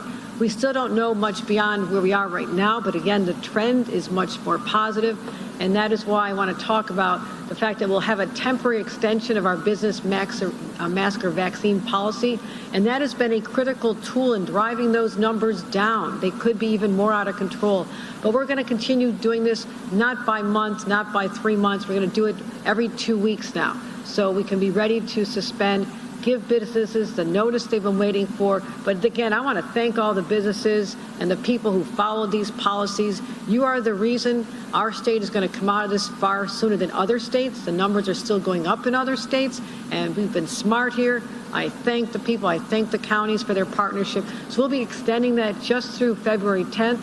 Again, probably a couple days before that, we'll be evaluating. But if we continue on this rapid trend downward, we'll be in a good place. If it levels off or something else happens, I need that flexibility to reserve that. But also, people are waiting to hear when some of these restrictions can be lifted. And so we're going to continue with our flexibility. As we know, the school masking policy remains in effect, despite the fact that there was a little blip, but we are back on track legally. And I want to thank our Attorney General, Letitia James, and her incredible team for understanding the urgency of us appealing a decision that came forth based on factors that we don't agree with. We happen to think that the Commissioner of Health and the Department of Health have a responsibility to protect public health. That is why they do what they do, and we're going to continue to defend that in court. So the appellate decision, the second department sided with us and let common sense prevail. So now we are back into ensuring that these are in place again for now. And the only reason we have this is because this is how we can keep our schools open. When our schools are open and kids are safe there, moms and dads can get back to work. We can start that path to being normal, and there'll come a time we can talk about lifting this as well. We're just not there yet. We're going to continue keeping people safe and fighting to protect all New Yorkers. So just want to give those notices of what the lay of the land here is in the state of New York. And also, let's continue to wear the masks, the ones that really make a difference, the N95s. And President Biden is sending about 400 million, that's an extraordinary number, making those available. So they're free. You can get 3 of them at a time. And they're going to be available at every place, the retail pharmacies and stores where they're offering vaccinations right now here in the state. So if you're looking for a place to get your free, heavy-duty, very efficient mask, go to vaccines.gov, and it'll show you where to get those. And I want to thank President Biden for making those available to New Yorkers. So check on that. But again, if I saw higher vaccination rates as well, I would sleep better at night. But our children and many people who are still vulnerable, all they have to do is show up, roll up their sleeve, and get that shot, get the booster, and they're ready to roll, and they can handle whatever comes next. As we've seen, people who are vaxxed and boosted did not end up in the hospitals with Omicron. They may have had symptoms, stayed home for the 5 days if they tested positive, but our hospitalizations are still vast majority are people who are unvaccinated, and our kids are going to be sick if we don't get them vaccinated. So let's make sure that happens as well. Let's give all the kids the protection they need to be able to stay in school and stay safe. So that is what I wanted to offer in terms of our forecast for the storm, our forecast for COVID. One's looking rather treacherous, one's improving. So at some point we'll say the storms are gone in both fronts, and I look forward to that day very much. Again, I want to thank everybody who's here. These men and women who look nice and warm and comfortable right now, they're willing to go out there. They'll be on the streets. Please protect their safety as well. What they do simply for you. So let's give them the regard that they do. And with that, I'll take any questions, and then otherwise we'll head back to the city and get ready for the storm. You said the cavalry is here. That's clear. In spite of that fact, what's your greatest concern as we head into this storm in the next, say, 36 hours? People getting stranded on roads. Absolutely, people getting stranded on roads. The snow will fall. I mean, I lived in a house at one time when the snow piled up over the course of 2 days, 7 feet. That's taller than I am. So, okay, up here, we could not open our back door, could not get food, could not get water, could not get heat. But I knew I was safer in that home than I was out on the highways where there was zero visibility. That is dangerous. And for people who are not as accustomed, that they, well, I'll just run to the store, I'll just run out, I'm just going to pick my kids. My kids want to play with their friends, let me just take them over. Please don't make that calculation. Just stay home, stock up on your food, stock up on gas, stock up on your subscription to Netflix. I can make some great recommendations. I had to do a lot of binging myself over the years. So just stay home. That is what I don't want to see, I don't want to see Long Island or New York State on the national news where everybody's jammed up on a highway, stranded for hours, kids are crying, people are desperate. That happened in Virginia, down where my family lived just a few weeks ago. That's a scenario that we're trying to prevent here. That's my nightmare. Yes? Off topic, okay? Sorry? Off topic, okay? Oh, who yes, on topic now? Who has a storm question? How much of a concern are the frigid temperatures in terms of both safety and also the cleanup? Yeah, and when you talk about frigid temperatures, also what happens is frozen power lines, they come down. Do not touch a line. Do not try to remove it yourself. That is extremely dangerous. We have experts who know how to deal with that. But the freezing temperatures, particularly for people who are housing insecure, are homeless. And I'm glad the county executive mentioned this. These are people who need to be in shelter, starting to go there now. And any help that the county needs to make sure that those shelters are fully staffed, that they have the blankets, they have the food, the water will be there for them as well. So yes, it's fun to dress up warm and play in the snow, but at some point, the wind chills, not just the actual temperature, but you need to calculate the outdoor temperature with the wind, and that gives you the actual real feel on your skin. And there'll be times when it's just too cold to even let your kids go out and play. Keep them warm inside. This is only going to be a weekend. We anticipate getting back to normal after cleanup on Monday. It's not going to be one of those storms that lingers for days and days, which I've experienced before. So that's the good news right now, unless our weather changing at all? Okay. I'm willing to be corrected on that one, but right now it looks like it is a weekend event. You know, there's still football games this week, and I stopped watching last week. So if you want to watch those other teams, I don't really care right now. It's a little hard to talk about. So stay home, watch some football. Watch some Netflix. Make some apple pies. Make some chicken chili while you watch the games. What I usually do. So you just stay home. I'm not making light of it. This is deadly serious, but it doesn't have to be. That's why there's this warning. That's why we're standing here, and that's why I know the mayor's doing his own press conference. We talk about these. We're working with our local partners, so there's no reason why this has to be bad. We're home. They do their jobs on the roads. We're safe, and we talk about this in the past 10 starting Monday. That's what my hope is. How bad will it start tonight? When will it start being like 1 to 3 inches? What is our expectation on exactly when that starts? Yeah, we expect the heaviest snow to start. We expect that to start between 11 p.m. and 12 a.m. The sort of most intense bands would hit Suffolk.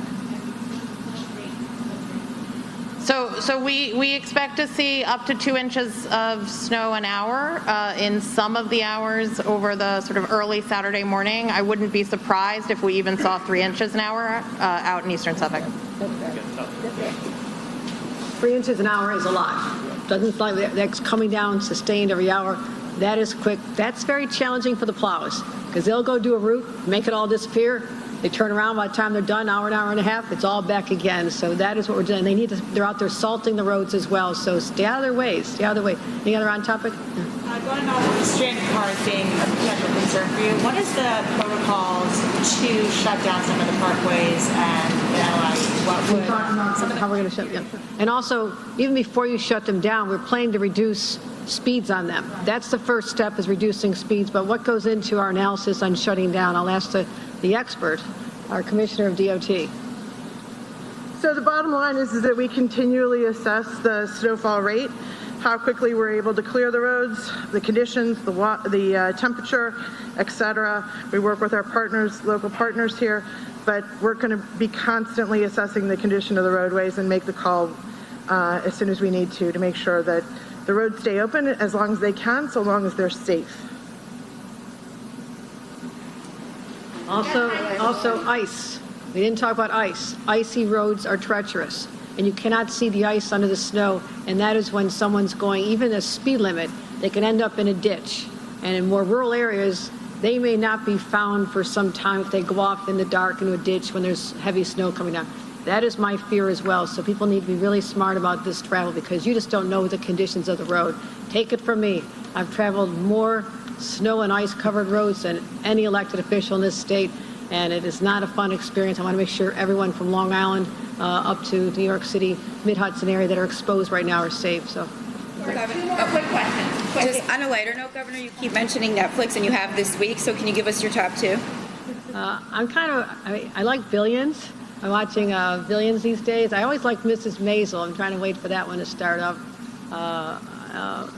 I don't know. I won't tell you some of those other ones. I think I'll clean them up a little bit. No, I'm just kidding. But also, it's a fun experience. I mean, I never had time my entire life to sit and watch like over a series. So my 30-something-year-old kids are always recommending shows, so I'll take their recommendations as well. But and I like Succession. You know, they're kind of nasty to each other, but it's good. It's kind of entertaining.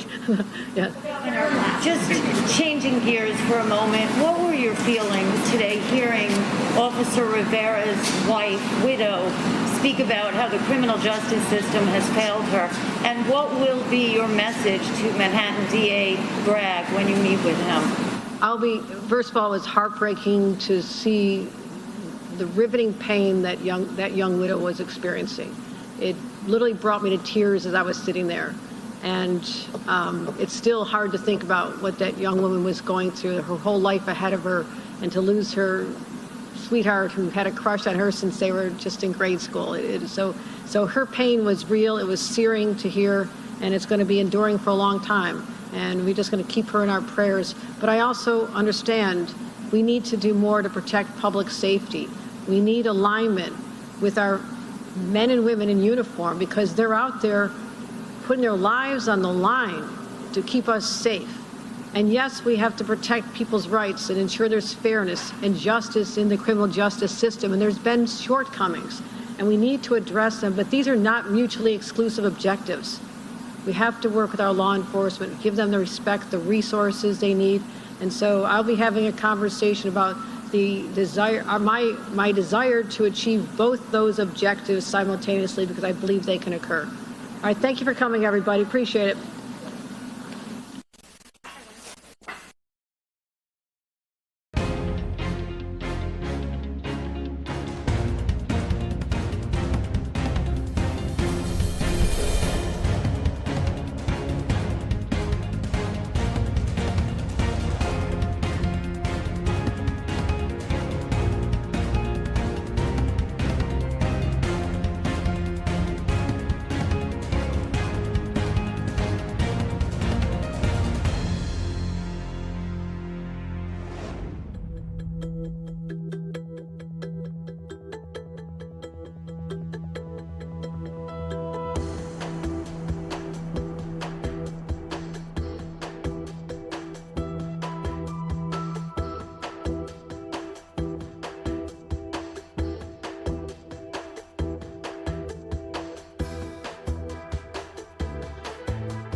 And it's warm.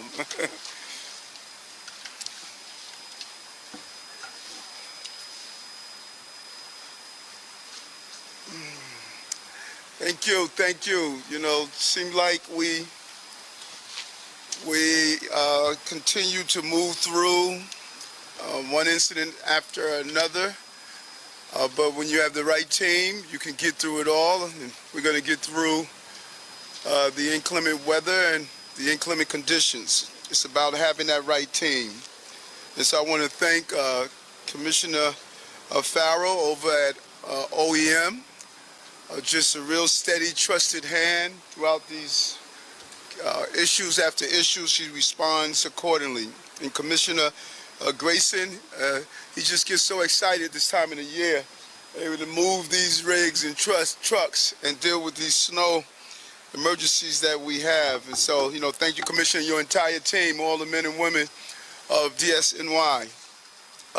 We all know by now that the National Weather Service has issued a winter storm warning for New York City, and we are going to be prepared for it. We could expect up to 1 foot of snow, but Mother Nature has a tendency to do what she wants, and we're just going to be prepared as it shifts. We'll be prepared for the shift in the snow.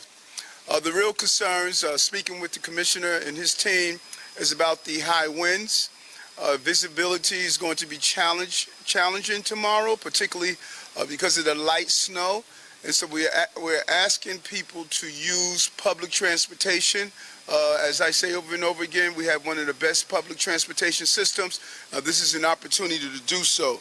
And so the heavy snow can result in widespread travel issues. And my commissioner of DOT is here, and he's going to go through some of that. It's always good seeing you, Adonis.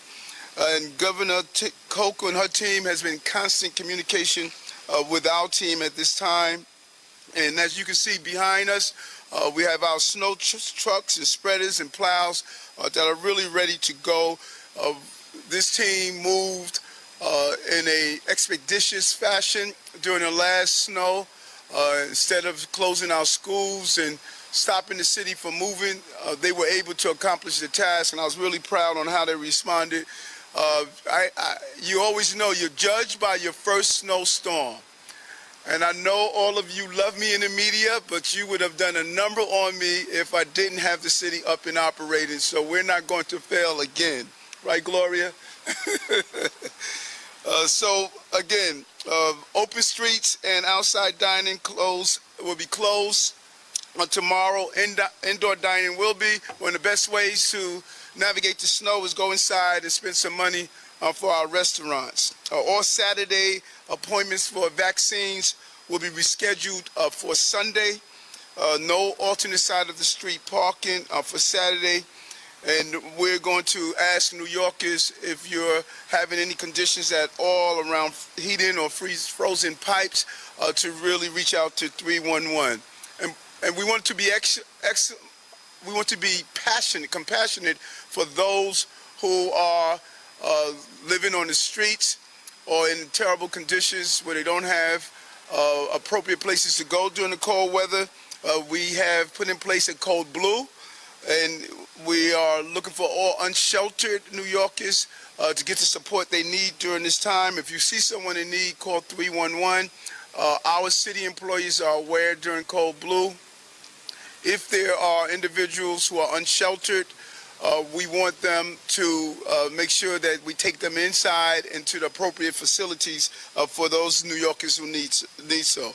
And look after your neighbors, and that includes checking in on them, shoveling snow if need be, to make sure they get the support, particularly our seniors, to get the support that they need.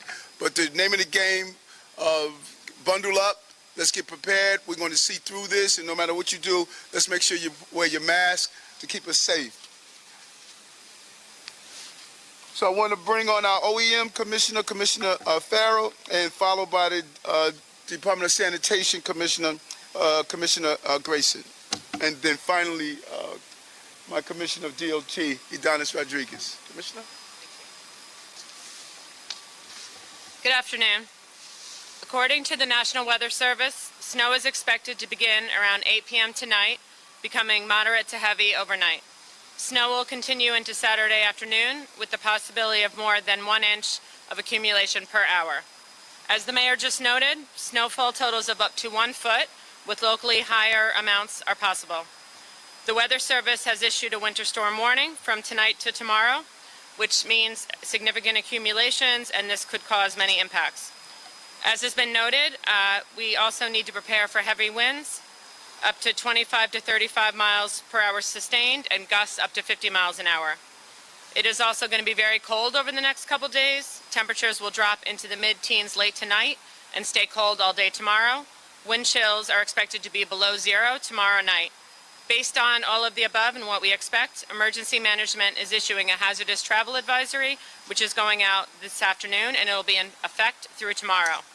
In addition, the city has taken many steps proactively to prepare for this storm. We've activated the winter weather plan, and we've been holding daily calls with city, regional, and state partners, as well as our partners, elected officials, nonprofits, and private sector, to coordinate storm preparation and response. We're also working closely, as always, with the utility companies, since we might see some coastal flooding or affect infrastructure. The city's Emergency Operations Center will activate at 8 p.m. tonight.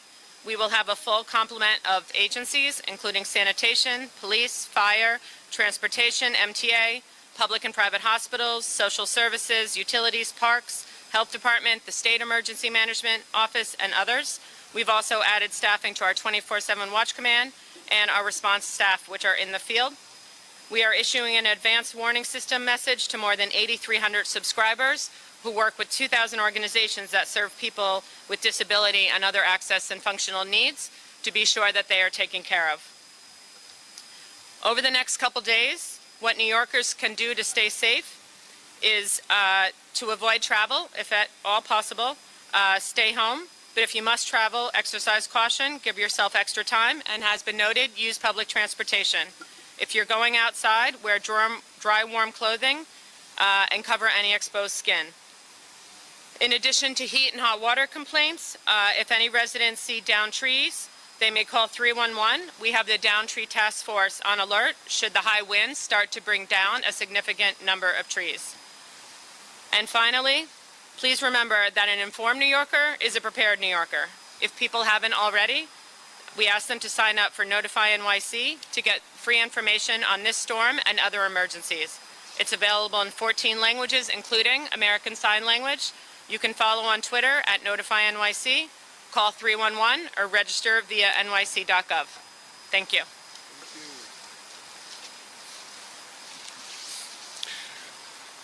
Thank you, Commissioner Farrell. Thank you, Mr. Mayor.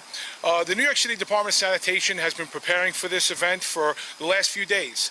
Up to and including, we applied a liquid brine pretreatment to over 700 miles in New York City roadways before the first flakes even happened. And we've been out there all day. It's been pretty much just on and off little snow all day. So we have over 700 salt spreaders already pre-deployed, and we have been applying product as necessary. We intend to continue to do that. As far as salt storage, we have 280,000 tons on hand, so our capacity for this storm is not a problem. We're going to have about 1,800 plows in the field for this event when we expect it to come in, which is later tonight.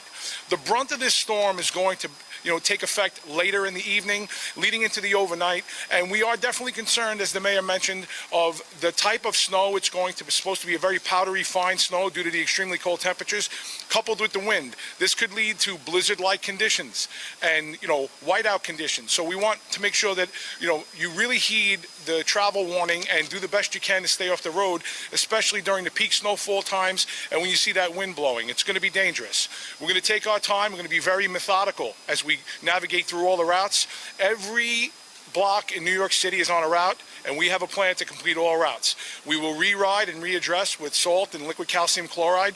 With the cold temps, the liquid calcium chloride will be very effective at still making the melting happen as it drops the effective rate, where salt starts to fail below 25 degrees. So we have a really robust plan in place. Our entire workforce is in mandatory staffing. Our numbers are very good.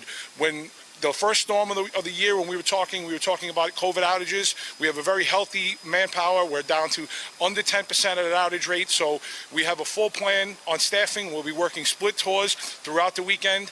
And ahead of time, I would like to just thank my workers, the men and women of the Department of Sanitation, all 10,000, both frontline and everybody in the back office, always steps up during a snowstorm. They're true everyday heroes.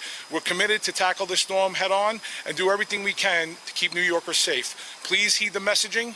Please listen to what we're trying to tell everybody to be safe. And between us and all of our partner agencies, Commissioner Rodriguez is here. He supplies us additional plow support. We have additional plows coming in from the Parks Department and DEP as well. So it's an all-hands-on-deck approach to what could be a pretty significant, possibly double-digit depth event here in New York City, and we will be ready. Thank you much. Thank you, Commissioner. Let me summarize what the mayor said first in Spanish, then I'm going to be explaining what DOT is doing, working together with both agencies here. As the mayor said in Spanish, el Servicio de Clima Nacional ha emitido una advertencia para la ciudad de Nueva York. La nevada comenzará a eso de las 7 de la noche y continuará durante toda la noche hasta mañana. Se espera un pies de nieve localmente y posiblemente cantidades más altas. Por favor, hace el alcalde Eric Adams el llamado a limitar sus viajes en las calles esta noche y mañana. También el alcalde llama a que ambos programas de restaurantes y calles abiertas estarán cerrados este sábado. Los restaurantes estarán abiertos. Los estacionamientos laterales serán suspendidos para el sábado.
También señala el alcalde Eric Adams que los neoyorquinos deberían llamar al 311 si necesitan asistencia con su calefacción o tuberías frisadas.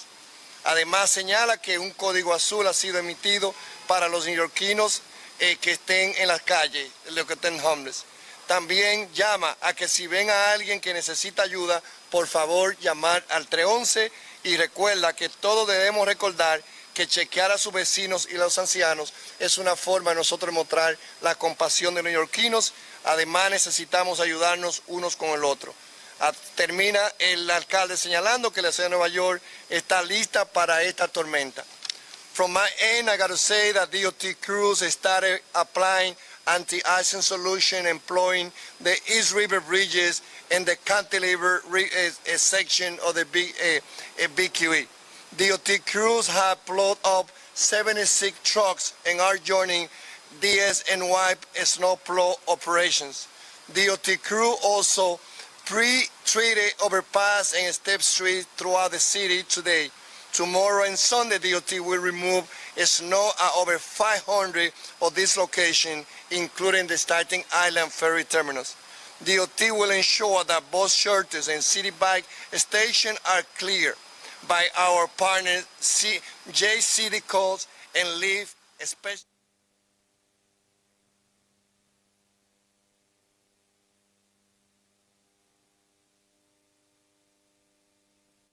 to be vigilant during this storm. City bike also will be suspended today from 11, so at 10, as also a scooter, the scooter in the Bronx also will be suspended at 9. Open restaurant, roadway dining, as well as open streets are suspended tonight and tomorrow until further notice. Hoy le estamos diciendo que el Departamento de Transportación de la Ciudad de Nueva York, trabajando con las agencias, va a seguir el liderazgo del alcalde para asegurarnos que esta tormenta de nieve la podamos pasar con la mejor preparación que haya tenido la ciudad de Nueva York. Thank you. Gracias. So let me manage expectations. We are doing on topic only. It's been a full day. I'm not doing the off topic dance. On topic only. Don't sneak in off topic with your on topic, because we're only doing on topic. Can you say that in Spanish, please? Start on this side. We've got Chief Nellis here with the microphone. Por favor, las preguntas que se vayan a hacer que sean simplemente del tema que se está tratando. Hoy ha sido un día muy largo y se espera que nadie entre una pregunta que no sea relacionada al tema de hoy. Thank you. Appreciate you.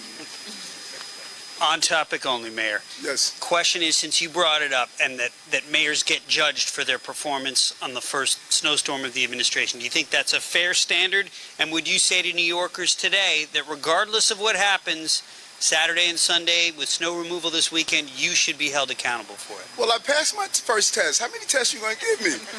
We cleared up. We opened schools during the busy day. Grayson and his crew did a great job. But listen, I want to be judged on everything. I want to be judged on the efficiency of our city. I campaign on the dysfunctionality of this city. We got great men and women. We need to give them the resources and the support. And so, yes, we have to do our job better to give taxpayers their product. And I have full confidence in this amazing team that's here. They're not going to let me down. They're not going to let New Yorkers down. Mayor, how long? Sorry, we got one over here. We're going to come around with the microphone. Hi, Mayor. Alice Gaynor, WCBS. I like that look you gave me. We're all good here, all friends. Can you clarify the outdoor dining? Is it suspended tonight as well, or is it just tomorrow? It's suspended tomorrow. So outdoor dining is open tonight? Yes, we want people to spend money today. Okay, we're going to come around left and right. Mayor, how long will it be before you think the roads will be passable and drivable, given the storm and the speed with which you hope to plow these roads? It's a good question. We're going to be treating the roads throughout, so passable is a very good term. You'll have passable roads on the critical roadways, so your main arterials, your highways, routes leading into firehouses, ambulance houses, hospitals. All the main infrastructure roads are going to be passable throughout the event. What we don't know yet, and the reason why it's a really good question, is when does the heaviest snow come in exactly, and how does it start banding up?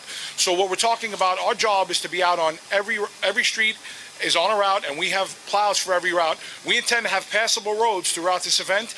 When will people see blacktop? Now that's the real question, because what you want to see is blacktop. But I want to remind all New Yorkers, it's going to be like 20 degrees. So whatever we plow is going to stick around for a while. There will be some lingering, but you will have passable roads as we continue to progress through routes, and you'll be seeing passable roads by Saturday night into Sunday, completely passable. And if you have to travel, if you have to go out, you will be able to drive in New York City. I strongly recommend that you don't, but you'll be able to get to where you have to go. Thank you. Katie and then Jeff.